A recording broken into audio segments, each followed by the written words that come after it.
Ladies and gentlemen, please take your seats. We are 2 minutes away from the beginning of conference. Please take your seats.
Shows on Summit TV, the Home Channel, Supersport Blitz, and Kwese Sports. When he's not scripting, directing, recording voiceovers, you'll find him in front of the camera, presenting a wide range of programming. Ladies and gentlemen, put your hands together for our multi-talented program moderator, the man with the velvet voice, Mr. Cyrus Rogers.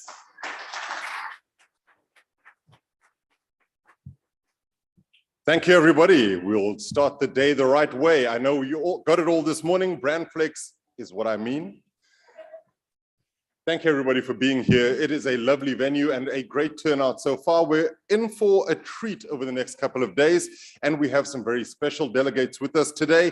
But more than anything else, it's a very important time for us to celebrate because we're all in the room together again after a couple of years of only seeing each other behind monitors. I think you all deserve a round of applause, please.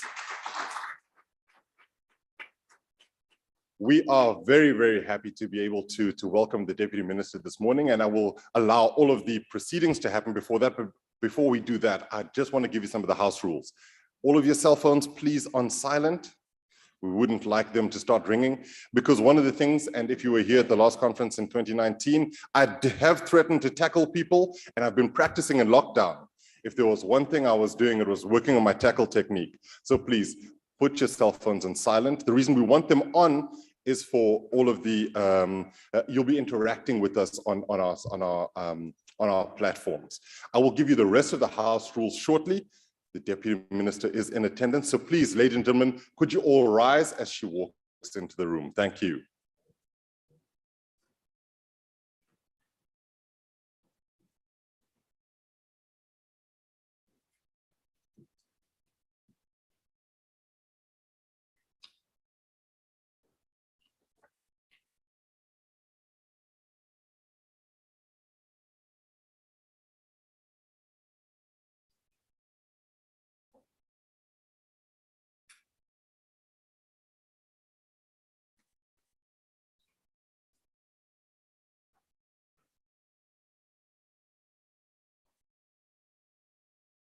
Thank you so much, Honorable Deputy Minister Chikunga.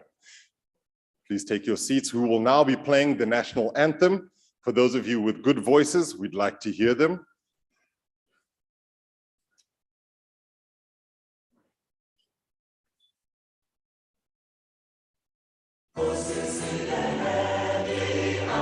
Please stand.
Thank you, everybody.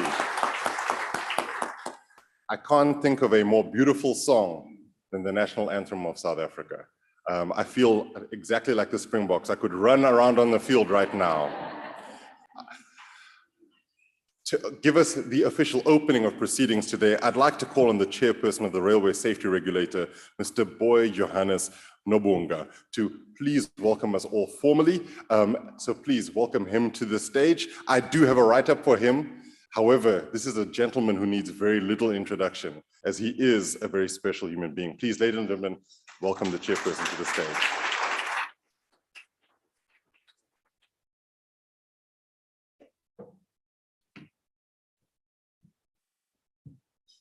Program Director, good morning.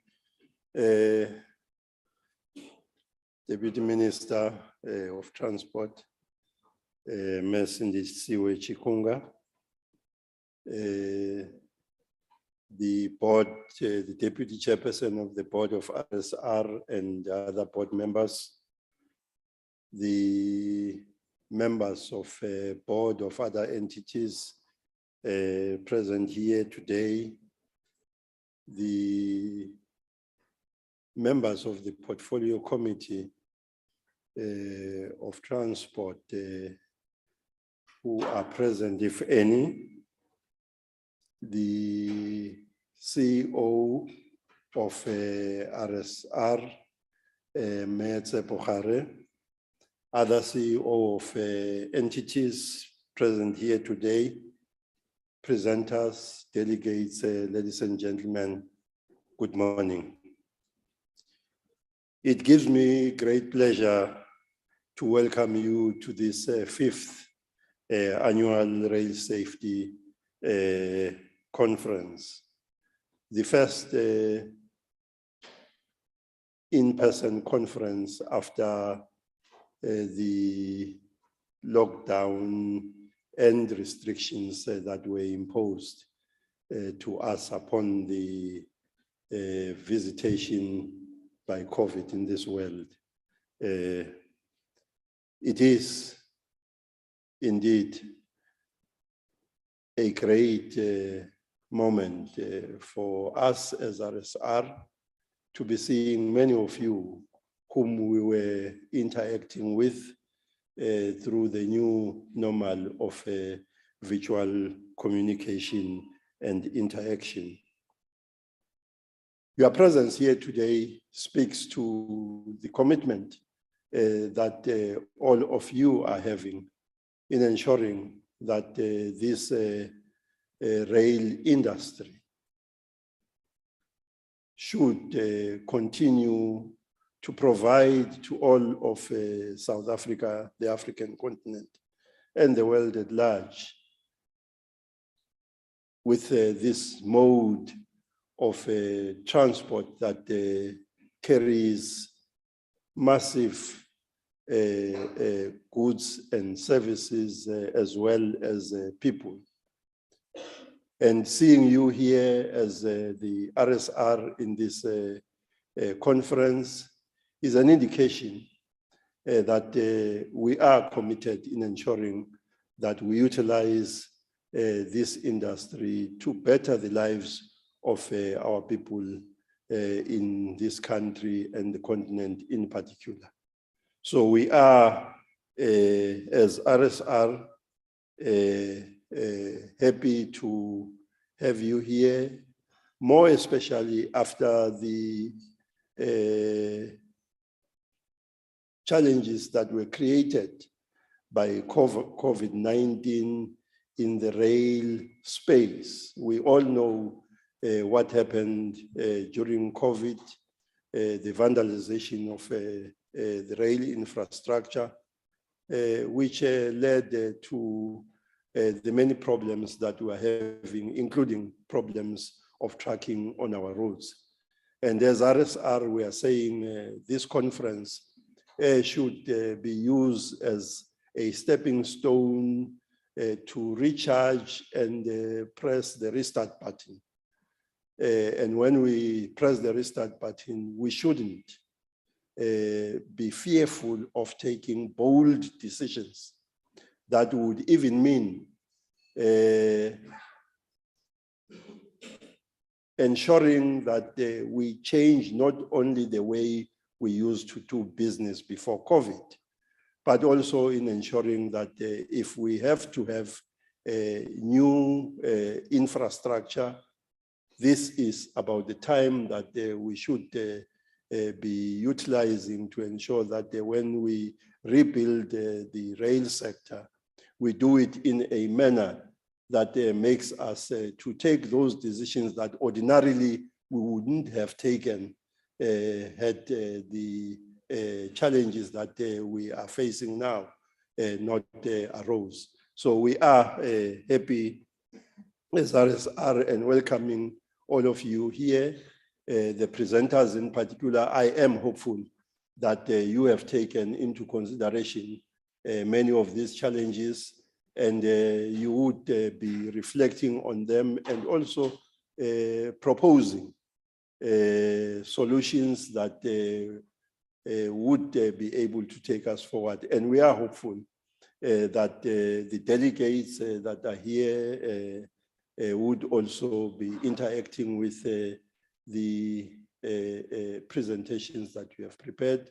And with that, I am sure that we would come out of this conference even wiser in ensuring that the rebuilding process of the rail sector is such that it makes us to leave a good legacy and create a springboard for the future of the rail sector in this country.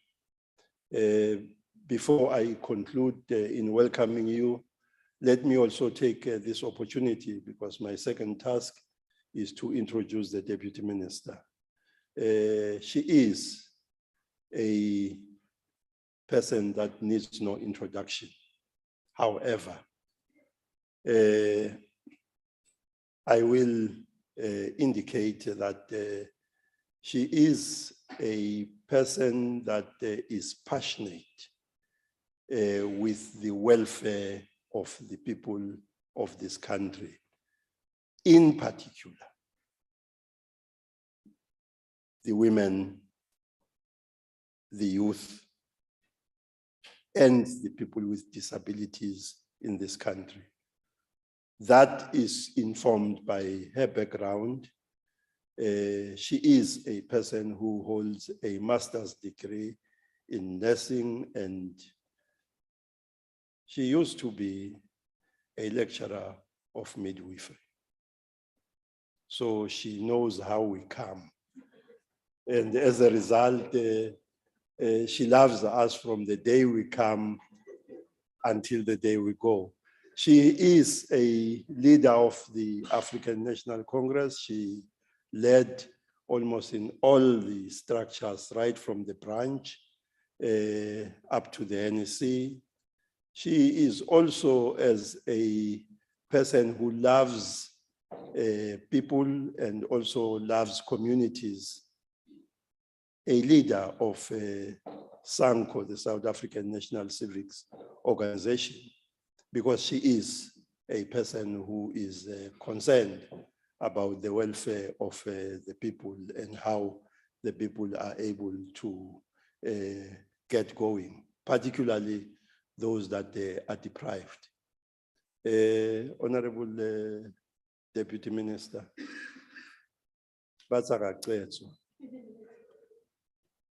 let's put our hands together for the Deputy Minister.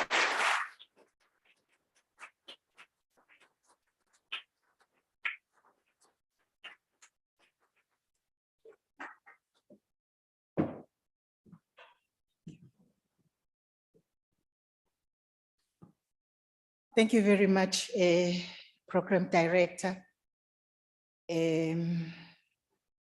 Our Acting Director General of the Department of Transport, Mr. Ngwako Makaipia, Chairperson of the Rail Safety Regulator Board of Directors, Mr. PJ Nobunga, members of the RSR Board of Directors, CEO of RSR, Ms. Tsepo Khare, executive officers of rail operators, senior officials from the National Department of Transport, the regulator and rail operators, esteemed conference delegates, members of the media, ladies and gentlemen.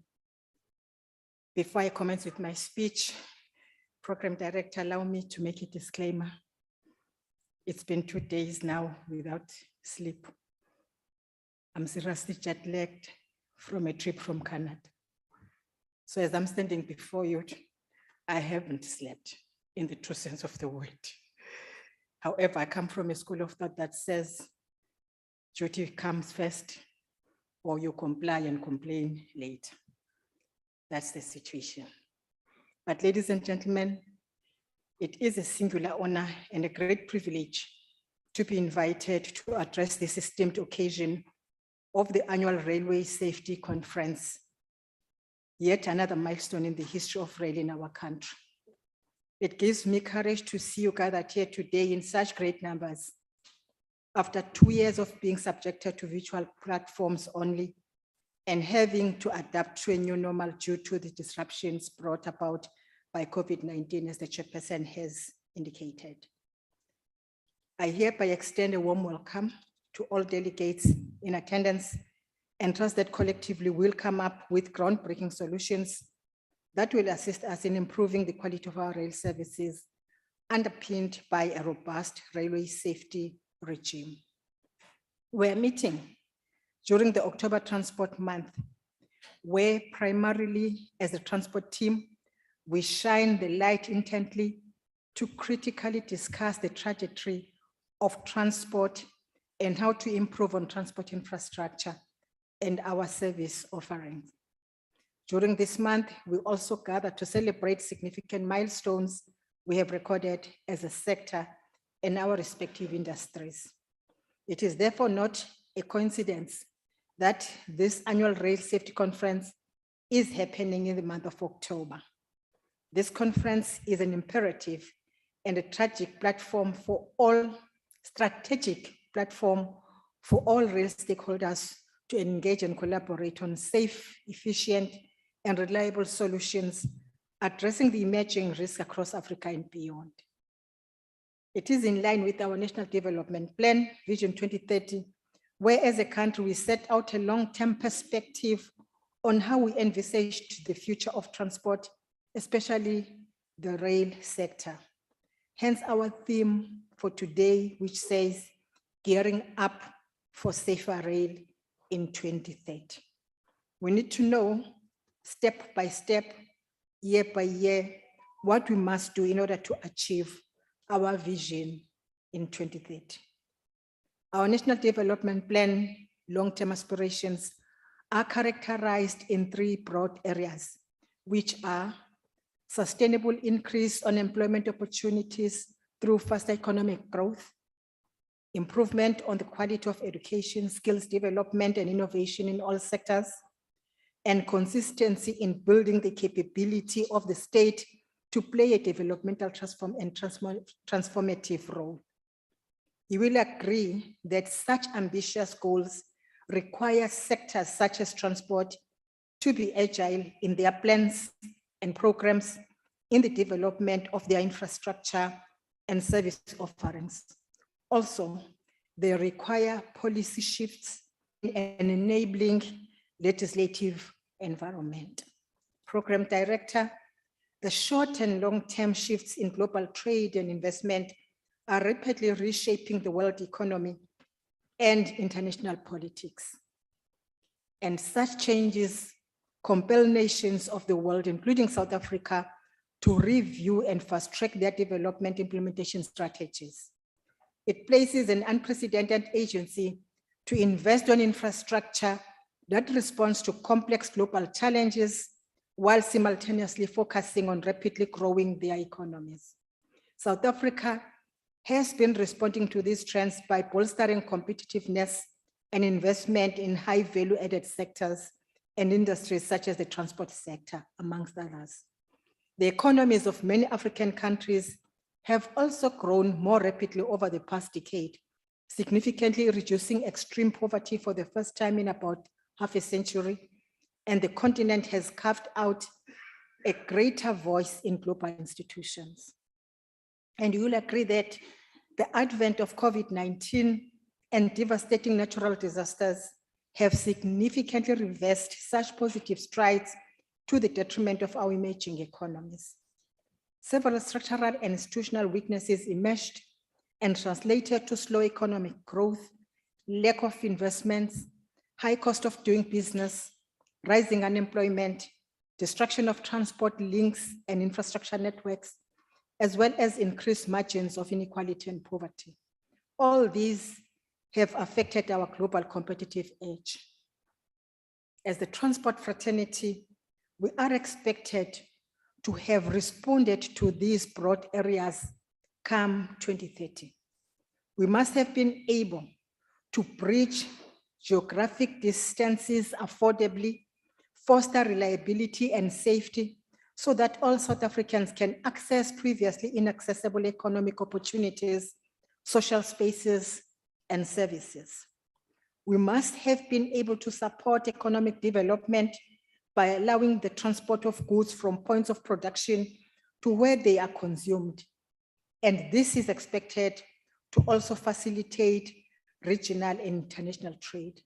And we must have promoted a low carbon economy by offering transport alternatives that minimize environmental harm. To be specific, in the rail sector, we are expected to have been able to establish reliable, economical, and smooth flowing corridors linking various modes of transport. I'm talking about road, rail, air, seaports, and pipelines. Currently, these corridors are dominated by outdated, malfunction-prone railway technology and poor intermodal linkages. Although rail is the ideal mode of transport for large, uniform freight traveling further than 400 kilometers, about 69% of all freight transport activity measured by 10 kilometers is conveyed by road, parts of which are rail friendly. This undoubtedly strains our road network, which is already suffering from significant maintenance backlogs and contributes to poor road safety. Esteemed delegates, prioritizing rail safety, affordability, and efficacy is one of the primary goals which the National Development Plan puts emphasis on. The fact is, we are left with only 8 years to ensure the achievement of these goals. The truth is that government cannot attain these goals alone. Government, industry, as well as interested and affected stakeholders have to partner and collectively sustain the commitment to improve safety in our rail sector. And this we do in alignment with guidance from existing prescripts, such as the Economic Reconstruction and Recovery Plan, which is aimed at stimulating equitable and inclusive socioeconomic growth. We also need to strengthen our regional and continental cooperation and collaborations through existing instruments, such as the African Continental Free Trade Agreement. I passed through Ghana when I was flying to South Africa from Canada. They have a plan for African Continental Free Trade Agreement. I'm not very sure whether we do. Ladies and gentlemen, I wish to mention today that even though we are still recovering from the setbacks as the rail industry, we have the strength and ability to intervene and assist in fast-tracking the economic recovery process. This is particularly because of all modes of transport. Statistically, it has been scientifically proven that rail is the safest mode, but the aviation will also say aviation is the safest mode. I don't know as to which one is right. And it's therefore safest mode of transport, with a unique characteristic of moving both people and goods into them. To ensure that transport remains the heartbeat of economic growth and social development, the National Department of Transport has concluded a national rail policy, which I think you're aware of, which affords the sector a greater platform to foster transport integration while creating a conducive environment for development, as well as a regulatory environment that promotes a safer rail system. Program Director, revamping our rail remains a key focus area in the government's infrastructure plans. As such, the investment in our rail will not only ensure that it remains the pillar of our economy, but will be able to compete with the rest of the world when it comes to connectivity. Our access to local and international economies heavily relies on the ability of the rail system to be responsive and flexible to global changes, particularly in demand for goods. Therefore, our railways must at all times provide companies with the ability to compete globally, irrespective of changes that affect trade. It is true that our rail infrastructure suffered severe attacks during the lockdown, as the chairperson has indicated, and floods adversely impacted on rail services. To remedy this setback, our operators and regulator have been working around the clock to ensure that the rail infrastructure is restored and that safety is at the heart of all operations. While this remains work in progress, let me mention that we have opened a number of corridors in Gauteng and of course here in the Western Cape respectively. Ladies and gentlemen, to make remarkable progress in the provision of safe railways, it is important to take stock of our current state of safety in our railways. As part of our legislative statutes, the rail safety regulator is mandated to annually produce a state of safety report of the South African railways. This report provides an analysis of operational occurrences and security-related incidents and harm to persons, primarily to inform all stakeholders of the safety of workers, the public, and the environment associated with railway operations. Allow me now to briefly reflect on what the State of Safety Report 2021-2022 entails, without, of course, necessarily drilling down to the granular details, as those will be covered by the presentation or a presentation by the CEO, Ms. Tshepo later in the program. But Program Director, the report highlights the reduced rail services in 2021-2022 and how that resulted in less operational occurrences and less security-related incidents since 2020-2021. Although this is an improvement in human-related safety performance, it must be viewed in the context of the low traffic volumes. The report unpacks the 6% reduction in security-related incidents between 2021 and 2022 reporting periods. The rail policing arm identified unused buildings, absence of or lack of security personnel, encroachment of the railway reserves, and security personnel not clearly identified as part of the main generators of railway-related criminal activities. Malicious damage recorded in 2021-2022 is 10% lower compared to the 2020-2021 reporting period. Furthermore, operational occurrences increased by 2% when compared to the 2020-2021 reporting period. We can agree that all these gains are indicative of some improvement. However, they also denote that we must work harder at ensuring compliance to safety management tools within the operator space. It is important to note that the restrictions imposed by the pandemic necessitated change in the way inspections and audits are conducted. During the 2021-22 reporting period, the RSR regional offices conducted close to 300 SMS audits, some of which were conducted virtually. During the period under review, RSR received railway management maturity assessment reports from the Class A dangerous goods operators, and also managed to complete the process of producing a validated hazard log as part of its journey of building a safety risk model for the South African railway industry. In compliance to the SMS determination and SAN standards requirements, during the 2021-2022 reporting period, various operators continued to submit their new works and new technological development projects. The number of project reviews that were conducted increased by 9% from 155 in the 2020-21 reporting period to 170 in the 2021-2022 reporting period.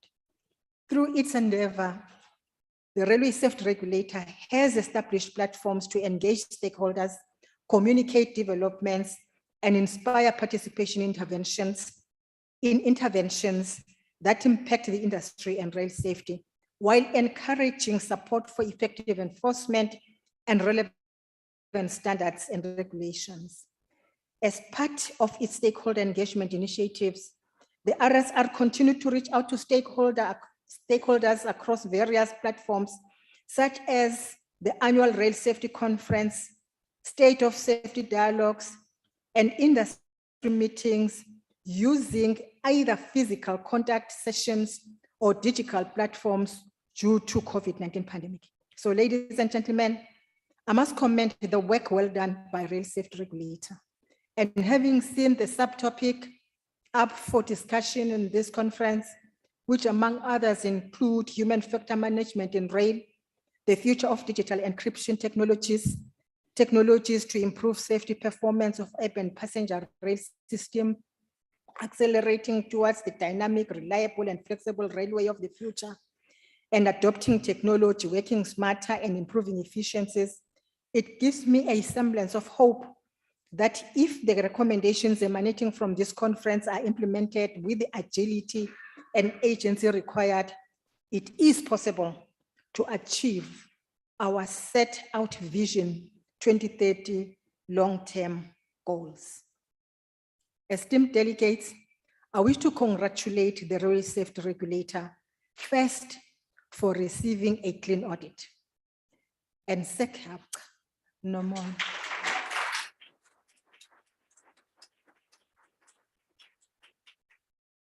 For receiving a clean audit, and secondly, for once again organizing a conference of this magnitude, providing a center stage for captains of the industry to share best practices and discover new ways of making our railways advance to world standards.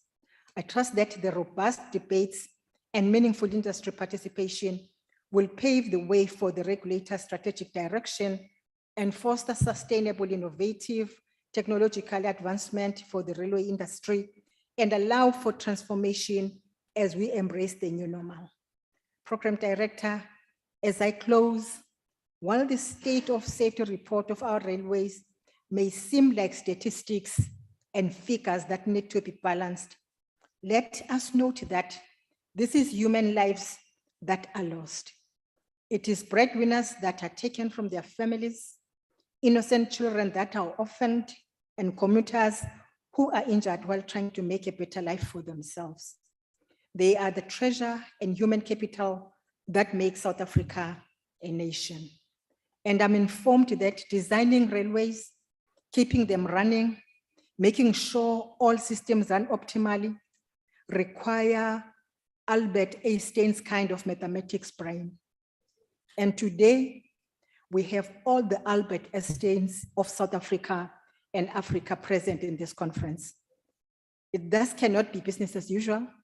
As professionals and experts in the rail industry, we need to change the narrative and ensure that the quality of rail services as experienced by our people is world-class. We must emerge from this conference with tangible, groundbreaking, innovative solutions that will make us achieve our road to rail vision as South Africa and as the continent. With those words, I officially declare the National Rail Safety Conference open, and I thank you very much.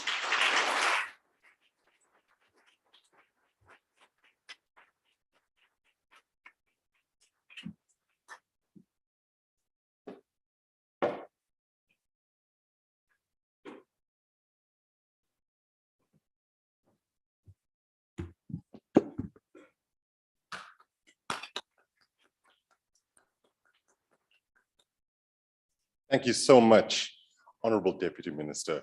It is an amazing thing to be able to come to a conference and listen to such an incredible opening address from somebody who has had very little sleep. So we commend you even further.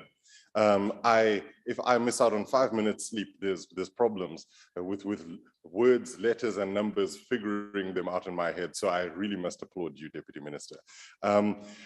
I would like at this point, everybody, please, to ask you all just to make sure that you've got all your cell phones on silent. I know I asked you earlier. And then I also wanted to just bring up our theme yet again, which is gearing up for safer rail in 2030. We're working very, very hard to get to that point. And with that in mind, we know that our next presentation will be on the rail safety report. Giving us the address on that specifically will be the Acting Chief Operating Officer of RSR, Freddie Khomari. He will be brought up on stage shortly. So please, ladies and gentlemen, give him a warm welcome to the front. Thank you.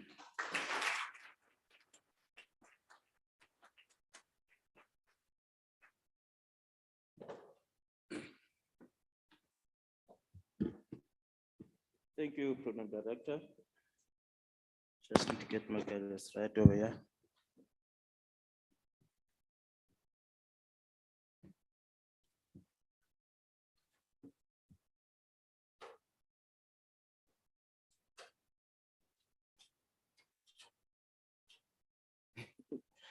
I just need this just gonna happen.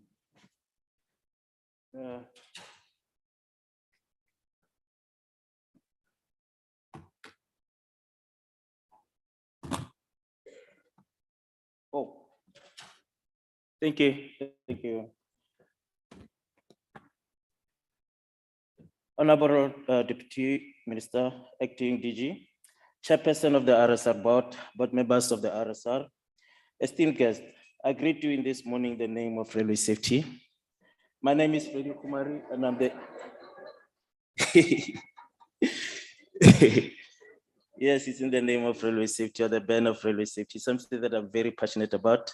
My name is Freddie Khomari, and I'm the acting COO of the RSR. And today it gives me a great pleasure to be talking to you about the state of railway safety in South Africa through the presentation of the railway state of safety report. Now, my presentation is not going to be a long one, but I would like to touch on the introduction, specifically the reasons why we're producing this report. And it will be important for us to talk about the industry overview, just to say, who are these operators we're getting this data from? And then it's important then to just talk briefly about the highlights, the year-on-year highlights that's next year compared to this year. And then the long-term trend over the, I think, 12-year period. That will be very important to talk about. And then security, of course, it's a trending issue that we need to talk about. And then we'll then talk about the things that we are doing at the RSR to try and address the state of safety or the data that we are looking at. Now I see there's something right in front of me. Thank you so much.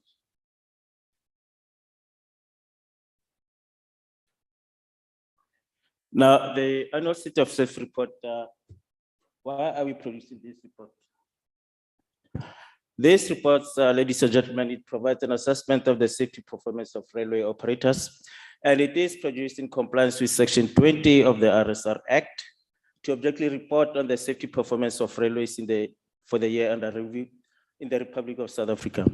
Clause 21 of the Act stipulates that the RSR shall produce an annual report on the safety of persons. That includes the workers, the public, and the environment. The Deputy Minister spoke about this. These are not just, just numbers. We're talking about lives here. So we're talking about the workers, the public, and the environment that are associated with railway operations. And then the state of safety report as well, just a bit more in terms of introduction. That section of the Act, Section 37 of the Act, says that operator, this talks to where we're getting the data. It says that operators in South Africa must report the category and type of railway occurrences in the manner and form prescribed by the minister. And this manner and form is prescribed through regulations, is prescribed through standards and other legislative instruments. And then this is how we get in these occurrence reports, the data. Operators report these occurrences and incidents. Occurrences, ladies and gentlemen, Deputy Minister, these are things like your derailments, your collisions and so on. And then incidents, those are security related incidents. Those are your theft or vandalism and so on. So operators, they report these occurrences and incidents daily to our contact center, quarterly via the NIMS system, National Information Management System, through emails and other methods, specifically the cell phone.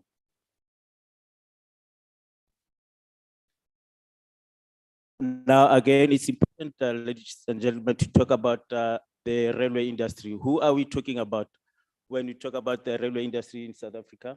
They're not too unfamiliar to us, but in our database for last year, we're talking about data from a total of 219 railway operators. These are now organizations that are in possession of safety permits that are issued by the railway safety regulator. But we know, of course, that we have Prasa Rail and TFR as the largest two operators in South Africa. And then the BOC trading as Gautrain is another significant operator operating that rapid rail system, the 80-kilometer rapid rail system in Gauteng province. And then, ladies and gentlemen, the remainder of the safety permit holders comprise, amongst others, of terrorist operators, or rovers, rails, and so on. Our mining operators, municipal sidings are important players as well, industrial operators, and other numerous private siding operators.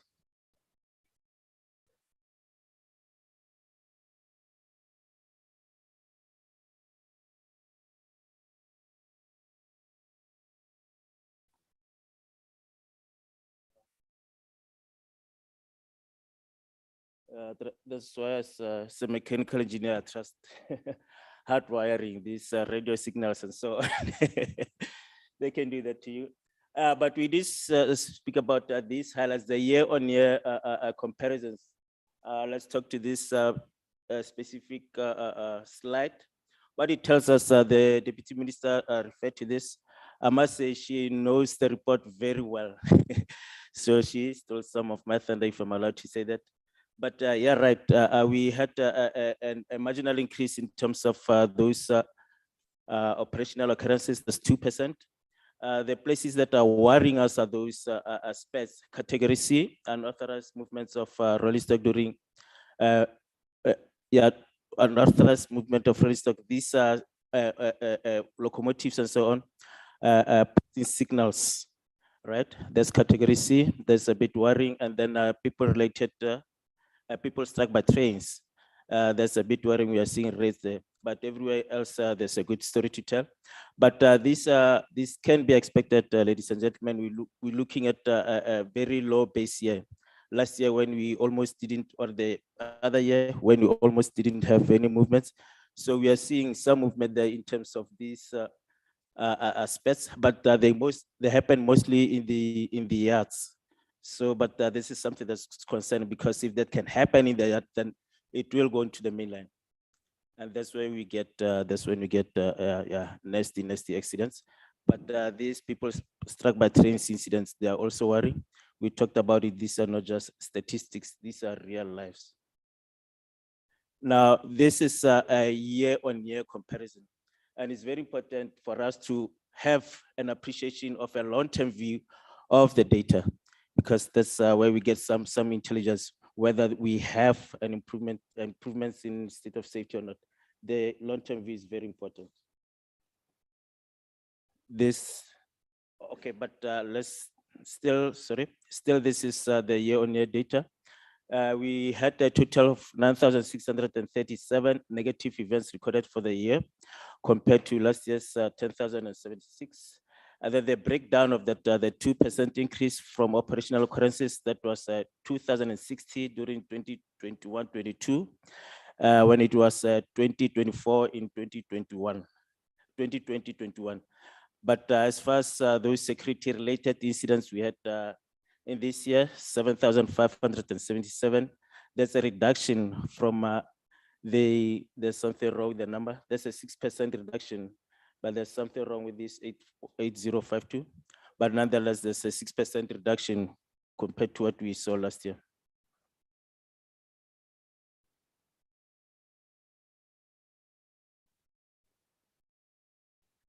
Now, we have to talk about this theft of assets and vandalism. And I made a highlight out of this just to also show that the total number of theft of asset incidents recorded in 2021 was 6,040, which is 5% lower when compared to the 2021 reporting. Now, some people will be puzzled. We're still thinking about what gives rise to this. Are we really saying that the theft of asset is not that much of an issue, which is only 5% decrease? And we know that there are many ways to explain that. Some do not like the reasoning when we say that it doesn't sound good when we say that there isn't much more to steal. Anyway, but because it doesn't tell a good story. But there's the decrease, 5% lower. There's a theft of asset. We had issues elsewhere. The deputy minister spoke about this, the 10% around incidents of vandalism. But we say that we have a whole category and subcategories of incidents on these safety-related incidents, and we've seen that the theft of assets, which is a category 1 occurrence or incident, they contributed to a total of 79% of the total security-related incidents. And then, unfortunately, we are losing lives as well, ladies and gentlemen. That 157, that's what we call an FWI. There's fatalities and weighted injuries. There's just a number that tells you how many lives you are losing the railway system. And from the total number from last year is 157. Then 26.9 of that was security-related incidents. So those are the number of lives that we lost in our system. That's part of the highlights. And then we need to talk about the long-term trends.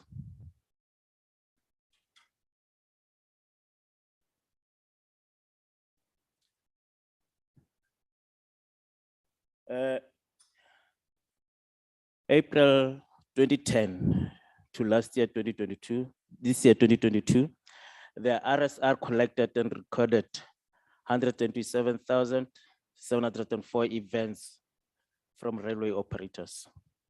So we have quite a database of events. These are negative events that will include both security and operations related data. Now we are seeing that the breakdown hereof indicates that 36% of these events, those are operational related. And to 64% security related. I know that Mr. Van Merwe will be giving a talk about, the link between security related and occurrence, these occurrence or operational safety related statistics. Is there a correlation? You'll talk to that. But the point we're trying to make here is that many of these occurrences or negative events, they coming from security related issues. That's the point we're trying to make here. But also to provide context is that we have reduced by 43% the levels of our operations since 2010, 2011. And then as part of the long-term trends, again, ladies and gentlemen, we have those in terms of security and operations related data. We can see from those, can I call it dark brown, the dark brown color bars, and then compared to the orange bars, that security, that's most of our problems. And the trend is quite clear that security is out of control. It's out of control. We are talking about around 6,000 or so. And then the ratio as well, it wasn't that much. The ratio as well, if you look at the 2010, 2011 year, reporting year, the ratio wasn't that much compared to what we've seen there in the last reporting period, the current reporting period, the 21, 22, where we had only 2,060 operational related occurrences related as compared to a total of 7,577 incidents, security issues. But the long-term trend is clear. We are having issues. Security is giving us issues. And now there are categories, ladies and gentlemen, where we're looking at particular subcategories rather on operations-related occurrences. These are the things that are keeping the RSR's management awake at night. These are the things that we are focusing on as the RSR. And these are addressed in the next slide. These categories are collisions. These are collisions on a running line. This is something that we want to avoid altogether and want to have a focus on that. Those are the numbers. I'll give you time to reflect whilst I read through. The others are derailments on the running lines, level crossings on a running line. There might not be too many, but we know that these are high impact occurrences, level crossings, and then people struck by trains, and then what we're having again at the platform train interchange. That's why people are trying to do para onto our trains. We know that we have issues at the interface of our platforms and our trains where the threshold mostly is a bit higher, not a bit higher, but yeah, there's an issue. It's not aligned to the threshold when you get into the, it's not aligned to the platform height. We have those issues, but those are the numbers. We can just reflect on the year-to-year analysis of the long-term trend. Long-term trend, we are seeing some improvements regarding derailments, 180 during 2013-14 compared to 102 that we see now. So generally decreases, but these are things that we need to, for example, the year-on-year, the 9 versus the 14 for collisions, that should be worrying for collisions on a running line. And this must be read and understood in the context of the intensity of our operations, where we say that we're not operating that many trains. A 43% reduction in overall traffic volumes. That was what was reported. So this must be read in context with that. So yeah, those are the numbers. We don't think there's a lot of improvement.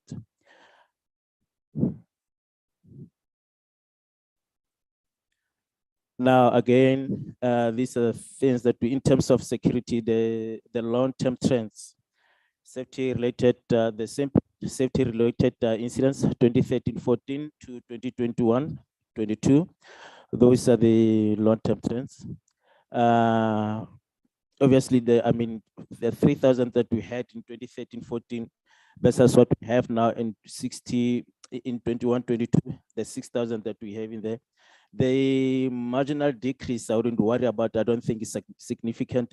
between those, the year-on-year comparison is not significant, but the long-term trend, this is what we're looking at, and then that's not a big peak, that's not a nice picture.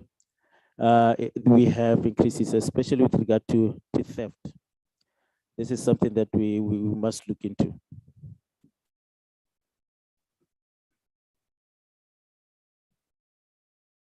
Yeah, now this FWIs, ladies and gentlemen, we spoke about this. Maybe let's maybe a moment to just explain what an FWIs is. This is fatality weighted injuries, where we say that we take 10 injuries, we equate that to one death, and that's irrespective of the seriousness of that injury. When we have 10 injuries, we take the 10 injuries, that's one death, and we add it to the actual number of deaths. So these are the numbers. It just assists one to come to a landing in terms of understanding the level of harm that is out there very quickly, just with one number. This is the FWI. So there's the 157 that we spoke about, but we'll recall that our mandate, we need to report on the level of safety for people including contractors, passengers, and the general public. That's what we try to do with the next slide, where we're saying this is the FWI for passengers. We can see obviously that in the past 2 years, we didn't have many passengers on our systems. Both Gauteng and now Gauteng is operating almost at the normal levels, but we don't have the same for Pickup. But those are the numbers. Those are the number of lives that we lost, 15.5 for the last year. But obviously, because we're coming off from a very low base, that's where we're sitting. But obviously, you don't want those numbers to go up to the levels of that 146 that we saw for passengers during the 2019-20 period. Those were high levels. Now that's for passengers, and we have a similar slide for the workforce. And you can see, Deputy Minister, that we're starting to work. The workforce is coming back to the workplace, where we're seeing that marginal increase from 1.2 to 4.5. There's the number of, these are contractors and actually operator workforce. This is what we have. And then in terms of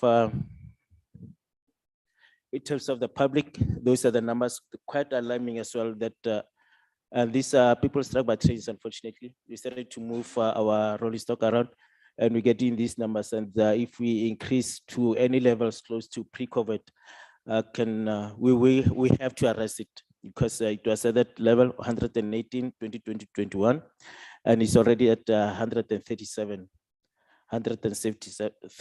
lives lost. That's the general public. So we need to work out to address those numbers. And then just maybe 1 or 2 slides on this. I don't know if I'm doing well for time, but 1 or 2 slides on security related incidents. I want to highlight some issues around that that we had. The overall harm to persons that increased by 41%. And then this was recorded under those categories: the personal safety on stations, on trains, stations, and outside the platform areas.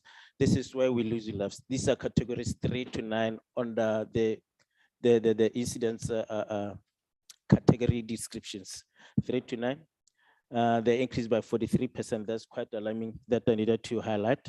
And then we had these are the FWIs, 79 injuries and then 18 fatalities that we had from security related incidents.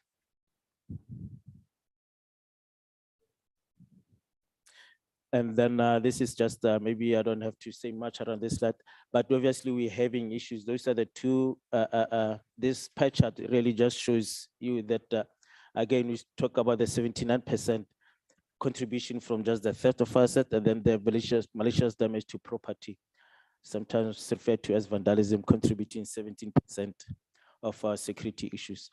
Those are some of the other subcategories on security descriptions that we have, but those are the two biggest contributors: vandalism and theft of assets. Getting used to this now.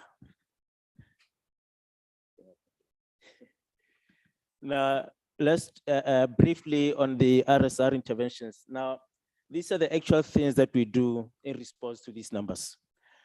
These are risk-based. We have a planning unit in the central region, not the central region, the head office. We have a planning unit that tells us, about the risk areas to say, for example, at TFR, you need to go to a particular depot. When you get to a particular depot, ask for these particular questions because we've seen that this depot, just looking at the numbers, they have issues maybe with human factors related issues, go ask questions about those things.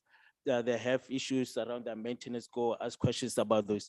So we have a planning unit, then it then informs us, go to these particular places to do those interventions, which could be audits, inspections, so on and so on.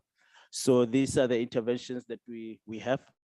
Firstly, before we get to those interventions in terms of the interventions at the regions, we have this regulatory framework development, where we are currently developing this common safety method for risk assessments, because we want maybe a common method or a standardized method for conducting these risk assessments. And this is when particularly we are introducing new technology, new works.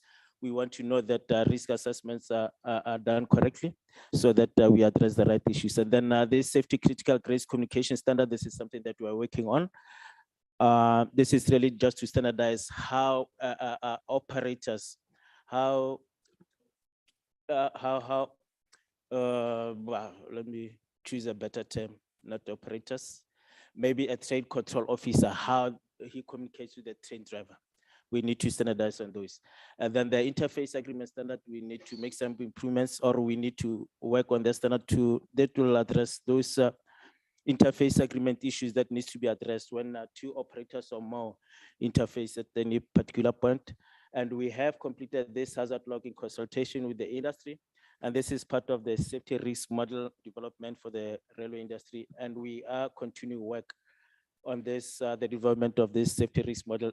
This safety risk model, ladies and gentlemen, what it really tries to tell us is these are the numbers. We see the numbers, but this we're going to be able, we think, with confidence, predict where the issues are.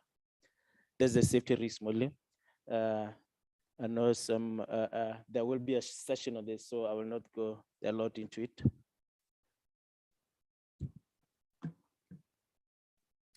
And then let's talk about the safety permits that we issued. These safety permits, ladies and gentlemen, if you are in a possession of a safety permit issued by the regulator, you must be very proud of that piece of that piece of paper, because there's a lot of rigor that goes into it. What it says is that you also have a safety management system that is almost internationally recognized. We have standards and protocols that we adopted and adapted and adopted from our international partners. So that's one of the work that we do, and we do not issue these safety permits willy-nilly. We only really issue permits to operators that deserve, that are able to demonstrate to us that they have robust safety management systems, right? That are able to ensure that they reach their business objectives in a safe manner. So those are the permits that we issued. Not a lot, because we now have 3 to 5 year permit cycles. So those are the 26 issued that we issued around the country. And now we can also talk about the safety improvement plans, where we sort of shake hands with operators when we are issuing safety permits to sort of contract on the areas of improvement that they need to work on. If my assessment is telling me, for example, that you have issues on your risk assessments, you have issues as an operator on the number of derailments, maybe we're looking at 20 per year, then we sort of are able to contract with you to say, I need, as the RSR, I need for you to do something about these 20 derailments per year. Let's look at halving them. This is the work that we do around safety improvement plans, and this we issue again after a very rigor process. And these are technology reviews. We spoke about them. This is work that we need to do to approve new works and technology developments. Those are the numbers. I don't think I'll say more on those. And then common findings from those audits, we see that there's generally non-adherence to maintenance inspection schedules from that are stated in the operator safety management systems. There's non-compliance to manual authorization processes. Theft and vandalism of various railway components is really an issue that cannot be overstated. And then from the directives, these are improvement directives. The common safety threats, we found that those are substandard conditions with respect to the permanent payway infrastructure. And then, ladies and gentlemen, these vacancy rates, it's a very common issue that we need to talk about. We need to understand the impact of these vacancy rates.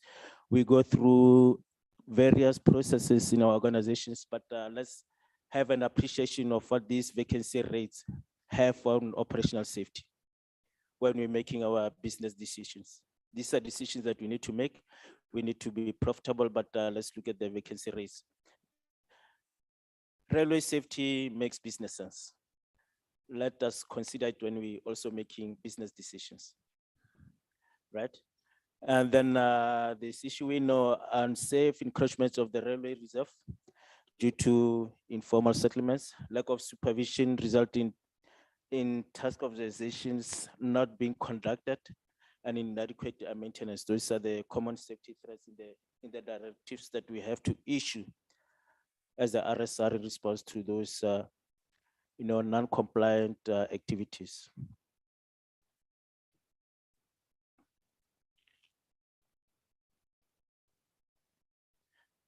I don't know if these signals that have been here for too long.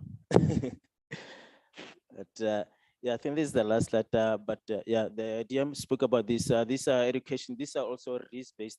So we do collect data before choosing on these activities or places where we need to undertake these activities, education and awareness activities, stakeholder engagements, media outreach and brand position activities, and profiling activities. And that's my submission, ladies and gentlemen. I think we come to the end of the presentation. And I believe there will be other platforms for questions. There'll be announcements around that. I don't know if someone is sabotaging me. Maybe it's a signal.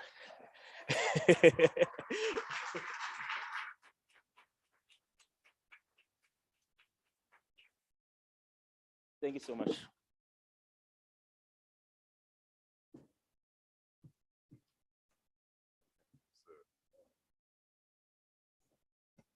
I can almost guarantee you that there was very little sabotage. I'm unsure as to what the problem was, but I can't imagine there was anybody hoping to do you harm. Ladies and gentlemen, another round of applause, please. Before I introduce our next speaker, there were just a few things that I needed to get across as way of getting you to understand exactly how we're going to be operating throughout the course of today and tomorrow. So for all of you who have registered, you'll have your lanyards with your registration details on them. What you'll find is that there's a QR code on there that you'll need to scan. And the reason you need to scan this QR code is because that's the way you're going to interact with us for Q&A. And also for the polls that will be happening. So you'll find that once you've scanned this, and I've done it myself, so I know it's painless, you scan the code, it will take you through to Slido, which is the program that we'll be using. You just have to register, so at least put your name on there, so that we know that when you're putting a question forward, you're not just anonymous, and if you're going to slam any of the speakers, we know exactly who you are, and then we will come and find you afterwards. I'm hoping that it's just all perfect reviews for everybody, but please make sure that you utilize that, because we'd like to know from you exactly what's happening, and there'll also be prizes for the best speakers. So maybe that's where the sabotaging might have come in. Somebody is trying to win that prize. One of the other things that we haven't done is to indicate where the bathrooms are. Please do not go inside the venue. There is no bathroom where you're sitting. It is outside. You'll see the clearly marked outside. Obviously, no smoking in venues. That has been a norm for a long time. The exits, the emergency exits specifically, are right behind you, the way you came in. And of course, the exhibition venue will be open shortly. After our speaker, we will be going through to the exhibition venue. For those who want to know where that is, once you exit this room, it'll be towards your left. very clearly marked down the passage. You'll go down that way. The Deputy Minister will be opening the exhibition space for us once our next speaker is done. And when we're there, we're going to have a whale of a time. I just know we will. Those are all of the other information that I needed to get across now. Now, ladies and gentlemen, please welcome to the stage Mr. Jaap van der Merwe, railway consultant who has been working with the RSR for a very long time. He's the technical author of the Railway Safety Regulators Annual State of Safety Report since 2016. Welcome him, please, to the stage. Thank you very much.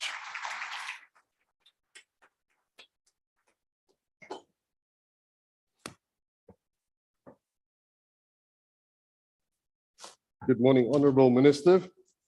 Recognize Acting DG, Chairperson, CEO, all the colleagues and friends. Wonderful to be together again, isn't it?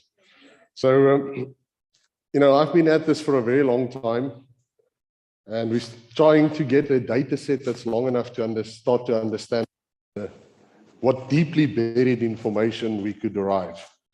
Because every year we record and we sit with similar outcomes, and it's becoming worse than this. So let's see what we could uncover.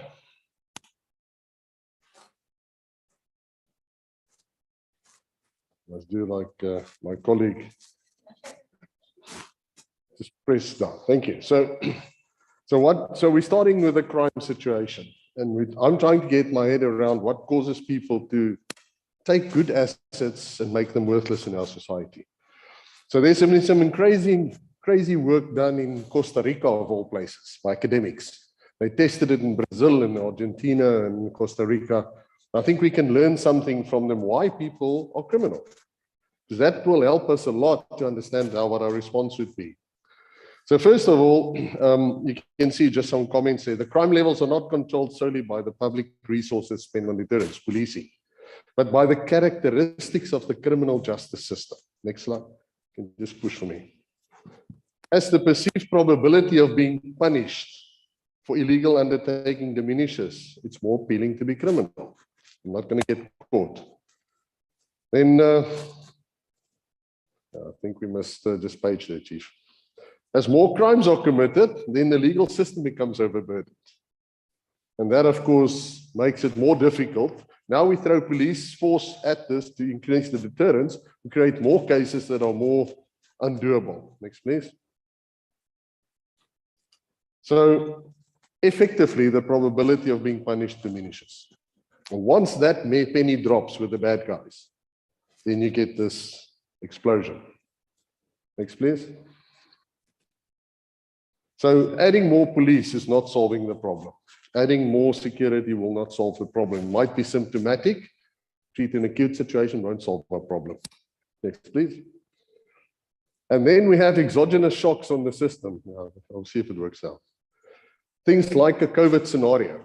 The scary part is, if you'll see now in the data, this started long before COVID. This problem started long before COVID. It started in 2014, 13. We bottomed out on rail crime, and it's been climbing ever since. So there's another reason it's not COVID, and we should not blame COVID solely for what happened. Right, so this is the spider diagram. I'm not going to try and explain it to you. But this is in engineering language, a systems dynamics diagram, which shows you how these things interact with each other. But I want to show you 2 or 3 pathways. The first pathway, press down please. You'll see there's a green curve. That is what we expect people to do because we have criminals in society. We don't have a perfect society. You come in as a criminal, you commit a crime, gets reported, you get arrested, you go to court, you go to jail. But what now has happened is, you see, there's this converging point with the orange lines. That's the one point where the perceived perception of punishment has reached the point where people think they can get away with it. And now what that happens is it siphons from all these standard processes, it siphons this perception off. I don't get arrested, I don't get prosecuted properly, I don't go to jail. If I go to jail, I'm out within a few months or half my term. And that creates a perception of risk that I can take. Next one, please. And then this happens. we create this recycle and we get a positive cycle. So what we're looking at from this model in our society is the orange has caused the green to become green and red. Not only red, green and red. And what you are seeing is we had a stable society of a level of green crime, if there's such a concept, which has now become a green plus a red crime thing. And it plays out in our infrastructure in this country because of poverty and many other reasons. So the question then, next please, how do we attack that? So I've taken the approach to look at this macroeconomic concept called PESTEL. What is the political, economic, social, environmental, legal, and technical disposition a society must have to function? We're looking at the railway only at a technical level. And we are deliberately putting on blinkers so that we don't have to worry about this. The other guys must sort that out. In reality, we will not have an available and a safe railway. We will not have quality of service if the political framework's not in place, the policy framework which has now come in place to this young man. The economic development reaches the point where we have more jobs than we have at present, where our population growth per GDP is lower than our GDP growth and actual money that people get richer. Our environmental systems are in place. It takes 3-4 years to get an environmental approval to do the most simplest of things. And whether our legal system is functioning, it is unfair. And I've spared my colleague, where is Hisham? I've spared my colleague to total debate today. I'll only show data on Transnet Freight Rail because I think it has a massive current situation given the tragic situation we have as from today. But if you look at what happens, it is a miracle that these managers can actually run their trains. It's an absolute miracle, and you'll see it now. Next, please. So this is what's happened from 2010 to 2021 of the 3 main state-owned operators. The flat curve at the bottom is the Gautrain, Triple P. And this is the number of passengers per train. So you could see, say for lockdown, they've run a ramp up when they started, and lockdown now, they've run equal amount of passengers per train every year. So the service is balanced. PRASA has gone all the way down for many reasons. But you can see it has been an escalating decline since 2014. It's not a new thing. It sort of recovered in 2019, and then, of course, the lockdown process has destroyed the service. And when the service destroyed, there was a lot of vandalism. So it's a PRASA now operates a train service of the same scale that Gautrain is in terms of passengers per train. Much longer trains, less people. Transnet has an interesting scenario. They've run less trains, but put more tons on a train. And that is largely because they've, on the ore line, they've made these very, very longer and longer and longer trains. And now 378 wagons on the manganese trains, but not only to Saldanha. So Transnet looks incredibly efficient in tons per train, but there's actually less trains. But that means there's more network capacity in theory. So we can run a better service. So that's a good thing. But you can also see during lockdown, of course, there was a diminishing service. Next slide, please. So what I've done is, as you remember, we had 64% incidents, criminal incidents, and we had 34% operator mistakes, like collisions and derailments and so on. So this is the ratio of the bigger number, the crime, divided by the occurrences. And I show 2 curves. The dark curve is a simple ratio. 64 to 36 from 2010. The more worrying figure is the one if you normalize it for train kilometers. That's the work done. If you take that ratio by train kilometers, you get the light colored line. And what you can see is the crime is rampantly running away. And it's been running away since 2014. Not a new thing. Don't blame COVID. It completely ran away during COVID. And what we don't know is because we report all crime, we don't know if it was a big piece of stuff that was stolen or a small piece. It's an incident that gets reported to the police and so on. So we don't know the monetary and the business impact of every one incident. We just know there were many. But this is what it looks like when you normalize it to train kilometers, which is why we have trains, is to run train kilometers. Now this curve looks at the cost. So this is the rands per train kilometer lost. Direct cost of loss, not business cost of loss. Now, what's the point? The point is, around 2011 through to 2014, every one occurrence and or incident cost R5 per train kilometer. Now it's 2019, it was already at 15 Rand, that's 3 times more. And currently it sits at 25 Rand. So quietly, we've been inflating. This is an inflationary cost of epic proportions. The cost of loss per train kilometer. Nobody sees it, nobody hears it. We all know it, but we can't see it. It's one of those slow poisons. So for the operator to stay in business, every train kilometer, he has now to find 25 rands to go back to the, in absolute terms, to go back to the 2010, 11 cost of loss. Somewhere, you must find that money and pay it back into the system. So I was always hoping we could use this whole reporting process, this whole function of the RSR as a business tool, not a regulatory tool. It is a regulatory tool from a safety point of view, but this is commercially valuable. Do the math of the train kilometers over these years times this curve, and you can see how much money we've thrown away in this country because we don't focus on the cost of loss. This morning on 702, the industry was saying just on the non-performance currently on the freight system, 100 billion Rand loss, 27 billion Rands worth of tax gone for the year. We could have built many houses, finished many schools, recapacitated many hospitals, but we choose to ignore that money. That's why I think we sit with a social problem, not only with a simple railway problem. Next slide, please. This is what this data only shows from 10 to 16. But this gives you a breakdown on the left of what happened, and on the right, you know, how much it cost in millions. You can see the blue line, which is derailments, are not many of them, but boy, are they expensive. That big cost in the 400 million odd in 2010 was when they were commissioning this radio distributed power, and the one rack broke loose at the back and drove into itself. And the train came off, I think it was on a bridge. That was a big number. Whereas you can see theft and vandalism is a big number of things that happen, but on the right, you can see it's not a big cost. A bit of 3 kilograms of copper stolen here and 1 transformer there. Then you can see also the train fires were a huge issue. We spent literally 100 million a year for the better part of 7 years burning our own trains. You saw them burn in Cape Town Station. They burnt them in the depot, the yellow trains. Next slide, please.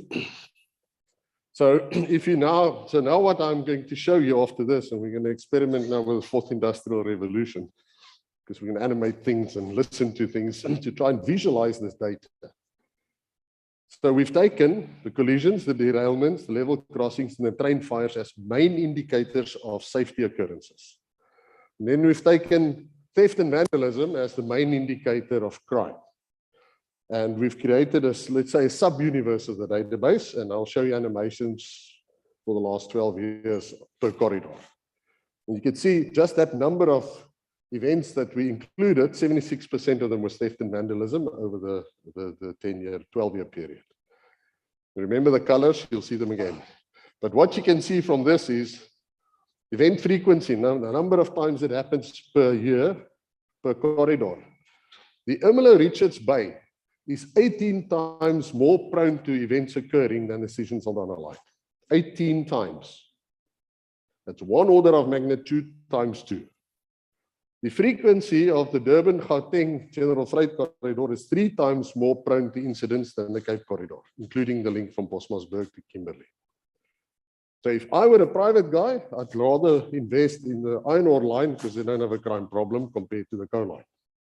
But we sit on the coal line with a double line, most incredible industrial port on the continent, connected to very close to Gauteng, relative rail distances.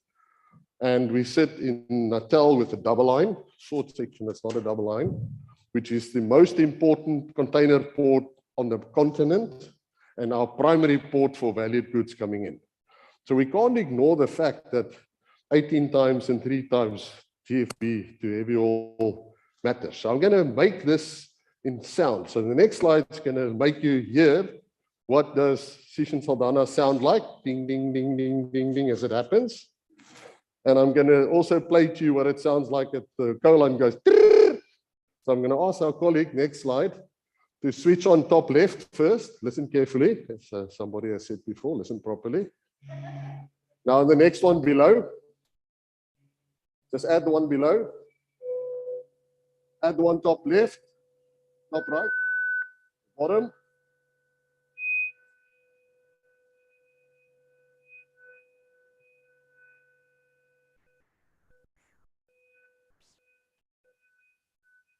Sounds nice to run a railway, doesn't it? So what you could hear is on the left was 138 hertz. That's the iron ore line. Ding, ding, ding, ding, things happening.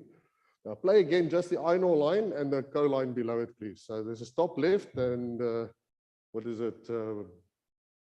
Where's the other one? The top left and bottom right. Just play those two for me. Top left. That's the difference between the running iron ore trains and coal trains. Shocking. Absolutely shocking.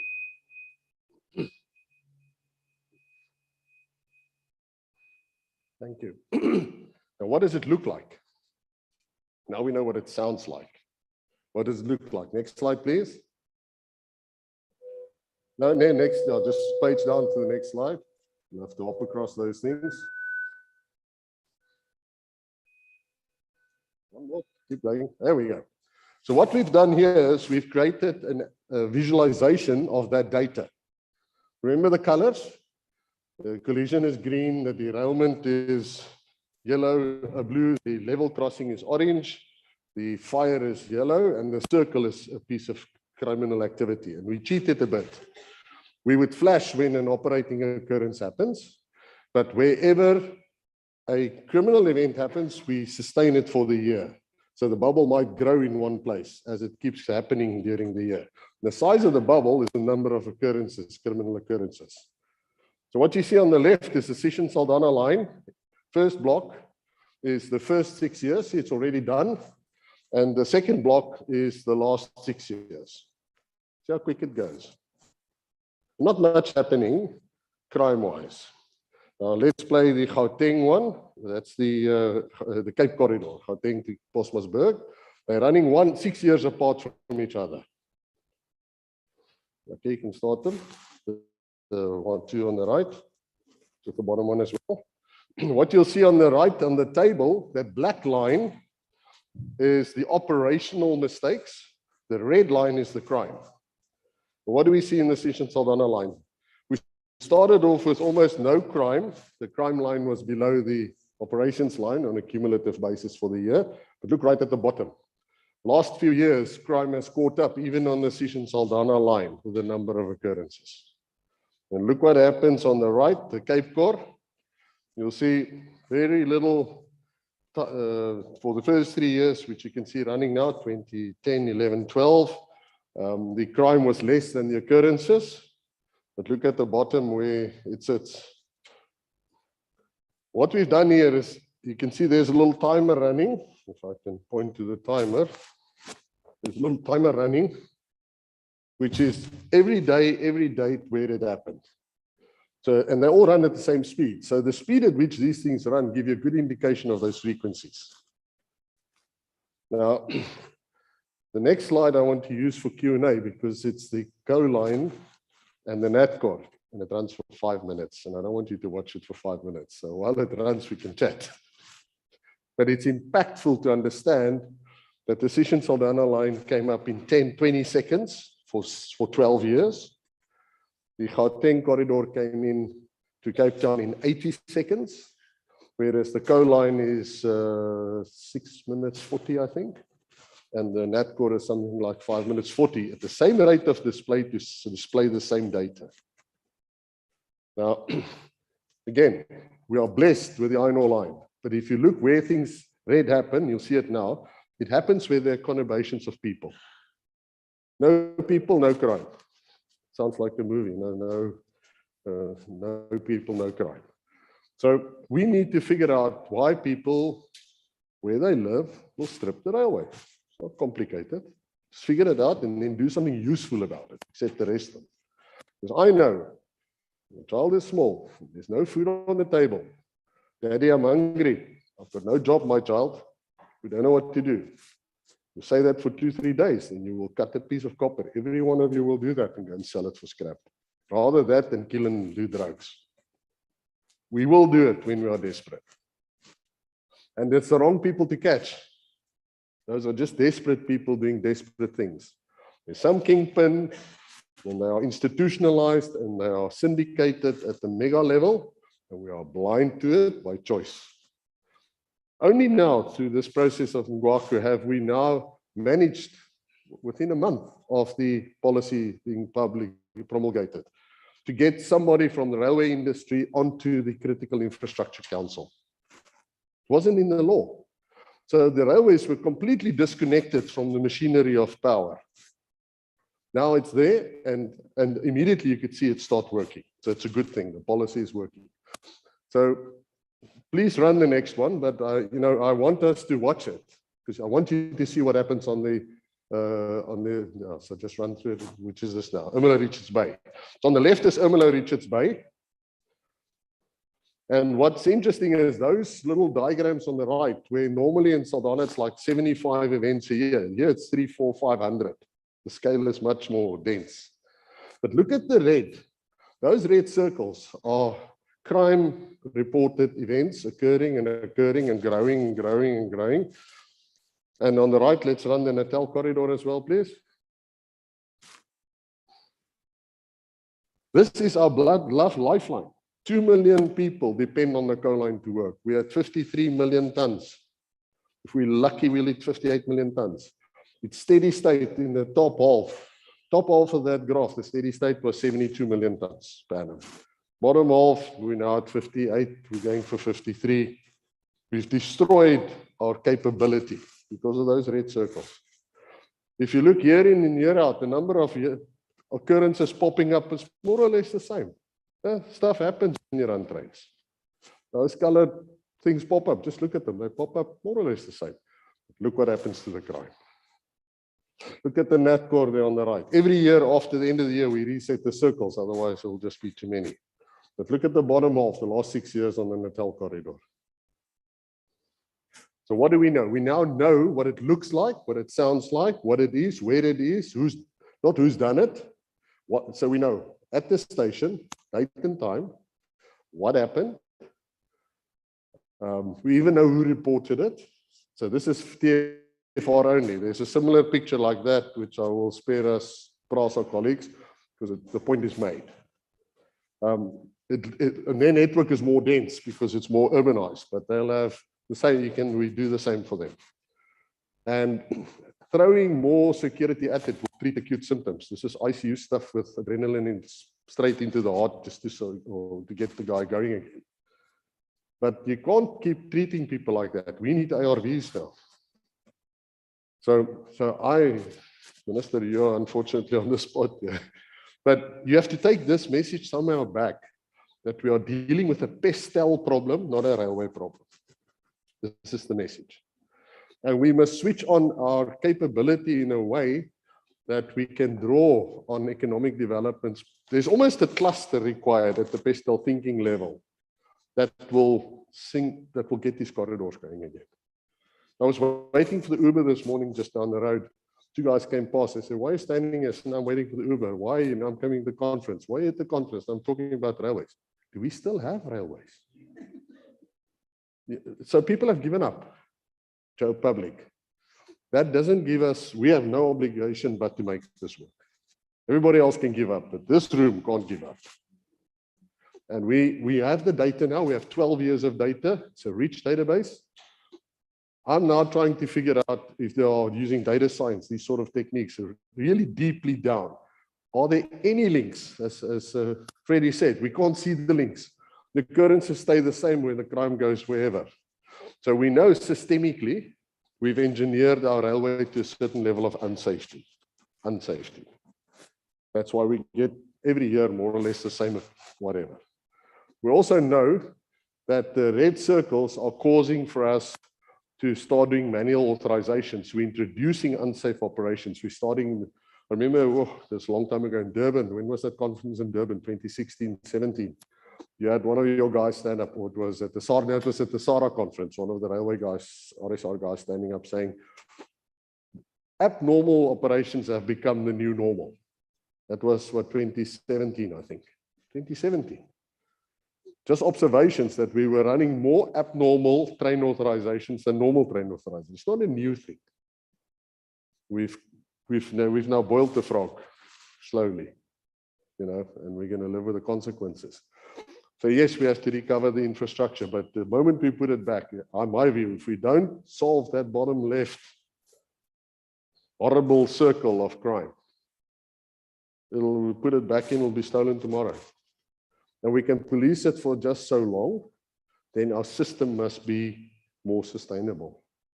Also, I think it's an opportunity now to engineer differently. I'm an engineer, and we are historically completely obsessed with wires. There's no need to have wires. Anybody here still with a fixed line phone at his house? Anybody recently moved, applied for a Telkom fixed line? Why do we do that with trains? Why do we do that? We still use 1950s and 1940s technology. We have not taken the leap of faith to go for moving block, wireless communication, automatic train protection, even the train process, even the PRASA process, they're still hawking back to the lowest common denominator for wiring. I'm heavily involved on the development of the Nacala corridor, and they're running PTC there. There's only interlocking stations, the rest is all wireless, satellite communications. 18 million tons a year on a line that was not designed for it. And Indians are doing it. But we can't run 50 million tons on a double line with all the bells and whistles. So thank you very much. I'm sorry the message is negative, but I thought we can now see what all this effort looks like and hear what it looks like. So we've got 2 more senses and we've read it now. Hopefully we don't have to feel it. Thank you very much.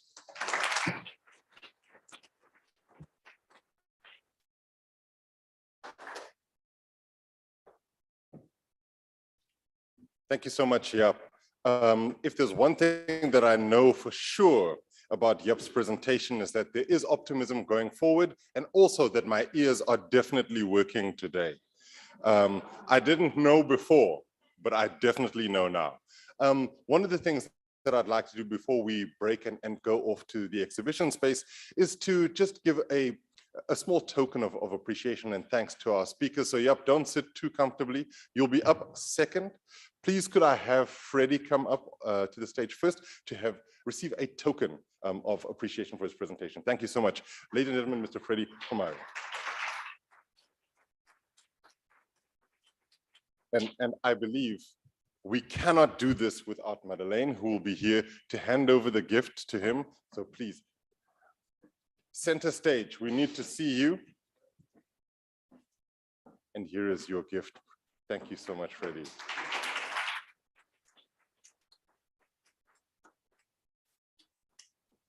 The paparazzi needs to take the pictures. And every camera person hates to be called the paparazzi. My apologies. He's happy he's inspected, he's happy there. Yep, it is your turn. Thank you so much, Freddie.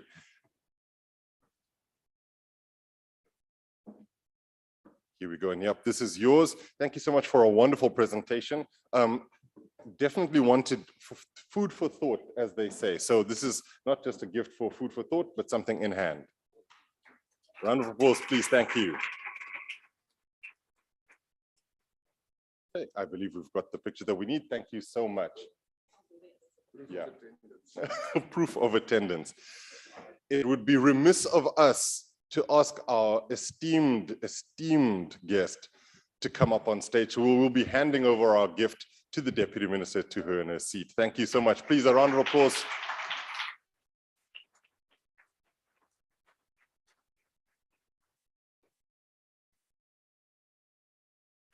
And as always, the rose must have a flower, and we've given the flower the gift. And now for the thorn, the chairperson will also be receiving his gift.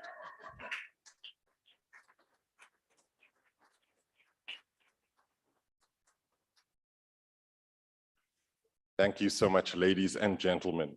All right, so we're at the point in the program where we will be going through to the exhibition space, and then from there, once we've opened the exhibition, we'll have a little bit of tea. And I say a little bit because I'm going to be corralling you all back into this room.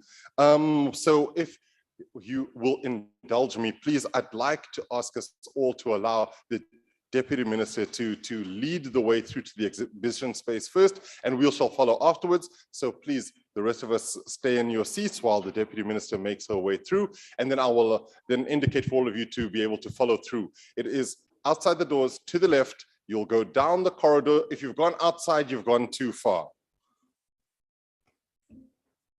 All right, ladies and gentlemen, you may rise.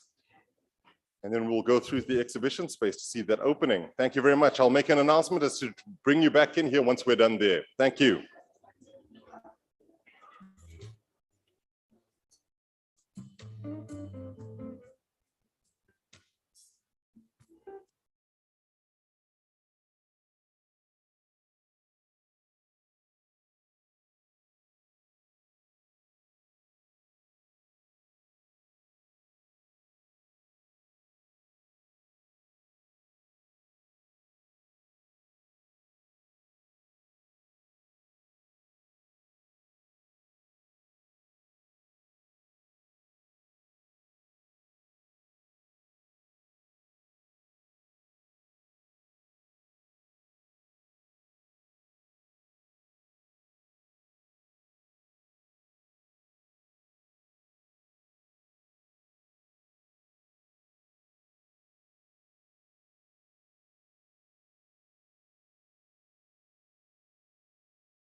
Ladies and gentlemen, could you please take your seats? We're about to begin. Thank you very much. Please take your seats. We are about to begin.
Hello, everybody. Thank you for coming back into the room so timelessly.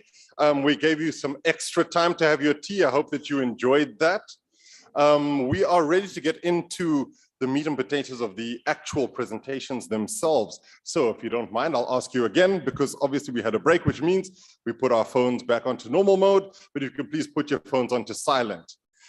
We will be going into a session where we'll have Q&A afterwards. And for that, we'll go back into what I was talking to you about in terms of scanning this, using the QR code here to scan in order to get onto the system, register on the system, and make sure that you can actually put your name and then your questions when there are questions for the people. What we need you to do when you're putting a question on this platform is to also mark who you are addressing the question to. So for instance, if you have a question for Cyrus, being myself, please put your name, question for Cyrus, and what the question will be. And then we'll be able to get those questions answered in that session.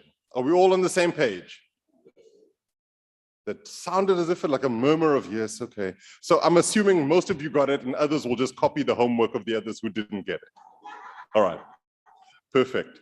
I'd like to at this point also acknowledge our sponsors today. We have our silver sponsor in the Gautrain Management Agency, as well as our bronze sponsor, Saflog. Please a round of applause for them. Thank you very much.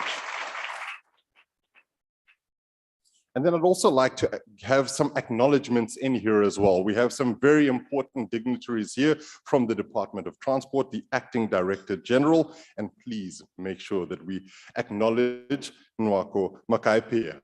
And a round of applause, please. We have already acknowledged the chairperson of the RSR, Mr. B.J. Nabunga, the deputy chairperson of the RSR board, Yongama Pamla, is also to be acknowledged as well. And I'm going to get all of the applause from here, please. I'm trying to rush to get through for time. Please, the acting group CEO of PRASA is Hisham Emran, as well as the CEO of the RSR, Tsepo Khare. And we also have Tsepo Khobe, who is the COO, Gautrain Management Agency. A round of applause, please, for all of our dignitaries with us. Now, our first presenter is from Saflog. Making her way through the crowd itself will be Keletso Petlo. She is the Senior Manager Operations at Saflog. Please welcome her to the stage. Thank you.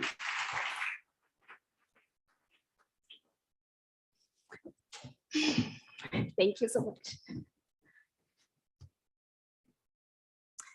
Good morning, ladies and gentlemen, Honorable Deputy Minister, distinguished guests in attendance, colleagues and fellow railroaders. My name, as already mentioned, is Keletso Petlo, and I'm a Senior Operations Manager in Saflog, South African Freight Logistics, abbreviated as Saflog. It is such an honor to be standing in front of you today and telling you about this great organization that I love. Before I go through my presentation, I would just like to quickly explain why we are having a difference in logos. If you look behind me, I have a Saflog that is different than the one that I depict in my presentation. And the reason for that is with every beautiful journey, one reaches a growth phase. And with the growth that we have, we saw a need to rebrand, reimagine, and reinvent ourselves. And in doing so, we are moving from the old South African freight logistics to the certainty delivered South African logistics. Saflog is 25 years old this year, and hence our need for reimagination, rebranding with the same operational excellence, of course. Thank you so much for indulging me in that one. I think I forgot my slides. Yes.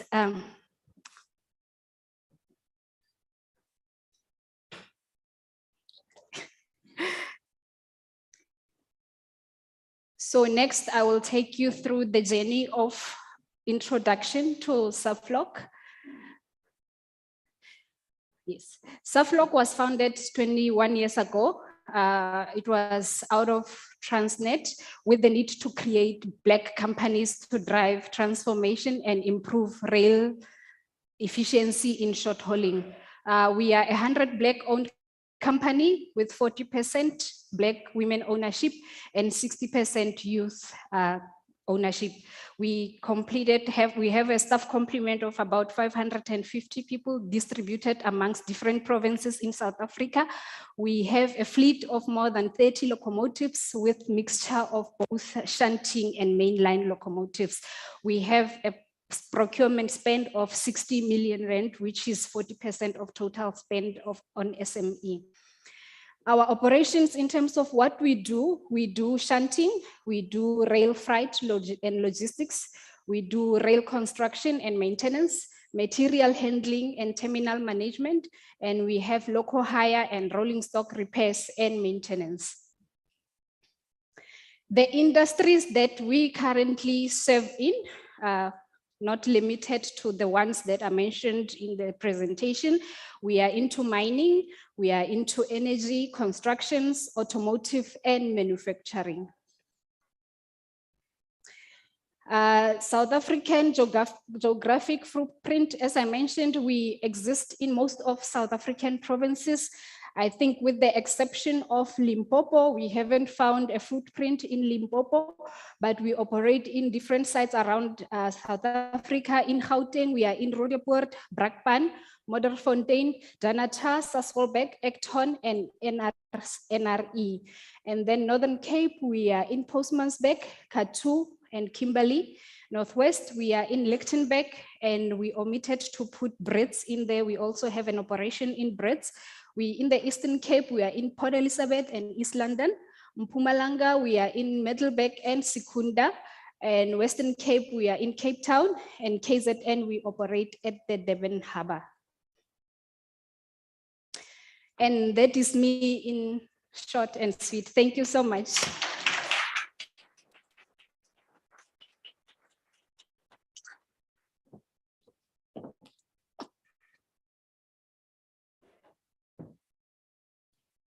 Thank you so much. When you said short and sweet, I thought that you were referring to me. Then I remembered I am neither short nor sweet.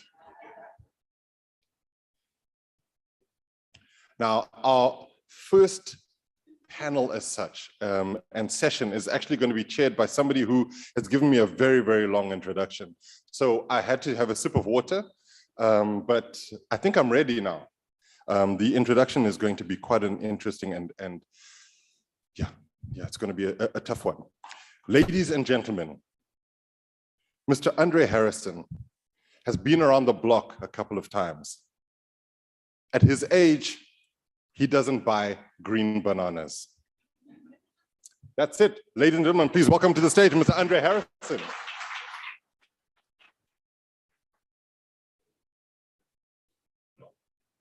Hold on.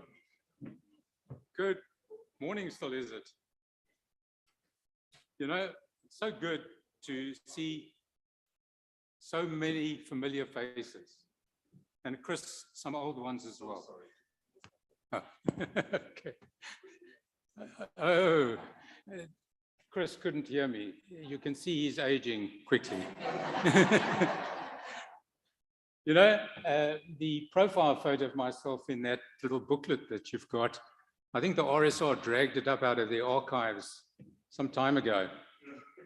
And, you know, I've changed since then. So what I thought I'd do, I'd wear the same tie today that I wore in that archive photo.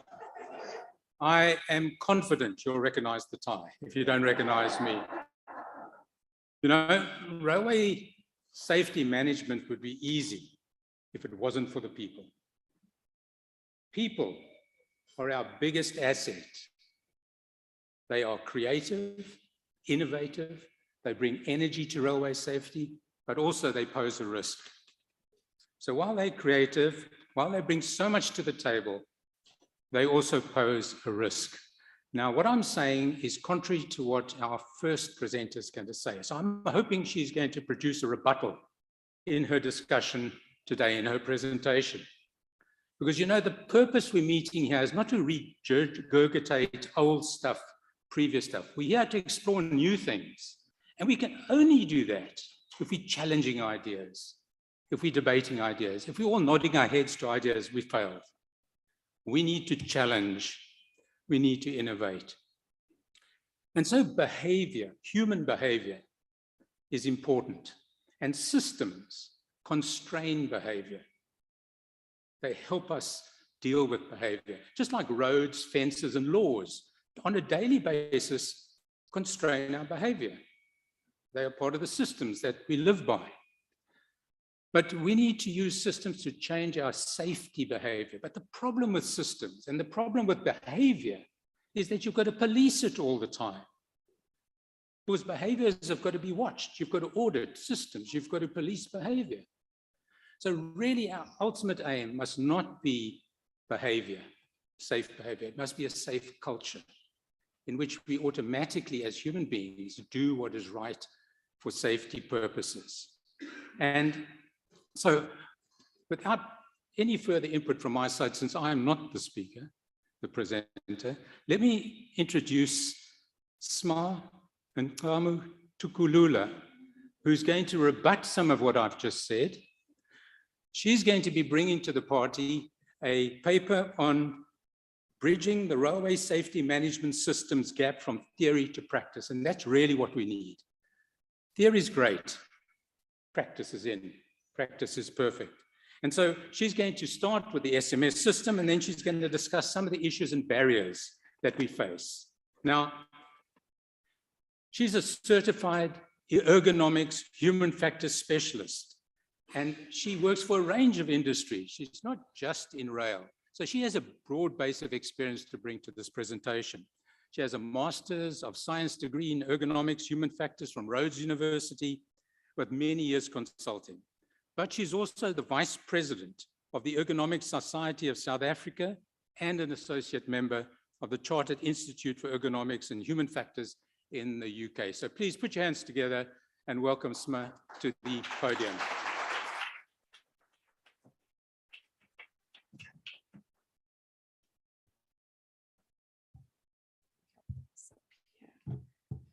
All right, Sanbonani, Molweni, Goeiemorgen, was it middag? Yeah, and all the other official languages. Thank you so much for the introduction, Mr. Harrison. It is indeed an honor to be part of this really, really important event. And before I get started, just to indicate that I think it's such a good initiative that the RSR is continuing with, because I think normally when we engage as an industry, it's usually either under really pressurized conditions. And so conferences offer an opportunity for us to start having some of the discussions I think that we need to be having to move our industry forward. All right, so today I will be presenting on bridging railway safety management systems gaps from theory to practice. And the reason why I think this topic came about is because as we're looking forward to 2030 and beyond, in fact, we need to consider what actually needs to be done to move our industry forward in terms of safety. I don't think we are where we need to be, and I think most of you will agree, we are not where we need to be when it comes to safety within our industry. We have been doing things more or less the same way for decades. We need to change. But yes, that's the spirit. But in changing, we need to first figure out what is working, what is not working, and figure out for our context what needs to change and how do we move that forward. And so my presentation, as I said, is going to be about saying, well, are there gaps? And if there are gaps or deficiencies, what are they? And how do we basically move forward from a safety management system perspective? So my presentation essentially is going to, firstly, just so we're all on the same page, very briefly, because I know I'm very short of time, going to start by talking about, what are safety management systems? And then we're going to talk very briefly about the evolution of the SMS, because I think it's important to understand where this thing is coming from, where are we at, and where is it going? Where's best practice going? We're then going to talk about some of the gaps that we've identified, and then move on to the possible solutions around these issues. So what we know is that safety management systems, it's not something new. It's been around for decades, especially in other parts of the world, in other industries. And essentially, safety management systems are a systematic approach to managing safety on a day-to-day basis. It's about having a structured framework within which you say, these are operations and this is how we manage them in a safe manner. And so how it deviates from the traditional approach of managing safety is that it says previously, we were saying the management of safety is very much piecemeal kind of fashion. But safety management systems are saying, no, no, no, everything is interconnected. And because it's interconnected, safety needs to be managed across the entire system, across the entire life cycle. And in recognizing the interconnectedness of all the elements within your system, you then are able to basically get to a point where you can say, if this change or this risk manifests in this way, that is the impact on that. And so you don't only manage risks in a piecemeal fashion, but you look at it in a holistic manner. And so if we very briefly look at, in the context of our South African rail industry, where do SMSs come in? And most of you here are operators. You know that for you to get a permit, as Mr. Khomari said, the important piece of paper, for you to get your permit, you need to have demonstrated to the regulator that you have a safety management system in place, that it's implemented, that is it's effective. So this requirement has been stipulated from way back in 2002 in the National Safety Regulator Act and all the other regulations and standards that came thereafter. So it is absolutely critical. This is where it all starts. And if you look at the SMS, it's not just in terms of the operator, because the operators are the one who have to develop, implement, maintain the SMS, but the regulator also uses the SMS to try and oversee the safety of the organization. So the SMS is really, really critical for our industry. All right. So ultimately, what we need to understand is that SMSs are a critical part of our industry. They are a legal requirement, but ultimately they're also there to assist organizations to achieve their business objectives, as well as essentially, manage safety in a systematic manner. But if we look at where SMSs are coming from, we know that traditionally where it started is that it was very compliance driven. Organizations, industries across the world. What was the whole point is to say, there are risks, we need to manage the risks. And those were mainly compliance driven, where a regulator or an authority will set the standards and then the organizations have to comply to those. And so over time, and you'll see in the graph on your right, is that over time, they realize that this is actually not an effective way of managing safety. You will find that an organization will be compliant to all the requirements, but accidents will still happen, incidents will still happen. Safety is not necessarily guaranteed by having compliance and by ticking all the boxes from a compliance perspective. And so as major accidents and incidents happened, as they investigated those, they realized that this approach is actually not effective. Safety is not just about, complying to the requirements or the minimum requirements. And so over time, we've seen a regulatory shift or reform where regulators and authorities are realizing that compliance is the bare minimum. It doesn't guarantee safety. And so the extent to which this shift is possible, has been made, is obviously going to vary from organization to organization, but ultimately across a whole lot of high reliability, high safety, critical environments, this is something that has been happening. And you'll see on the graph is that at the very bottom of the graph, you'll see they're talking about the modern approach. If you look at our SMS, it espouses that modern approach. But in practice, we are not actually there for the most part in our industry. We've got varying maturity levels within our industry. You'll find that in a lot of cases, and even, I'm sorry to say, even from the regulator perspective, we're still looking at the traditional approach, which is very much compliance driven. And I think from the compliance, from the regulator perspective, that's a necessity to some extent, but we need to definitely be moving a little bit more forward in terms of that. And so what we've seen is that with the evolution of the SMS, we've moved from trying to comply to now saying, how do we shift the responsibility back to the people that own the safety management systems? Get them to tell you, this is what I am doing to make my operations safe on a day-to-day basis. And so what we've seen is that this SMSs have become almost like a collection of best practice that organizations are then implementing to try and demonstrate that they are managing their operations in a safe way.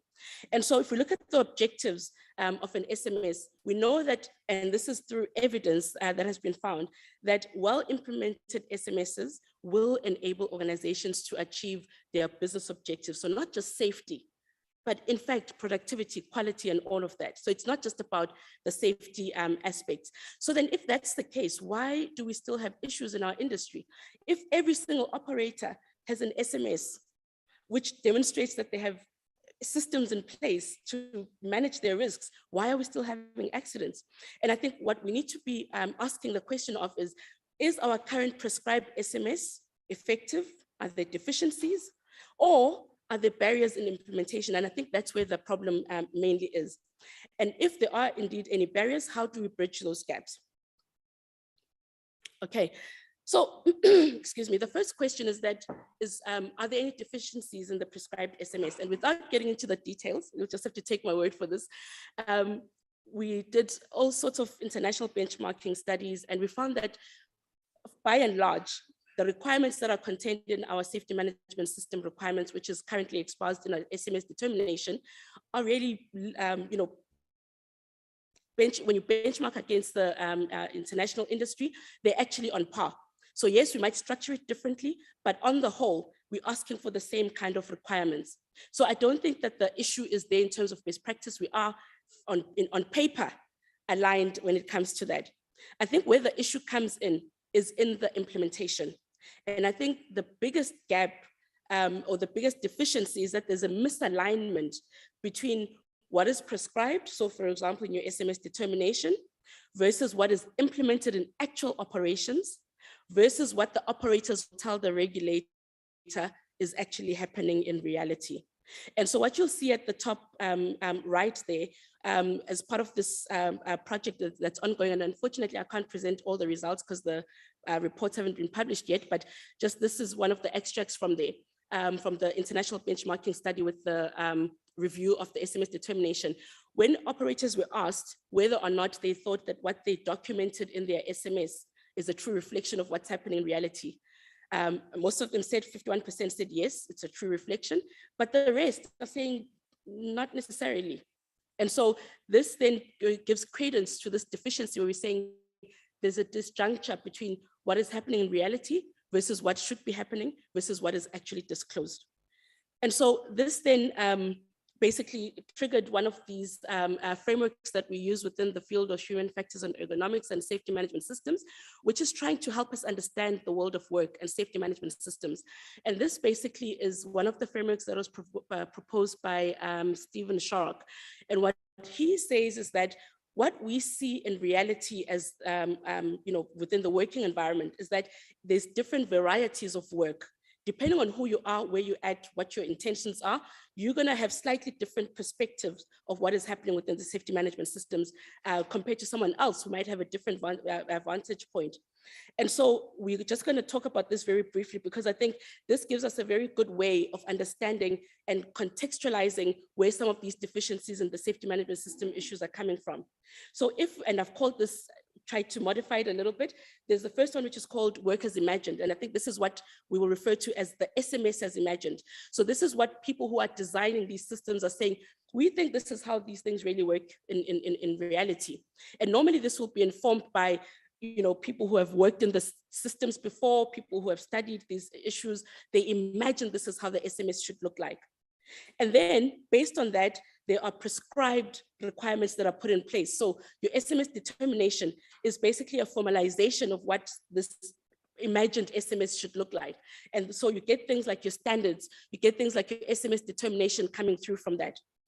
But what you also have is your SMS as disclosed, your work is disclosed. And now this is when your operators are telling the regulator, for example, or internally, describing this is what we believe is happening. But of course, depending on what the repercussions could be, depending on what the consequences could be, what they disclose is not necessarily what is happening in reality. And then we've also got what we call work as done, or the SMS is done, excuse me, or is implemented. And this is the actual stuff. This is what is really happening in reality. All right. And so, yes, the work is done will be informed by the work as prescribed, as imagined, as disclosed. But what we should really be getting at is trying to understand the SMS as actually implemented, because that is how we will understand as the operator and even as the regulator what is actually happening in the management of these risks in practice. So when we say, is there a deficiency in the prescribed SMS? No, there isn't really a deficiency in terms of the contents. Yes, we can talk about process and finding ways to streamline it and all of that, but the content in terms of what should go into the SMS, there aren't really any deficiencies there. We can arrange them better, but there aren't any deficiencies at that level. What we really need is to create this better alignment so that we move closer to understanding work is done both from the regulator as well as the operator perspective. And so if we look at some of these, given these issues that we have identified, there's also selected barriers that I think are getting in the way of operators implementing their SMSs effectively. And so we could spend the whole day talking about the barriers. I've only selected 3 for the purposes of this presentation. The first one is that I think there's a disproportionate focus on accidents and incidents within our industry, both from the regulator side. And I think because the regulator sets the scene, even the operators then will have a disproportionate focus, because whatever the regulator wants, the operators will give, because if they don't give it, they don't get the piece of paper that they need for their permit. And so what we understand is that safety management systems are saying, let's understand work as done on a daily basis as you're managing your risks. So that's the piece on the graph that is in the middle. That's your day-to-day activities. That is where safety resides. The other side, which is focusing on the accidents and incidents, those are not happening as often as we highlight them to actually be the case. And so the fact that we are focusing so much on accidents and incidents without also highlighting what's happening on a normal day-to-day basis means that this disproportionate focus then focuses only on a very small portion of the SMS. Yes, we're not saying that accidents and incidents are not important. They are. We need to make sure that they are prevented. But you can't prevent those accidents and incidents without dealing with the day-to-day stuff. And so the SMS advocates for the day-to-day stuff, the green stuff, but then we have such a huge focus on the accidents and incidents at the expense of what should be the main focus of this whole thing. So I think that becomes a barrier that then reinforces some of the negative perceptions about what should be done in managing safety on a day-to-day basis. I think also the other issue is that operators perceive their, and I know you won't agree with me here, operators will perceive their systems to be perfect. Your systems are far from perfect. I'll tell you that now. And I say this confidently, having worked from the regulator perspective and having worked with operators. I've seen both sides. Your systems are not perfect, but you treat them as if they are. And because you think your systems are perfect, they're not perfect. Because you treat them as if they're perfect, you then assume that the people are the ones who are the problem. The people are the ones who are creating that adaptability and that resilience within your systems. But you then come with the shambok when they make mistakes and you say they are the ones who are the risk. They are the ones who bring the risks into the organization. And we had a discussion earlier with Mr. Harrison. I'm not saying people should not be accountable for their actions, but usually people are responding to poorly designed systems, poorly designed working conditions. People don't go out to go and make mistakes and have accidents. And so those people who are at the center of your system, you need to look after them. You need to understand what are the parameters of their safe behavior. And this is where human factors really becomes a critical tool in helping organizations with that. And so I think as we are developing and implementing these SMSs, we need to get to a point where we're designing them with the users in mind. And who are the users? Who are the implementers? It's the people. But if you don't understand what the capabilities and limitations of those people are, you're not going to design for them properly. And instead, you're going to just come with the shambok when they're not able in that one instance to, cope with the poor system design. And so I think we need to move away from this perception that our systems are perfect. They're not perfect. They never will be. We try to make them as perfect as they can be, but they never will be. The people are the ones that are helping you to create this resilience that you need to manage safety on a day-to-day basis. And then the other, and I know I've got just about 4 minutes left, but we're getting to the end. Another issue that I think we need to look at is the regulation strategy. And I say this from the most humble vantage point, but I think we all realize that that piece of paper that the regulator gives you and all the activities that they carry out linked to that piece of paper will have a very big impact on how organizations manage their safety management systems. So whatever the regulator says is important, the operators will want to show and demonstrate. So if the regulator says, I want green beans, best believe that operators will give you green beans. They'll polish them up for you and give you those green beans, even if they know for a fact that they have carrots, they have potatoes, they have all of these things. So what we're trying to get to here is that the regulation strategy has such a critical impact on how safety is managed within our industry. And as much as, and I think credit to the regulator, they're a very transformative organization, but I think there's still a lot of compliance driven by design. Regulators are compliance driven, but I think we need to, and I think they are already trying to move away from just being compliance driven to trying to look for other ways that organizations can be a little bit more self-regulating, but also a little bit more taking more responsibility for the management of their own safety. So I think we need to ask the question, yes, the regulator has the sticks and the powers and whatnot, but how are they using them to direct the industry towards actually implementing their SMSs effectively? And I think that's the question that we need to ask. So as we conclude, we understand that the SMS is important. We understand that it's aligned to best practice. And yes, there are a lot of things that we can fix in terms of making it a better, more user-friendly kind of process. But ultimately, the issue is with the implementation. So if we are asking the question, how do we get to 2030? The issue is not creating a whole new safety management system, but to streamline it, to find ways of assisting operators to actually implement these SMS requirements in a more streamlined manner. But also, and I think it's going to walk up to me just now, I think what is important also is that we need to realize that the SMS currently, as is implemented in practice, is not actually aligning the actual SMS, because what is disclosed, for example, in your SMS report is not really usually a representation of what's happening in reality. And I think we need to do a little bit more work in making sure that whatever is prescribed is a little bit more aligned to what's happening in reality. And so ultimately, we need to be very careful of factors, for example, that will distort the things that operators are basically, Mr. Harrison. The things that operators are disclosing, because we know, for example, if there's a stick that's going to come with disclosing certain things, operators are not going to tell you that. So yes, less punitive kind of compliance requirements probably are required from that perspective.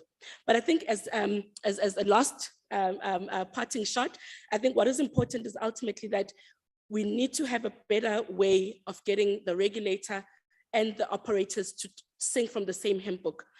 And right now, we say we are, but in reality, we are really not. So please, as we move forward and charter the way towards 2030, can we please just find a way of finding each other and implementing the requirements in a little bit more consistent manner. And this is where the work is done comes in a little bit better. Thank you so much for your attention. Well done. You're going to sit in the chair there. Oh, okay, thank you.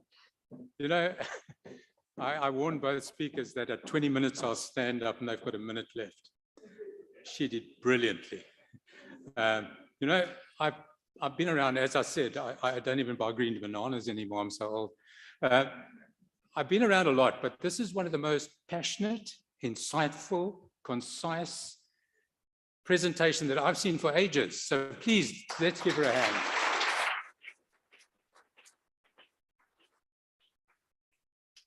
You know, we're beginning to see where systems and people begin to come together now. They're not either or, and she did a good rebuttal. She did. But I think what we have to look at are both sides. We can focus on perfecting the system, but we've got to look at the behavior and the culture of the people within the system, because those two have got to match if we're going to be successful. So, well done. Thank you.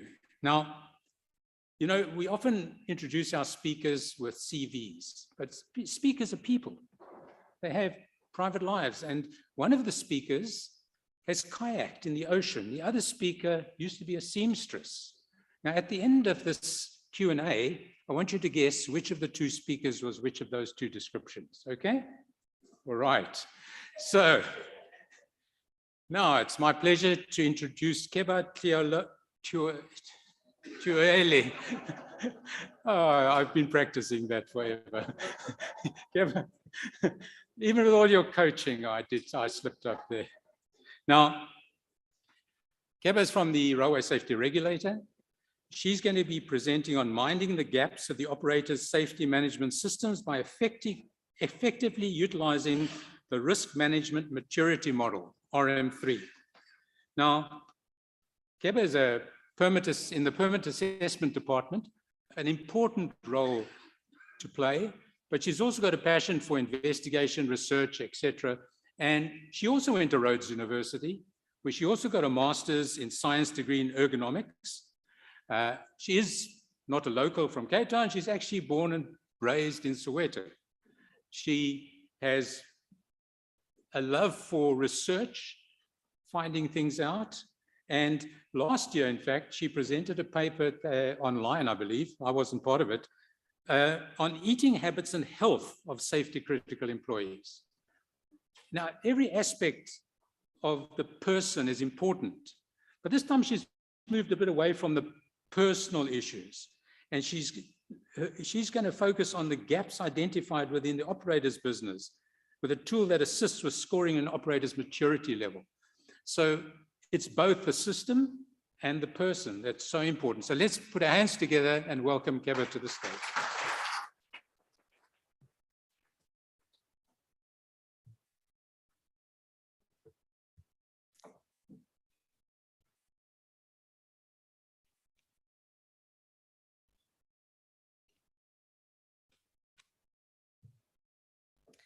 Good afternoon, and thank you so much, Session Chair, for the warm welcome. As mentioned, my name is Givabe Zutlaile, and I'm a permit assessment within the Permit Assessment Department. Honorable Deputy Minister, it's a pleasure. DG, to our Chairperson, CEO, and all our delegates, it's an honor and a pleasure to be standing before you to present on this paper with the hope that my presentation will just add a little bit to the discussion that we may have and foresee a safe rail in the year 2030. So I'll be presenting on the following topic: minding the gaps in railway operator safety management systems by effectively utilizing the risk management maturity model, also known as the RM3.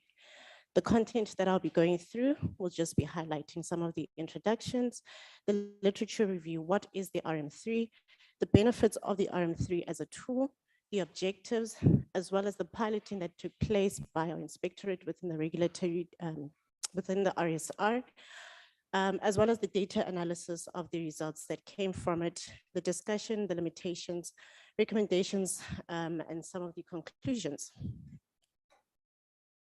This year is an important year for operators to introspectively look at where they are as a business, where they'd want to go, and to foresee a safe rail in 2013 by making certain commitments in achieving those. Some operators have begun to move in that trajectory, while others were completely devastated because of the COVID-19 pandemic, and in others are moving slowly towards a fully functional system. We know that the year 2030 is a much anticipated year, as the United Nations have announced already their United Nations Sustainable Development Goals, 17 of them. These include no poverty, zero hunger, good health and well-being, quality education, gender equality, clean water and sanitation, energy, decent work and economic growth, the industry, innovation and infrastructure, reduced inequalities, sustainable cities, responsible consumption and production, climate action, life below water, life on land, peace, justice, strong institution and partnerships. Therefore, as a regulator, or rail industry rather, we cannot be far removed from the goals that are set above from the United Nations. Let's take, for example, Goal 8, decent work and economic growth. This goal is rather important because the point of the goal is driven on the progress of creating jobs, the creation of jobs, improving of living standards, as well as in accordance to the United Nations Sustainable Development Goals. Let's also consider Goal 9, industry, innovation, and infrastructure. This goal is also important because it focuses on resilient infrastructure, making sure that there's a promotion of inclusiveness, and to foster a sustainable industrialization and innovation. What does this mean? It means that we know that if our rail infrastructure is set correctly with, and it is optimized in terms of infrastructure innovation, the operators will face less chances with occurrences, with minimal delays, save time, and also their profitability will be maintained, which directly supports the economic development of our country. So what is the RM3? The RM3 was a tool that was developed by the ORR and the HSL, which is a tool that is freely utilized within the industry. The stakeholders came together, the relevant stakeholders in the rail industry, to develop this tool in the United Kingdom. So the tool was developed with the idea and the objectives of mind of assessing the organization's ability to successfully manage their health and safety risks, as well as to identify specific areas of improvement, and as a result to provide the end user with a benchmark for year-to-year comparison. The RM3 is designed with 26 criteria to measure the quality of implementation of governing and regulatory tools. The RM3 can also be seen as a tool that evaluates the progress of the operator's maturity level on a 5-point scale, namely ad hoc, managed, standardized, predictable, and the excellent level. So it is an evidence-based approach, which then means it is analyzed, and once the evidence has been analyzed, a score is given to the operators determining their maturity level. So this is just a basic figure of the scale that is taken from the risk management maturity document. The descriptors show us this. When an operator or an organization is at an ad hoc level, this basically implies that the operator's processes are chaotic, they are unplanned, the environment is unstable.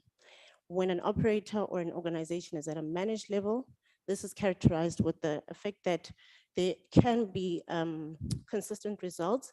However, the operator's results are not always guaranteed. However, those processes that do exist can assist the organization in moving forward. With a standardized level, this implies that standards are set, they are defined, they're documented. However, these standards can also be improved over time. With a predictable level, this tells us that the organization itself can measure its maturity level, can measure its outputs, and they will not endure significant losses. Should they want to drive a particular project from start to finish, they will be able to do so. An excellent level, this basically refers that the organization is well established, and so innovation and technology would allow the processes to be continually managed.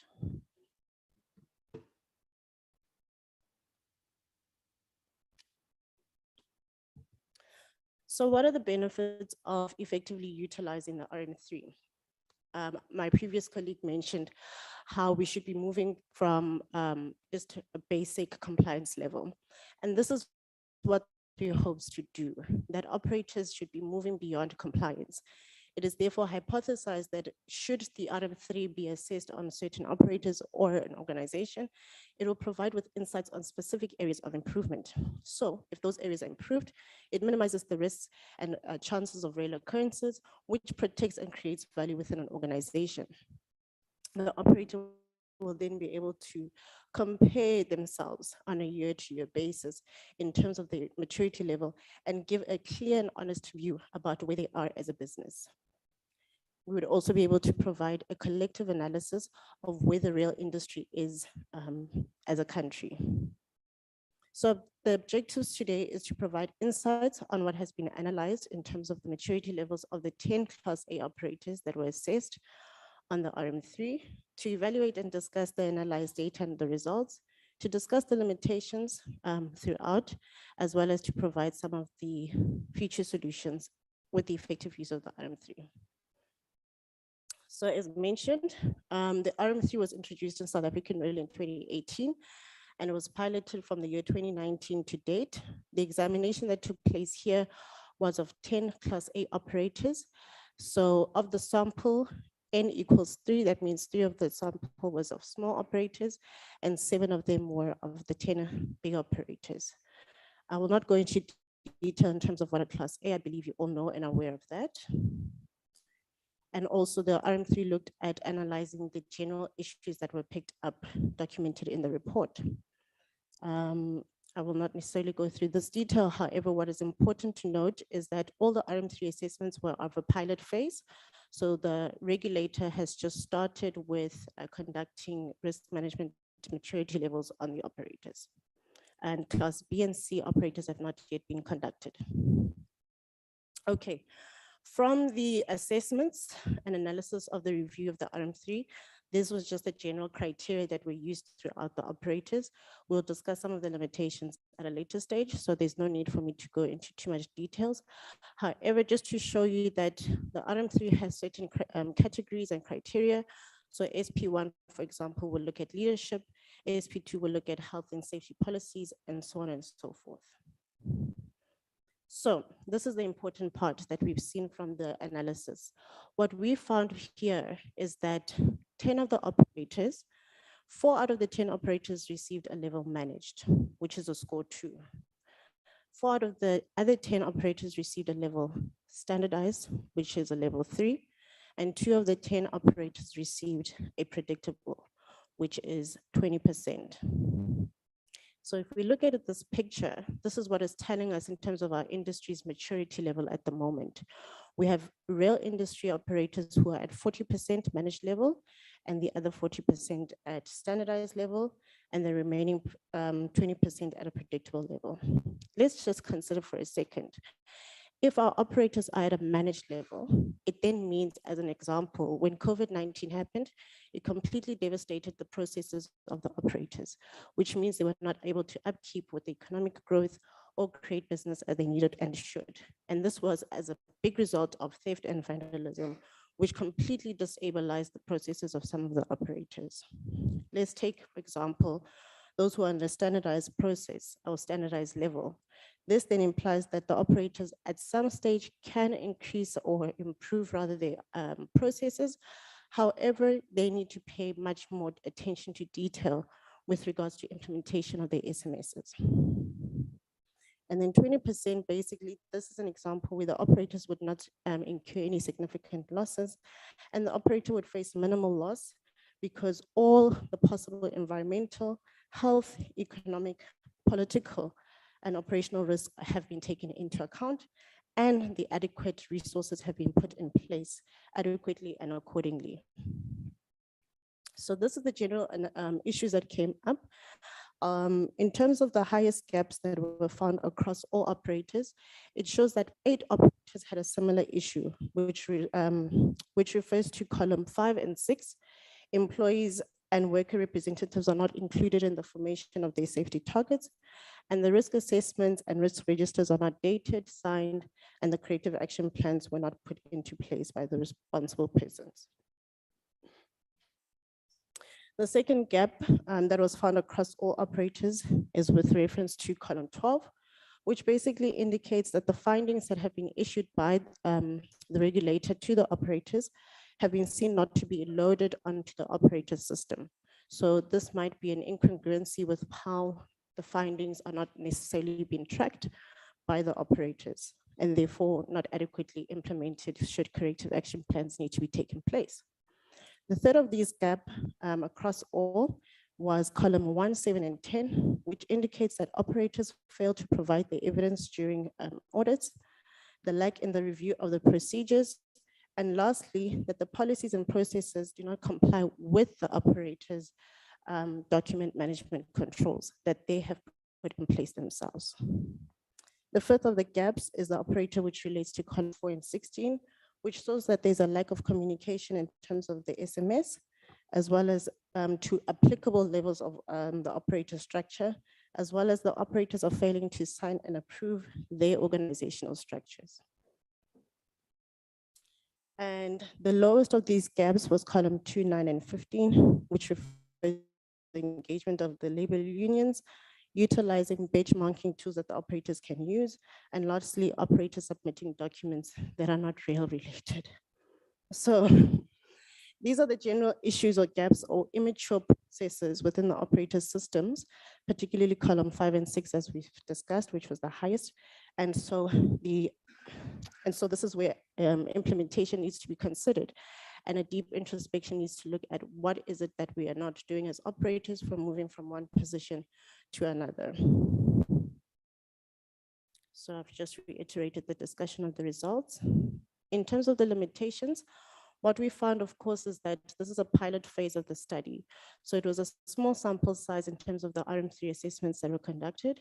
Only Class A operators reports were analyzed because those are the ones that had been received.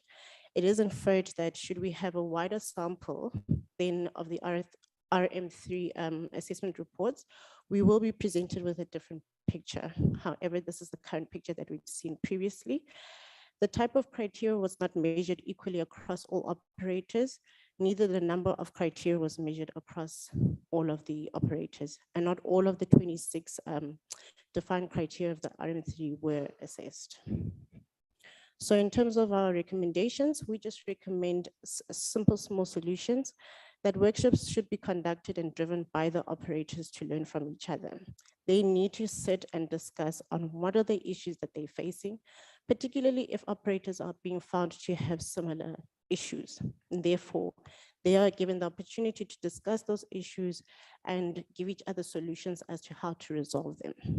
We know also that many industries publicly celebrate the achievements of their peers. We do not always want to be soldiers on people's backs. And therefore it is inferred that after every 3 years or so, the Department of Transport together with the RSR may formally recognize operators who have reached an excellent level through recognition of certificates. And in conclusion, colleagues, we just hope and desire that by the year 2030, operators would have moved from the managed and predictable level and standardized level to at least an excellent level so that we can contribute equally and effectively for our economy. Thank you.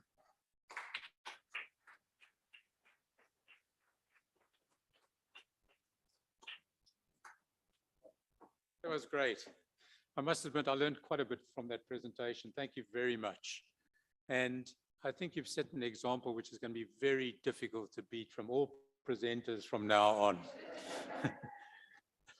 Keba was stayed well within her time. She was succinct, she presented a great message, and she's I think, developed a picture for us for a foundation upon which, research upon which we can build safe railway systems. And this RM3 looks like it is one of the tools that we can use to do that. So again, thank you very much. That was a great presentation. All right, so now we're going to allow for some questions. We've got 10 minutes for question time. And I don't know how it works. Do they appear on? Okay. Great.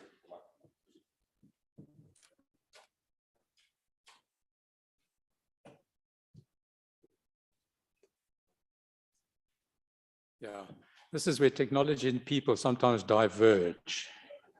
I'm also waiting for the questions. Ah, there we are. Can you guys read that? Ah, there we are.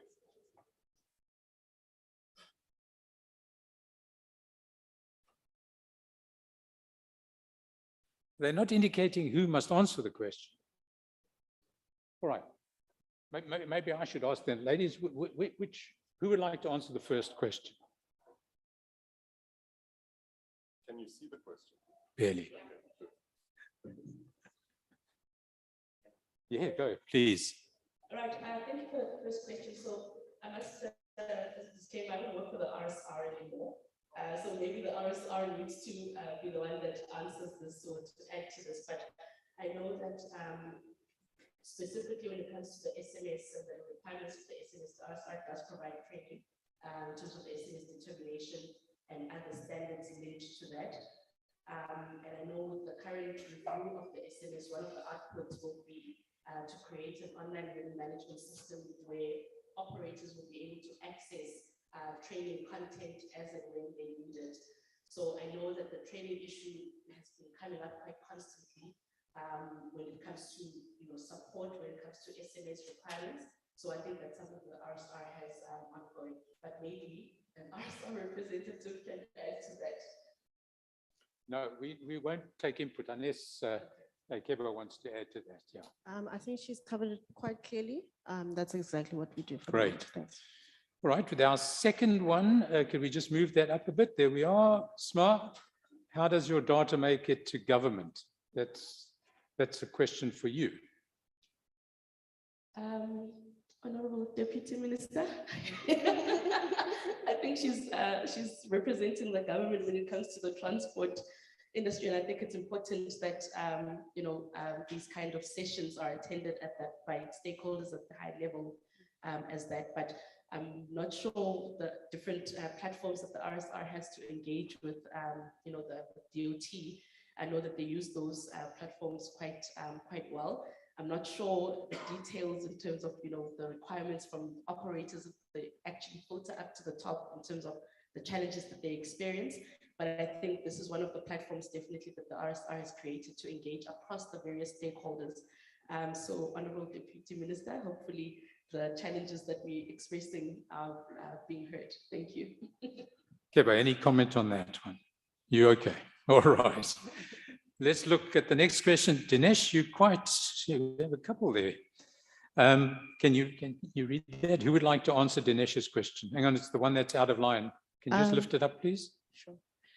This seems like a comment more than a question. It's just as an ex-TCO, let's look into creating systems to eradicate the chance of human error during abnormal working.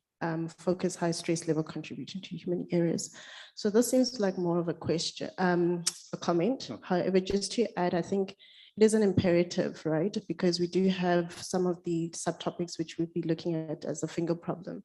And if we're looking at certain systems that are going to be put in place, what we essentially want is to move away from abnormal working. In fact, it shouldn't be there. We should not be regressing and working with an abnormal system. Abnormal system should only be there if and as and when the system sort of collapse, and that should be at the bare minimum. What we need is our system to be at completely 100% effective. And abnormal is just a, how could I say, fallback system. So I think it's certain, it's a good comment to put forward, but what we really need is for the abnormal working to be eradicated completely. Great, thanks Dinesh. Then Anonymous. All right, can we have RSR representatives visibility on sites and virtual engagements, providing training and awareness for operators at least biannually going forward? I think this question also touches on the first question in terms of the training arrangements that we have. And our CEO is here with us today. But it is, I'm sure training departments and other business could look into something like that. Right, could we scroll up? Are there any other questions?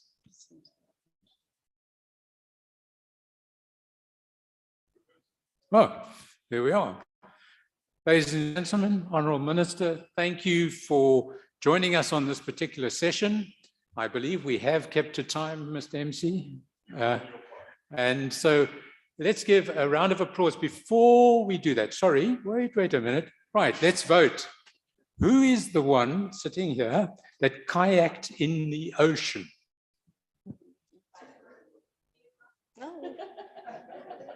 Keba, right, she was the one who kayaked. And a retired seamstress on her right. All right, let's give them a round of applause. Thank you very much. Thank you so much to our session chair as well as to our speakers. We do have some gifts for them. So at this point, we might have a box of green bananas for you. But please, I just need some assistance to try and hand the gifts over. I did see them come into the room, so I know that they're here. And I promise I won't be trying to steal them and take them back to Joburg with me. All right, here we go. Look at this. probably the most good-looking people bringing the gifts up. Look at KG here.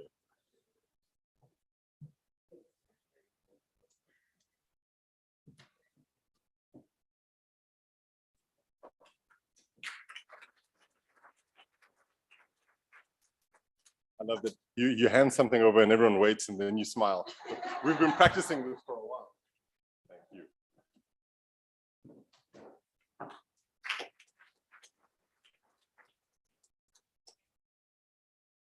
Last but not least.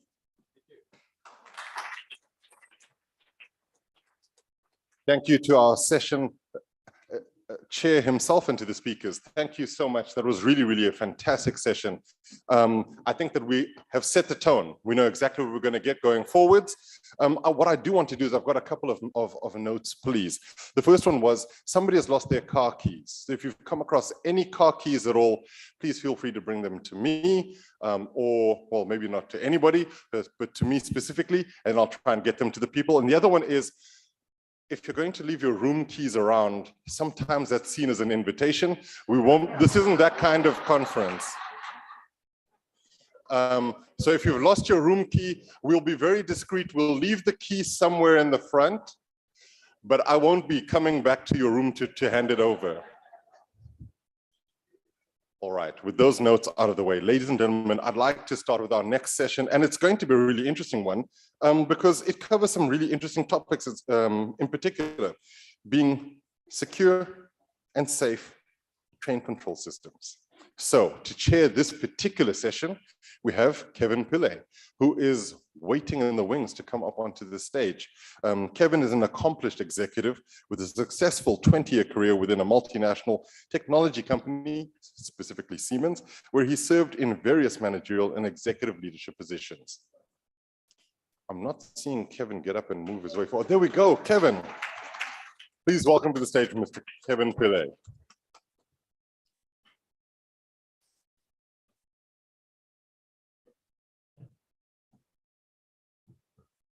That's one of the advantages of online meetings. Firstly is you don't have to worry whether the podium is higher than you. And secondly, even though I was standing, you couldn't see me. Online, I just have to adjust the camera. Okay, so let me acknowledge the presence of the Deputy Minister. It's really an honor to have you here. I think it's good you get the information firsthand, and also the Deputy Director General, I believe, is here also. Thank you for being here. What we have to say is important, not only for the industry, for the employment, for the social aspect, for the development of the country, and for all our sanity. Okay, it's really important. I like the messages to be direct. I think we have gone past points where we need to be, fuzzy and flurry of stuff. We need action. Okay. So thank you very much. Thank you also to the RSR, the board, chairperson, CEO, the operators that are here, Prasa, Transnet, Cowtrain, individuals and captains in industry. My first message is, if we don't do anything, we don't have a job. That's simple. The second message is, if we don't do anything, we don't have a country. Okay. And there's no two ways about that. But today I'm here to just chair the session. We have two excellent speakers. I'll introduce them shortly. But I also thought, before we go into this, I've asked the guy to put up a slide for me, if you can still find it. I'm not presenting, but I want to show you something about, we're talking about train control systems, systems that control trains safely, reliably, and making sure that these things are punctual so you don't have a stressful travel. Okay. So what you see on the screen is from about the 1800s to about 2020, where we are, about a 200-year span. We've moved from passing tokens from a flag or person on horseback on a flag We've moved to a token system, mechanical, electromechanical, relay, electronic. We are on digital systems now, and we will be cloud-based in the future. This transpired over time. First lesson you have to learn with infrastructure. It doesn't happen tomorrow, and it doesn't happen because you click your fingers. It happens over time. It's a journey, and we need people to follow that journey. So today, just for your own interest in South Africa, we are probably sitting between the electrical, actually we're sitting between the mechanical interlocking that's there from 1850, I think it is, to electronic interlocking. We're sitting in that time span. We haven't put enough effort to modernize and change the systems. We haven't been strategic and purposeful about it. When there's a crisis, we run out, quickly try and do this chop change. That is what has been the African mentality. I say that with pride on one side, and I say that with embarrassment on the other side. We need to do more to plan our own future. Technology is not the restraining factor. I'm an electronic engineer by background. It's definitely not. You also heard a good presentation by Yap, I think it was, on theft, vandalism. I think it's good when you see it, when you hear it. It's the first time I've heard it. It's absolutely painful, okay? And if we don't do something about it, we really won't have anything, okay? The comforting news is this is not a strange thing. It happens in other parts of the world. On Saturday this weekend in northern Germany, can you believe it? There was an investigation going on because there were perpetrators that damaged some of the communication cable. Okay, there was a few hours of delay on the rail systems. The German investigators are looking into this. Can you believe it? What a strange thing. We see that nonsense every day here. Okay, it will be in the next few months, they would stop using words like perpetrators, damaging communication cable. It will be theft and vandalism, unforeseen, must be stopped, must be terminated. It would be things like that, okay? So it's happening in other parts of the world. My colleagues and I, we compare notes in Brazil. Also, one of the information that came up earlier, and Brazil is bad. South Africa has overtaken Brazil. This guy cannot compete with me on stories of theft and vandalism. He has conceded, okay? It's embarrassing, and I'm saying it in a lighthearted way, but guys, we need to do something, and we need to do something now. Our presenters that are here will take you through some of the technology aspects. We have an online presenter, and we have a person, in-person presenter. I will introduce them as they come along. They will talk a lot about the technologies of the future. It's good, it can help us. It's less equipment, it's more digital. That's what we should be doing. That's the way we should be going. But I just want you to know, it doesn't fall off an aeroplane in here and tomorrow we implement it because we have the will and the initiative. It's a process of learning, skilling people. It's a process of implementing systems. We need to become a process-oriented society in the field of safety, okay? And you mentioned in the previous one about whether what happens in situations that are not controlled or unprecedented or not normal situations. Not normal situations are special. Normal situations should work in a process. And once you start to accept this and work in these fields, things start to flow in the right direction, okay? But our experts are going to tell you more about that. And I'm going to introduce, I'm going to introduce the first speaker, Dr. Alessandro Massis, and I think I pronounced his name right, all the way from Milan. Alessandro, sorry. Oh, you pronounced my name very well. Thank My you. Italian is not so bad. He's the Vice President of Digital and Electronics, Europe, Middle East, Africa region for WebTech Corporation. Alessandro is an electronic engineer with a PhD in operations research. His thesis was on the algorithms for railway traffic optimization. Amongst other things, he's had tremendous experience in research and development, project management, bid and sales, and quite an accomplished individual. It's great to have you online. Sorry you couldn't make it here to Cape Town, but it feels like we're on a fashion show. I'm sending it from Cape Town to Milan now. Yeah. So I'll hand over to you and let's hope everything goes well. Thank you, Alessandro. Okay, so we'll let me try to share my screen. Okay. Can you please tell me if you see my presentation?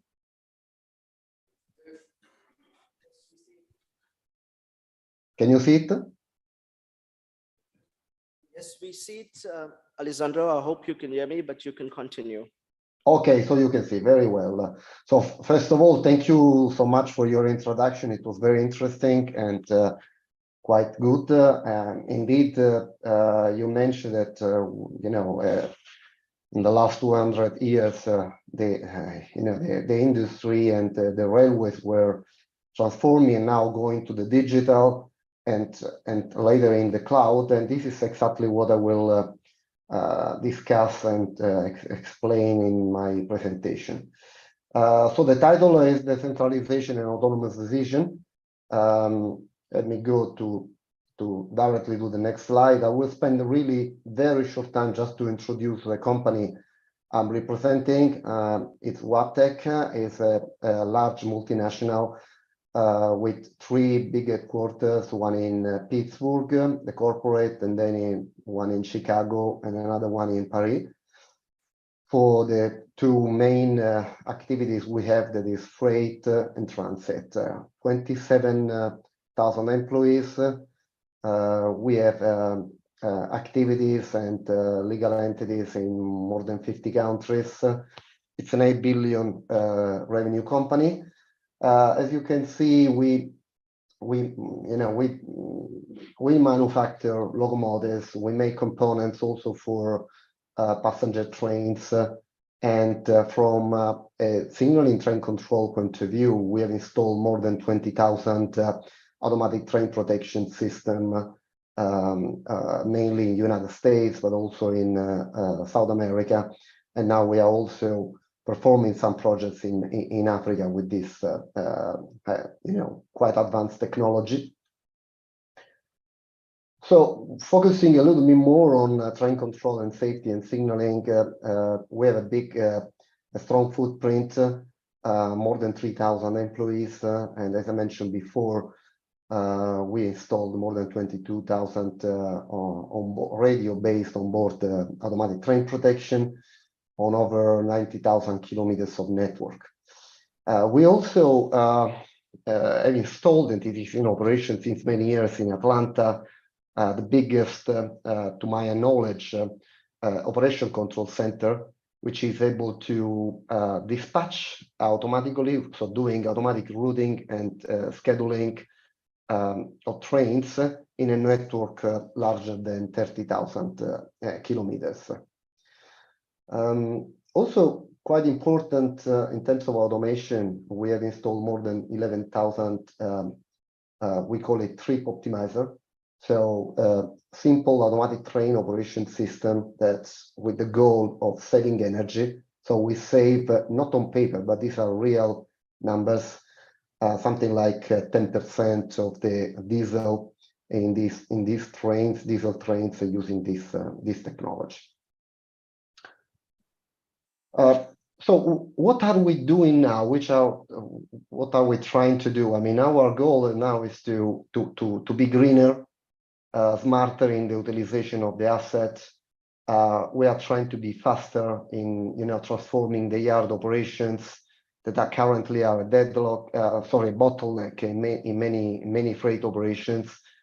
because of the many manual activities, especially for coupling, yard classification activities. And we are working also in a large European co-funded project, which is starting now to make a full automated yard operation. And from a safety point of view, which is one of the topics of this meeting today, we also work a lot to increase the safety. And we are also on this topic participating together with, again, with the support of the European Commission and many other companies, including the largest one like Siemens, Alstom, Hitachi, and so on what is the future for signaling in order to reduce the cost, especially for regional lines, low density lines. So to go to the two topics, which is decentralization and autonomous trains, for what concern autonomous trains, what we are doing as WAPTEC, because since we have a lot of quite large product portfolio, we are connecting and integrating all these products. So basically, what we are doing is, and this is quite new. Of course, we are not the only one doing this.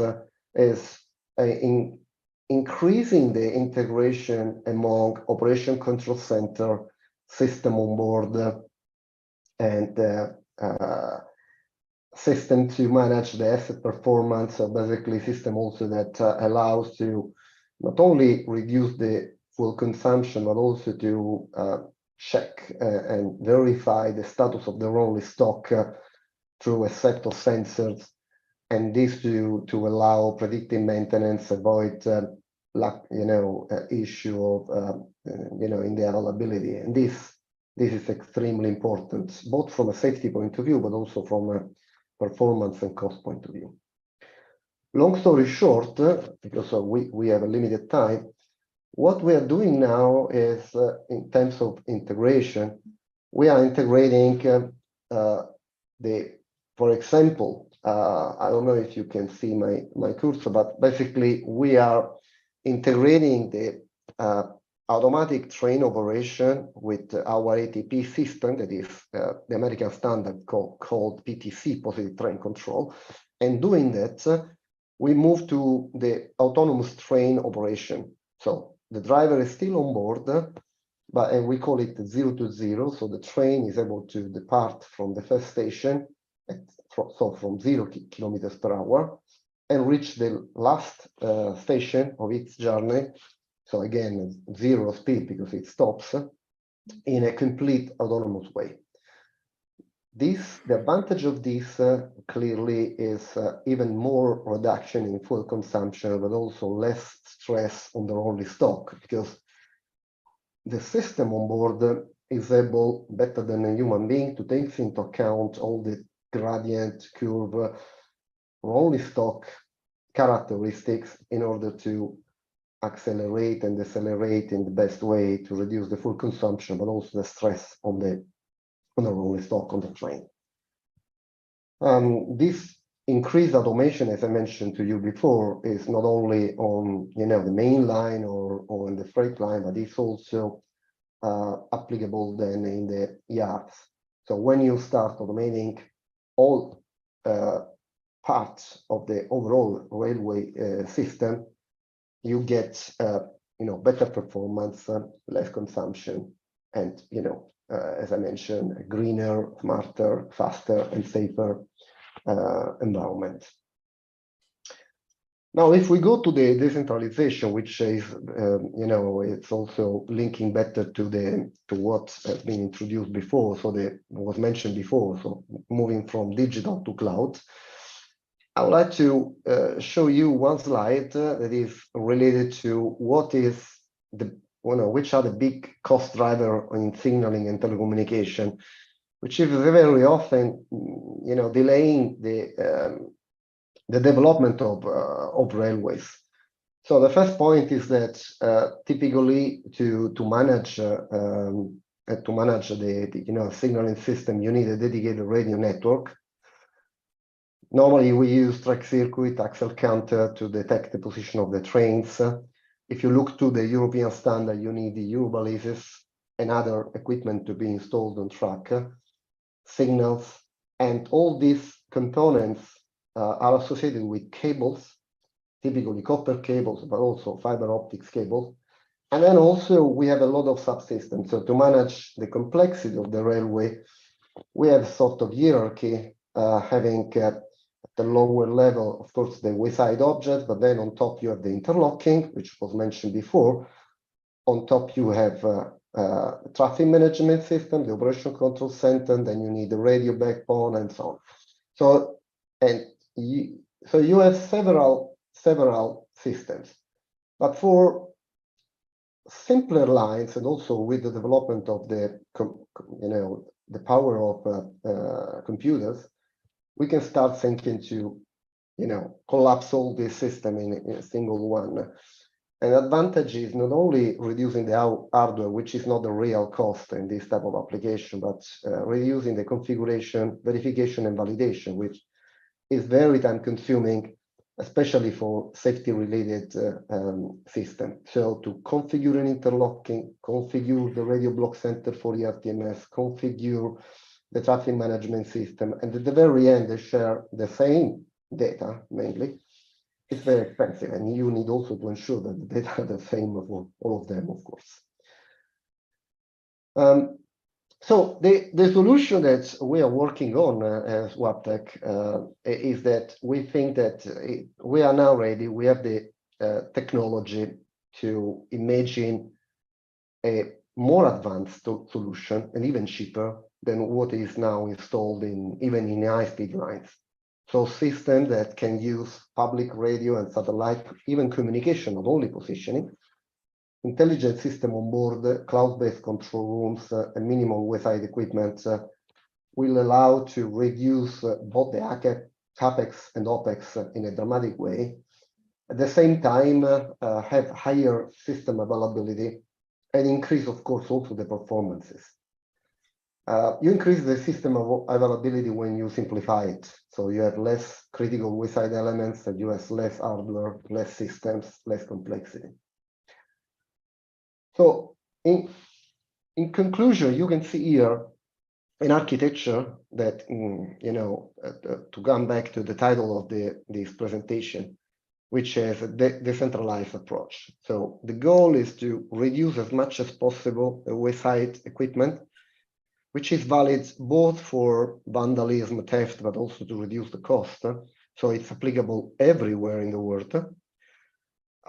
Obviously, there are components that you cannot get rid of, like the switch machine, they are needed. And on regional low density lines, also level crossings. But apart that, and these components can be controlled again via radio, then the only components you need is an onboard unit to control the train, and a dispatching center, which can be remotely put everywhere.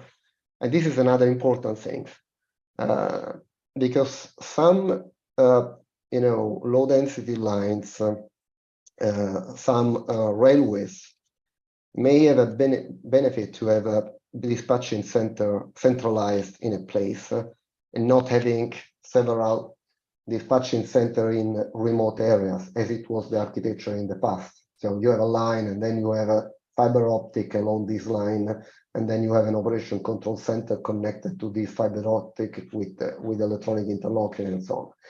The idea is that all the data needed to control trains, to control these objects, can be communicated via IP protocols. So using the most advanced encryption methods coming also from other industry like banks and so on.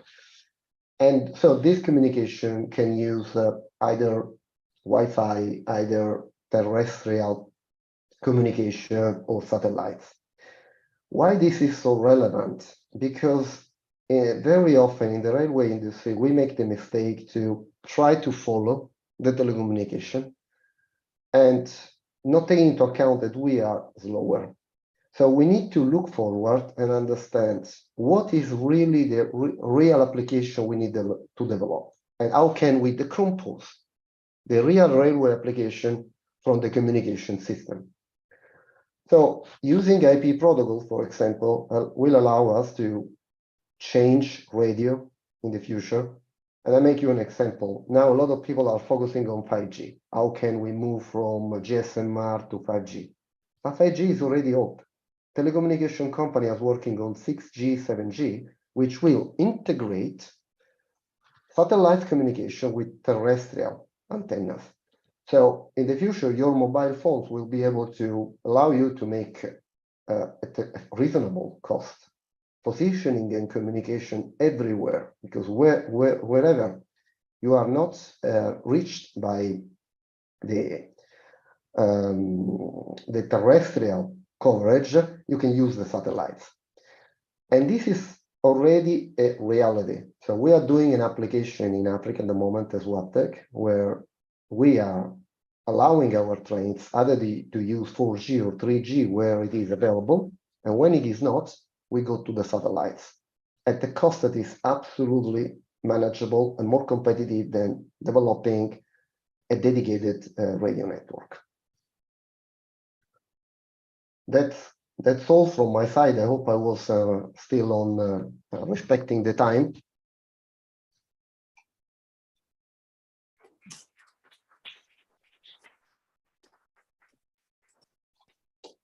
Alessandro, thank you very much for actually keeping within the time. It was very insightful, very engineering and technically driven.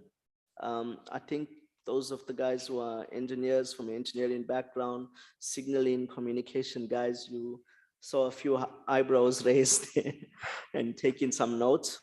But I mean, for the rest of us, I think the message that is underlying and behind it, like we did in the communication era, we can leapfrog technological issues. The technology is not the restraint here. We are, okay? And the point about all of this, and for operators, the RSR, everyone else that's out there, it's best to start engaging with the market now. It's best to start engaging with everyone, understand all the technologies out there. I mean, I'm from a competitive company to Alessandro, but all of us have technologies. It's out there. Understand it. Understand what are the advantages, the disadvantages of everything. And there's a process of building that needs to start. So I give you another example. We employ quite a few people in South Africa, but due to the lack of work in the industry, we have about 15 engineers who are sitting at home working on international projects, programming and engineering European train control system projects, Norway, Denmark on high-speed lines. They're sitting at home and we get paid in euro. That's a good business model. We have excellent people in South Africa. These guys are black, they're white. Some of them are newly qualified. Some of them are older. They are female. They are whoever they want to be. They are sitting at home, we're creating employment, and we're continuing to do that. Those models can work. The reason why we're doing that is because when we come to this point, we are not talking of it on PowerPoint. We have people here who can actually do the work. So this is my advice to the industries. We need to embrace that, and we need to start doing that and start this process of building on rail. We made the statement earlier, rail is here to stay. Irrespective as to what happens, it is a backbone behind all development and successful economies. You can write that story whichever you want. Over 200 years, that story has not changed, and it's needed. So we need to start working on that, and we need to start doing it together. So with that, I'm going to introduce the next speaker. Like all good things in life, change happens. So the next speaker was supposed to have been Raymond Maseko. Unfortunately, he had to attend to something quite urgently.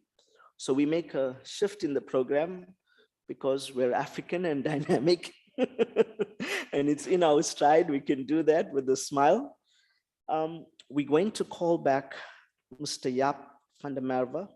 to enlighten us on a few other technologies and possibly show us a video. I'm going to allow Jaap to introduce that himself, but I don't think he needs any further introduction. Thanks.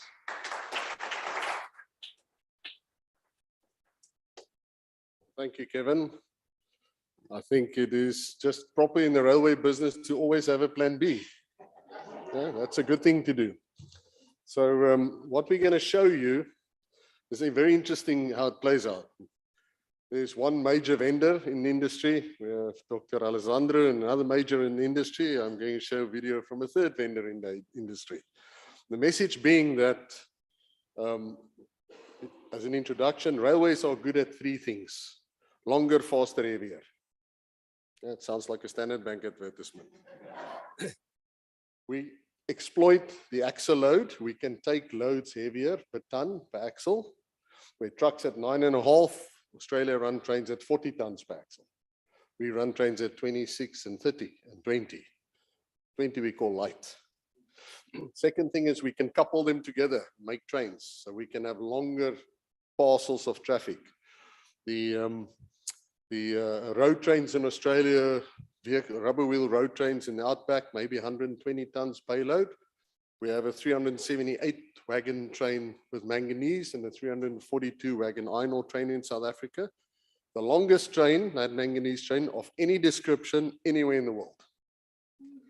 To do that, Dr. Alessandro's company had to put in a wireless solution to make the locomotives in the train talk to each other, first in the world.